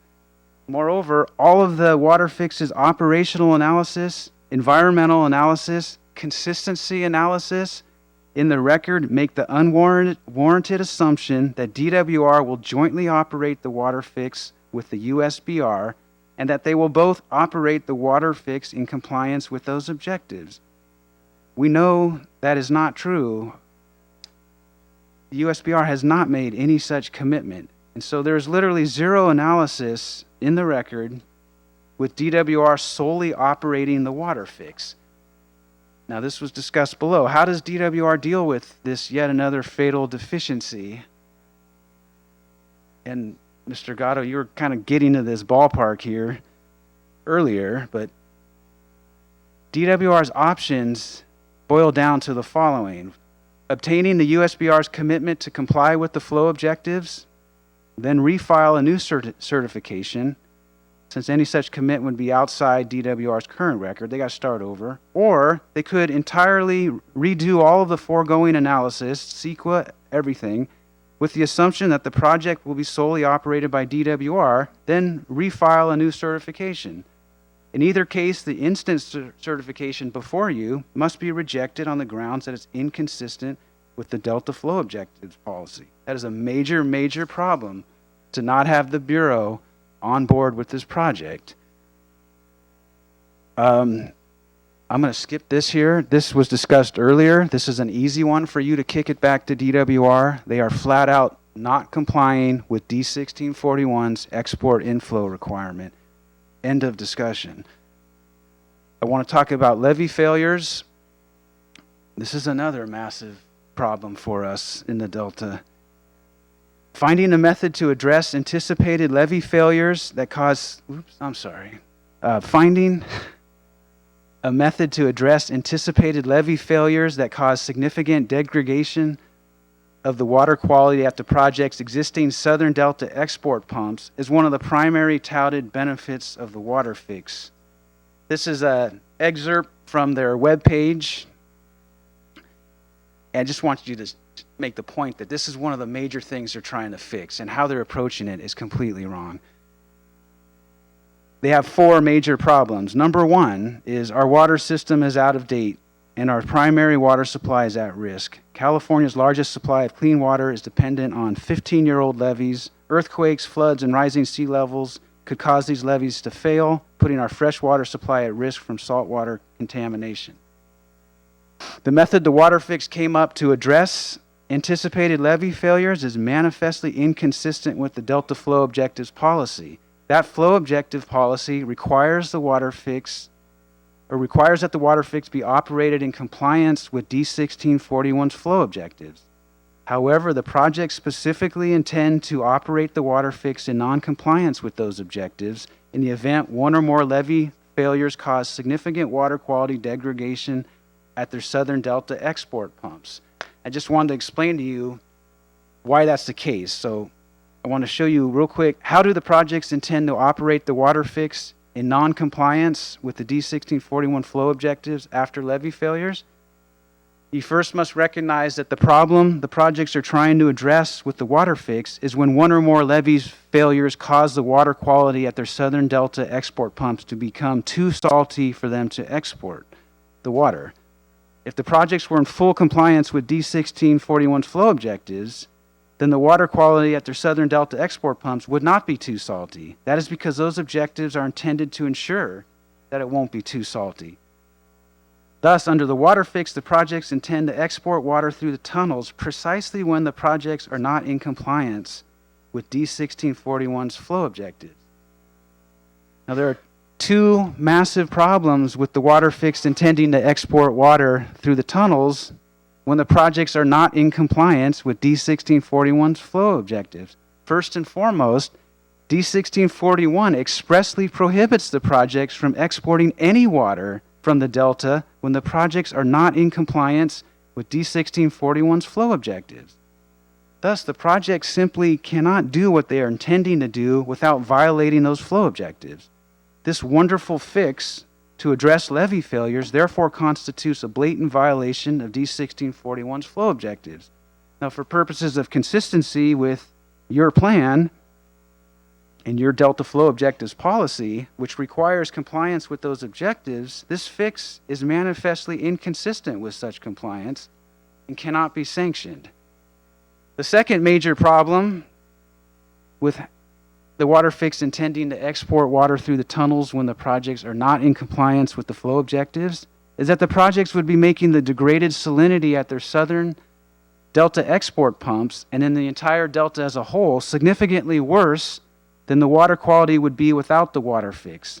That is because this masterful plan involves exporting Sacramento River water through the tunnels that could have been used to restore that water quality. Without the WaterFix, if the projects want to export water from the Delta after levee failures, the projects would have no choice but to allow that fresh water to flow through the Delta before it is exported. In the end, the method the projects came up with under the WaterFix to address this purported number 1 problem of levee failures is to export water from the Delta through the tunnels in direct violation of D1641's prohibition of such exports, while the projects are in non-compliance with D1641's flow objectives, and export water from the Delta through the tunnels that is needed to meet and maintain D1641's flow objectives, and hence they will make the already significantly degraded water quality in the Delta even worse. Both of these are entirely unacceptable and entirely inconsistent with the Council's Delta Flow Objectives policy, as well as the co-equal goals, and hence cannot be sanctioned. With regard to the co-equal goals, the method involves, this goes to the heart of it, and this is what you should be concerned about. With regard to the co-equal goals, this method involves improving the reliability of the water supplies of the project's export contractors after levee failures by directly impairing the reliability of the water supplies of in-delta water users and the delta environment after levee failures. This cannot be sanctioned.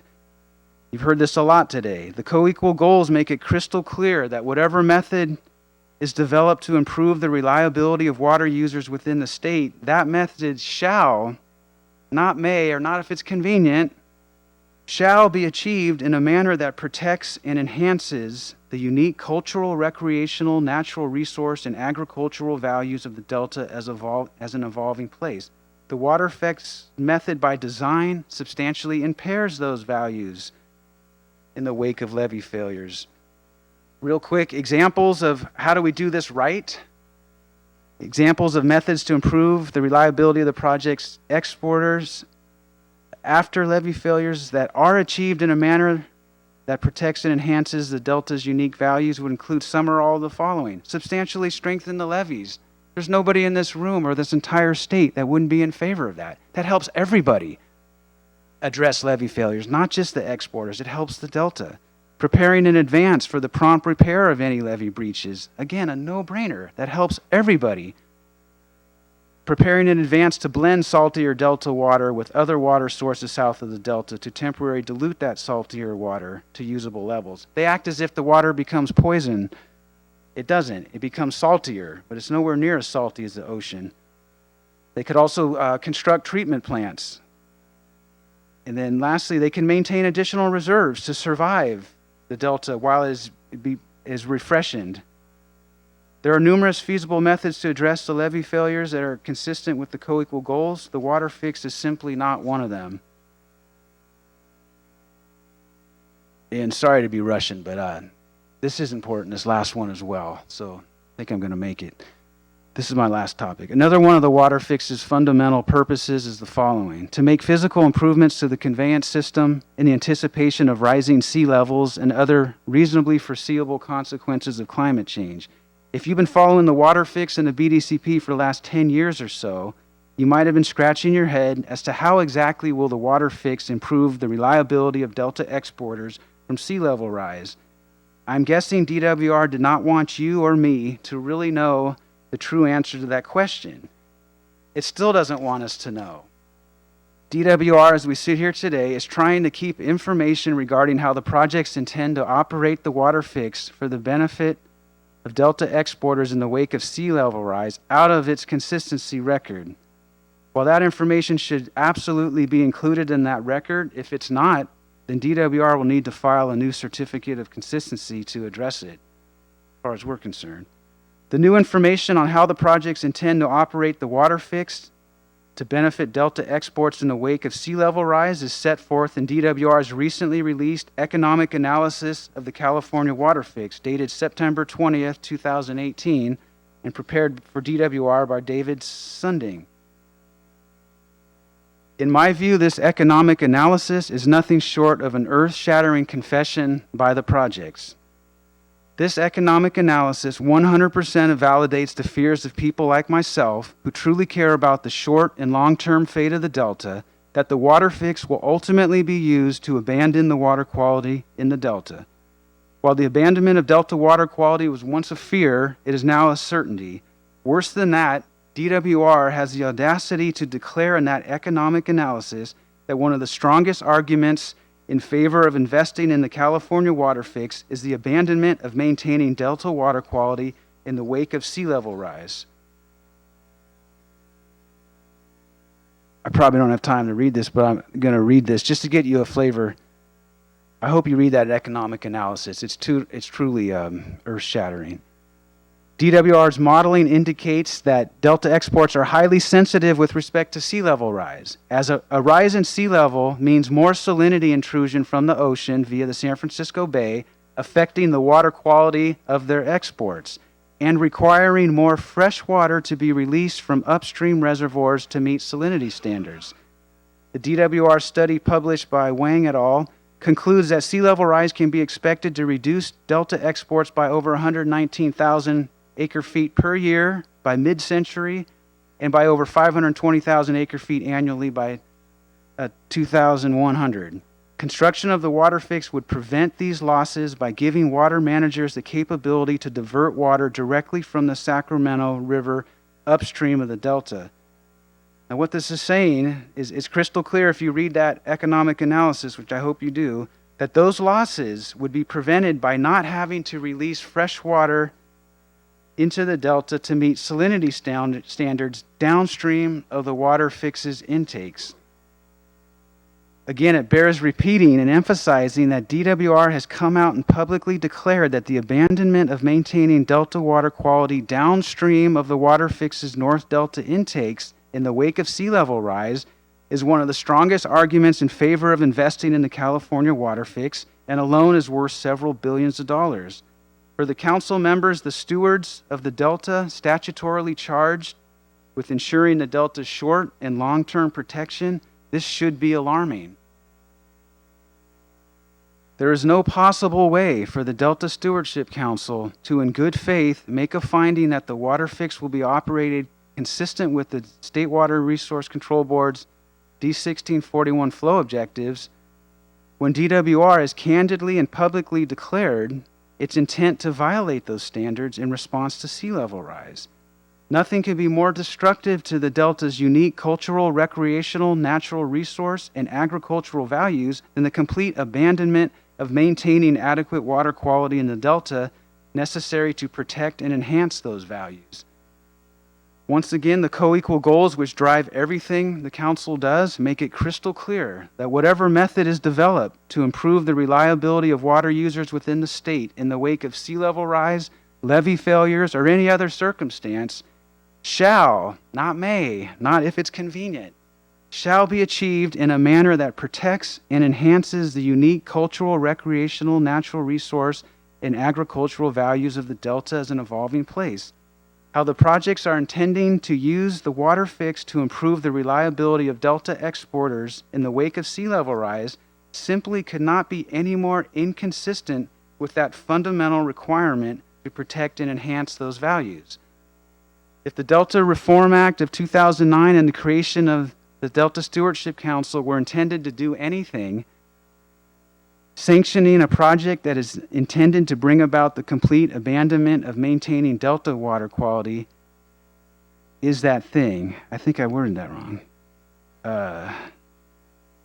There was anything you were supposed to do, it was to stop the abandonment of water quality, which is what is proposed here. To coin a phrase from DWR, preventing such a catastrophic abandonment is one of the strongest arguments against a finding that the WaterFix is consistent with the Delta Plan and the co-equal goals. It manifestly is neither. And sorry to rush all this, but hopefully you'll read some of the written stuff, which is a little more clearer. But for these and the countless other inconsistencies with the Delta Plan and the co-equal goals, and to carry out your duties as the stewards of the Delta, we're relying on you folks, I think you know that. To carry out your duties as the stewards of the Delta in charge of protecting it, we respectfully request that you entirely reject this certification. Thank you. Thank you. Any questions for Mr. Nomalini? Thank you very much. All right, thanks.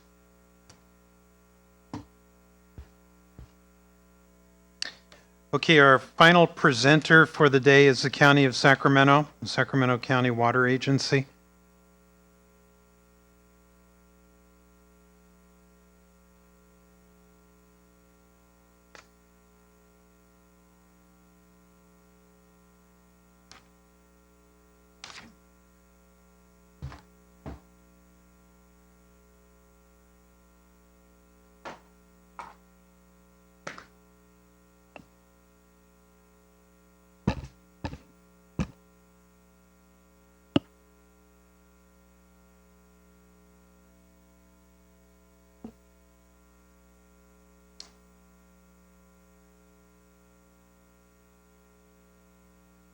Good afternoon, Chair Fiorini and members of the Delta Stewardship Council. I'm pleased to return this afternoon, again, far more briefly than my comments this morning, but to introduce on behalf of the County of Sacramento, certainly as you've heard much today from other appellants, to, I think, further iterate impacts and reasons why the County Water Agency is challenging the determination of consistency. I'm joined today by Mr. William Burke, member of the County Council's office in Sacramento County, and Ms. Virginia Shabra, who's a longtime resident of the, lifelong resident of the Delta, and she'll share some, I think, very poignant comments with you as a part of our presentation. For the record, I am Don Natoli, as I noted this morning. I'm a member of the Sacramento County Board of Supervisors and have served in that capacity for 24 years. You heard from me earlier today, and I certainly don't intend to repeat any of my testimony from this morning, but rather, just as I said a moment ago, to briefly set the stage for the Sacramento County appeal on the consistency of the California WaterFix with reference to the Delta Plan. I think it's important, however, that I do state for the record and make it very clear that, as I noted briefly this morning, as a Sacramento County Supervisor, I represent all the communities in the Sacramento County portion of the San Joaquin-Sacramento River Delta, which include the communities of, and you've heard about them from many other folks today, but Freeport, Cortland, Hood, Locke, Walnut Grove, Ryde, and the city of Ileton. And these Sacramento communities, as you will note from the information presented by Mr. Burke, particularly Hood and Cortland, but all of them, from a construction standpoint, are at ground zero as it relates to the California WaterFix. And as I described this morning, will be the most directly and most permanently affected by the project that's proposed. I just want to call attention to one item that I didn't touch upon this morning, and I think it'll be covered in part in Mr. Burke's testimony. But as I talked about the incessant activity and some of the things associated with the project, one of the questions that really comes to mind, and it hasn't been touched on very much at all today, is what happens to all the spoils material that's generated from tunneling and the other excavation sites really needs to be pointed out. The tunnel muck will be stockpiled in locations on more than 2,000 acres scattered across the countryside for however long it takes to, I guess, find a suitable or permanent location for the material. And I would just ask that you, for a brief moment, just imagine more than 30 million cubic yards of this muck, equivalent in mass to at least 10 Great Pyramids of Egypt.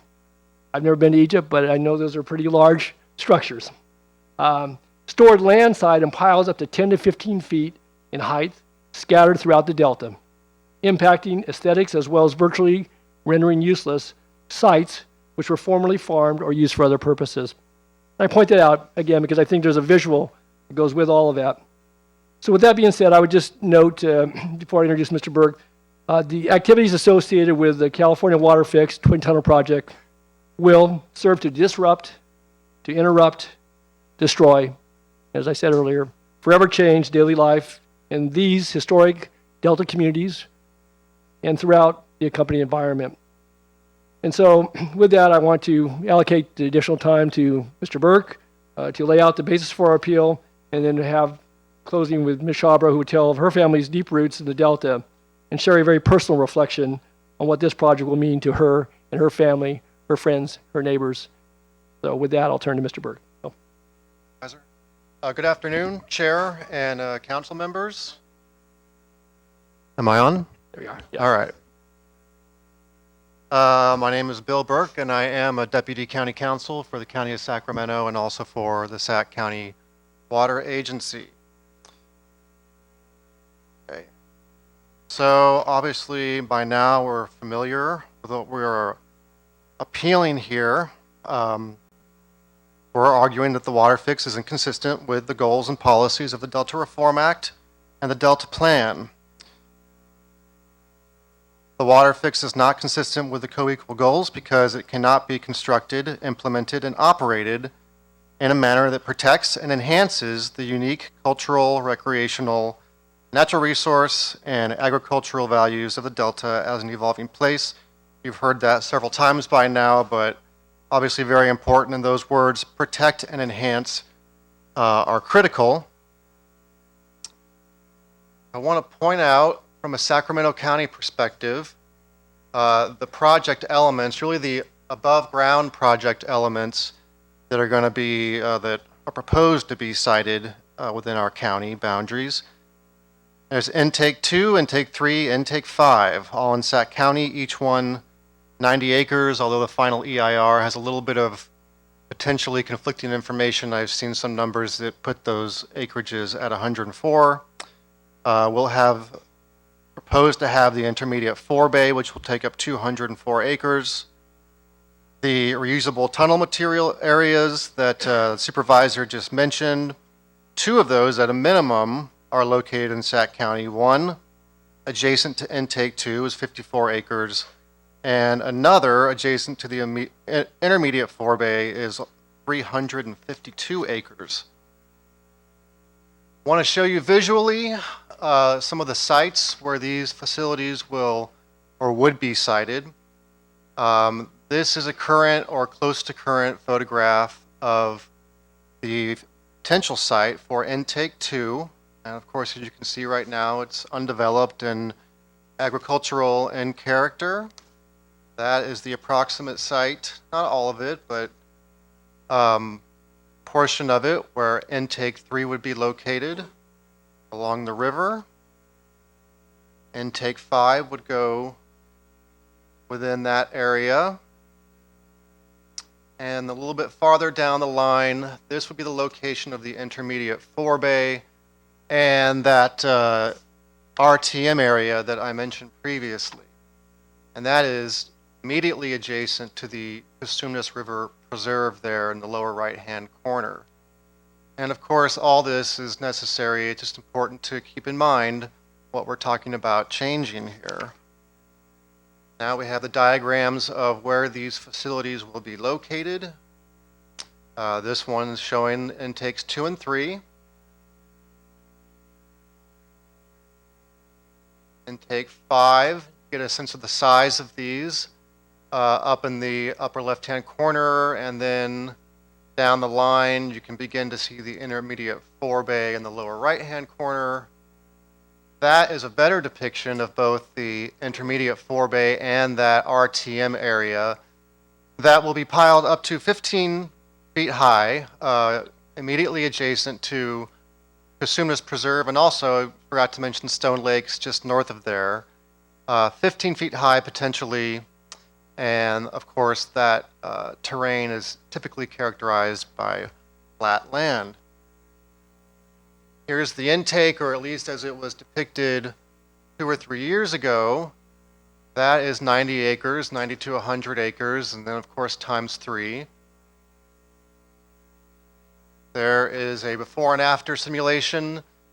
The river, the existing levee above, and then the intake below, and of course you can see the trees and natural terrain that used to be there would be replaced by concrete and an industrial looking facility.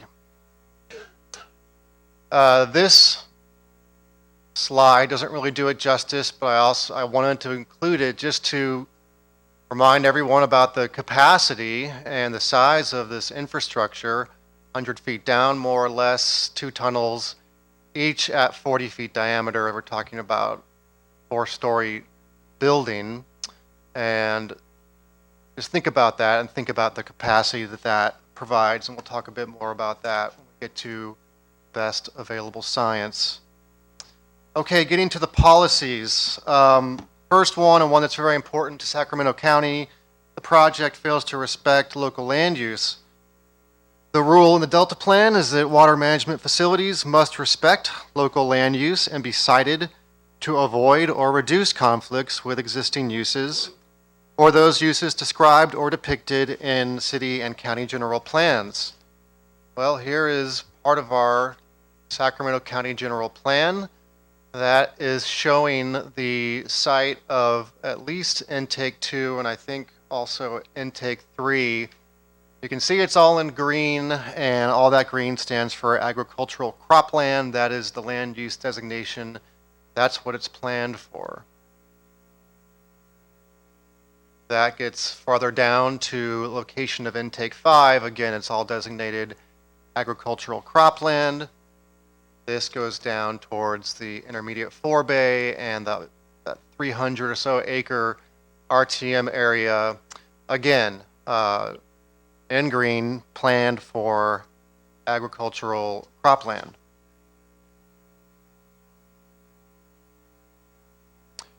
Our general plan ag element also designates the land and the agricultural values of these locations, and the sites that I just described are variously designated as prime farmland, unique farmland, and farmland of local importance. And I'm sure everyone remembers that we're talking about some of the most productive and valuable farmland on the planet. Okay, again, we're still talking about conflicts or disrespect for local land use. The effect that the WaterFix would have on the historic communities of the Delta. Hood and Cortland are legacy communities recognized by the state legislature. The WaterFix facilities will irreversibly alter the character of the Delta towns and environs. They will be a detriment to cultural tourism. The WaterFix will undermine the goals and vision for the Delta as a national heritage area. And these arguments are all elaborated on and set forth in the written testimony of Dr. Robert Benedetti, which we submitted with our appeal. Again, the impacts to the Delta roads is going to be a disrespect to land use down there. All Delta land uses depend on local roads, so everyone that lives and works down there or visits is going to be affected by the construction and the use of the Delta roads by all of the trucks. And of course, we're talking about 10 to 13 years of construction. Dr. Benedetti, one passage that I thought I would include regarding State Highway 160, he noted it's an idyllic route that will be physically altered forever with the relocation of the highway at each intake, thereby taking passersby 220 feet further inland from the river. We submitted the testimony regarding transportation and road impacts of Reza Mogisi, who works at our Department of Transportation. He has pointed out in his testimony that certainly during the construction phase, all the truck trips are going to have a substantial and detrimental effect on levels of service on these Delta roads, some by a factor of five-fold increases in trips. These roads are not built for this kind of a project of this magnitude. They are narrow and they are built on levees, many of them, and are not going to be able to withhold, even from the first couple of weeks of trucks making use of them. So DWR is really going to have to repair these roads before, during, and after the project if it is to happen. We will see resident trip routes significantly altered over the construction period.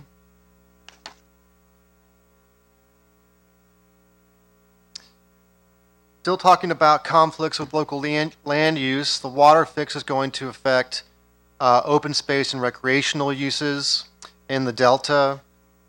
The construction and operation of WaterFix facilities, especially the RTM areas and the tunnel shafts, will degrade and diminish the visual, oral, and biological experience at Stone Lakes National Wildlife Refuge and Sunis River Preserve. And we submitted the testimony of our Parks Director, Jeff Leatherman, and Parks employee, Regional Parks employee, Amber Vaselka, to flesh out those arguments.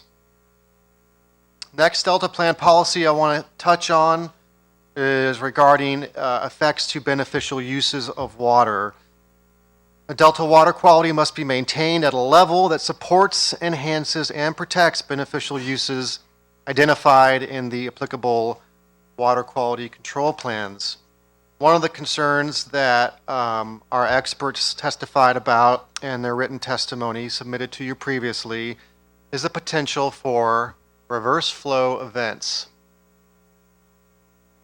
So reverse flow events are what happens when we get a combination of an ocean high tide combined with a reduced flow rate of the Sacramento River. It causes a reverse flow, and that is a problem because the Freeport Regional Water Project, the Sac County Water Agency intake, surface water intake, is located just upstream from Regional Sanitation's wastewater treatment plant release point. So when these reverse flow events happen, we will sometimes have to shut down the intake and also shut down our operations at the Vineyard Surface Water Treatment Plant.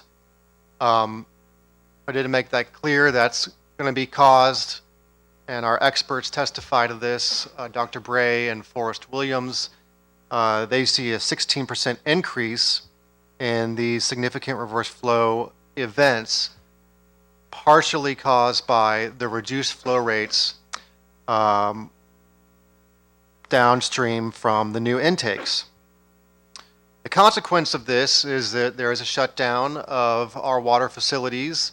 We rely on a conjunctive use water program, and if the surface water intake is shut down, we have to disproportionately rely on groundwater, and right now, of course, we're trying to manage and conserve our groundwater. And of course, there are financial costs to shutting down and altering the operations when this happens. Next policy, the WaterFix will increase reliance on Delta water. The rule here is that water shall not be exported from the Delta if all of the following occur. First, one or more exporters fail to adequately contribute to reduced reliance on the Delta. And there are 3 separate standards on the next slide that will tell you whether or not those exporters have done that. The next requirement, the failure significantly causes the need for export of Delta water. And third, that export or transfer or use of Delta water would have a significant adverse impact in the Delta. Here are the 3 standards. As I read this requirement, that exporters need to show all 3. All exporters need to show all 3. They need to have completed an urban or ag water management plan. They must have commenced implementation of programs and projects that reduce reliance on Delta water.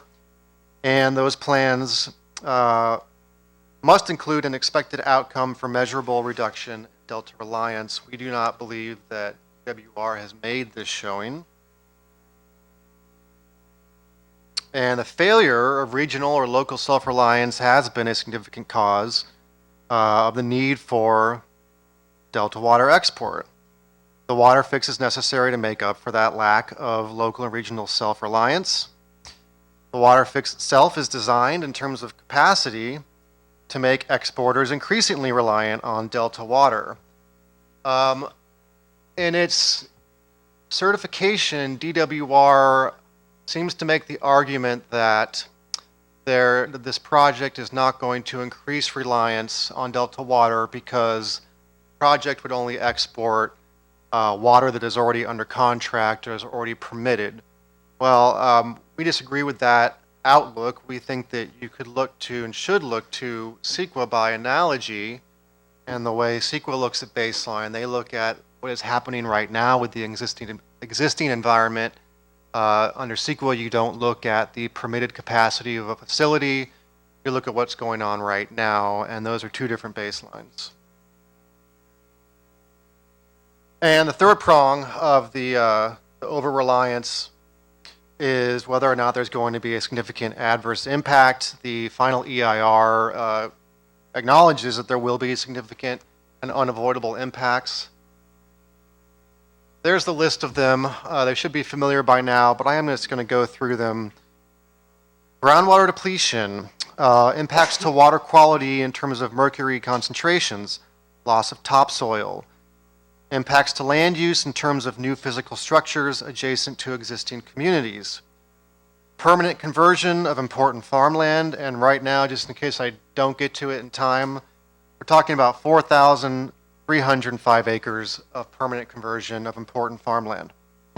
Reduction of recreation opportunities, permanent visual impacts to scenic vistas resources, effects on archaeological and historic sites, traffic level of service, air quality in terms of greenhouse gas emissions and regional criteria pollutants, and construction noise. Those are all acknowledged significant unavoidable impacts in the final EIR.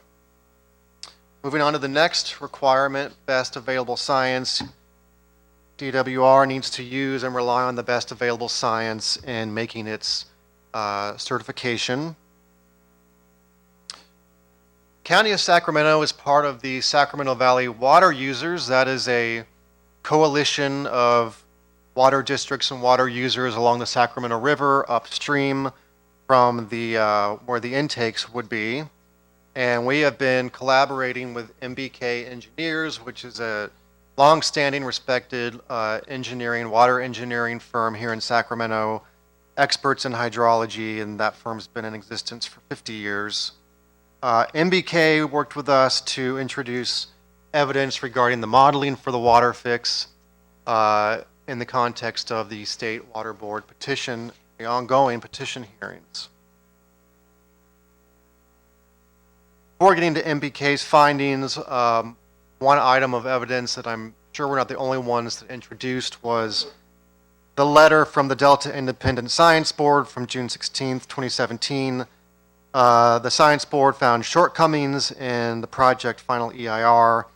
It criticized the EIR's failure to discuss in detail how adaptive management would be implemented, and it found that the final EIR has overly optimistic expectations regarding the rate of ecological recovery in light of recent scientific literature showing that restoration efforts have significant recovery debts. Now, MBK looked at all the modeling, or all the available modeling that's been provided in the State Board hearings. If I could just attempt to summarize one of the main concerns or main critiques that MBK had, it has to do with how the modeling for this project has understated the potential impacts to water storage upstream of the intakes.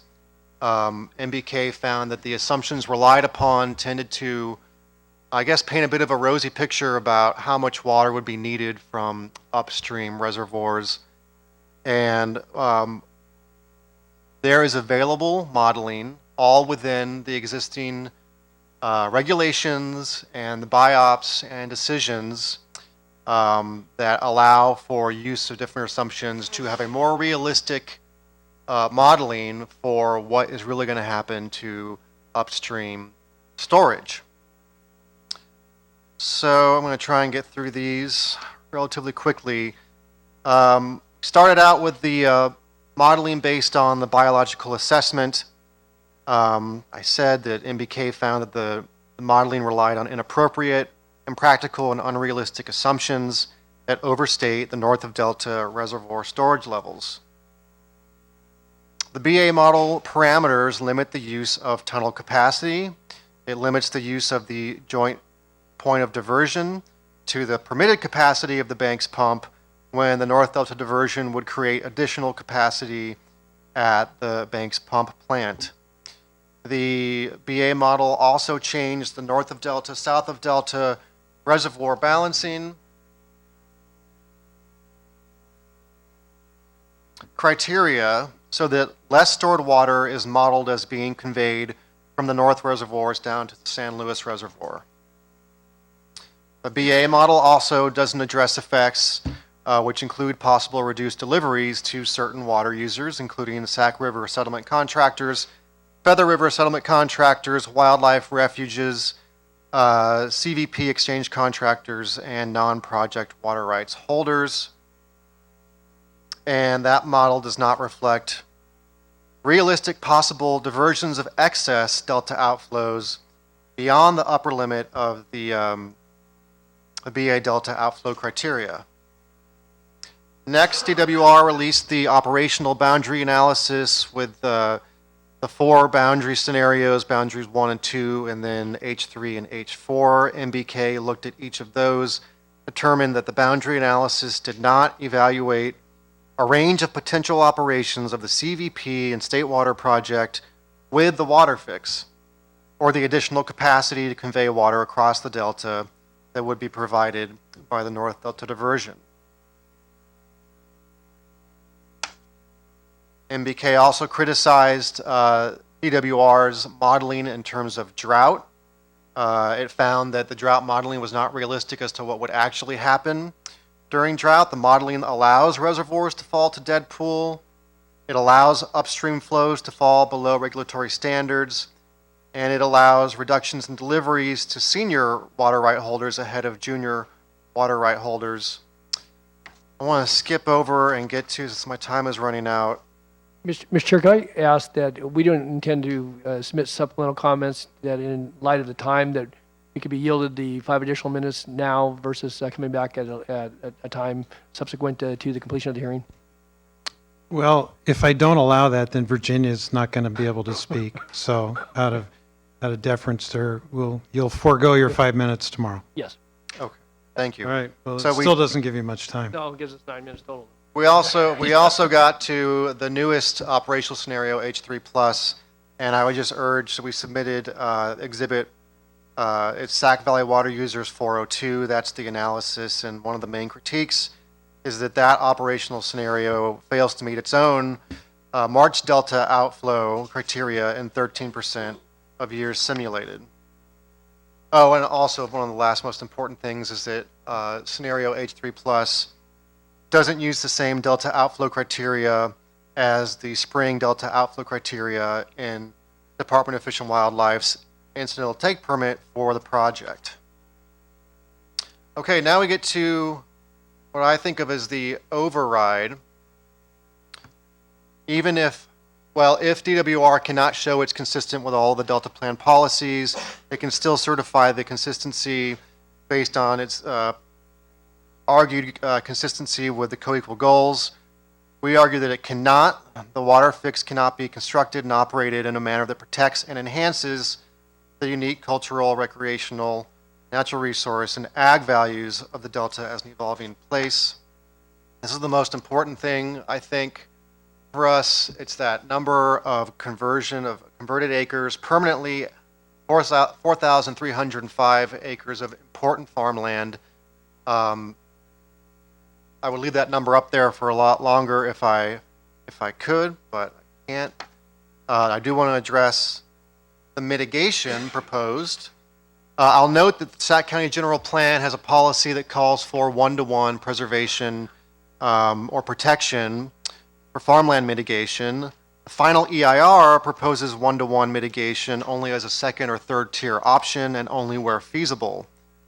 The final EIR acknowledges that ag land conversion is significant unavoidable impact, even with mitigation and even with a one-to-one preservation mitigation measure, the impact is still significant and unavoidable. Talked a bit about the cultural impacts.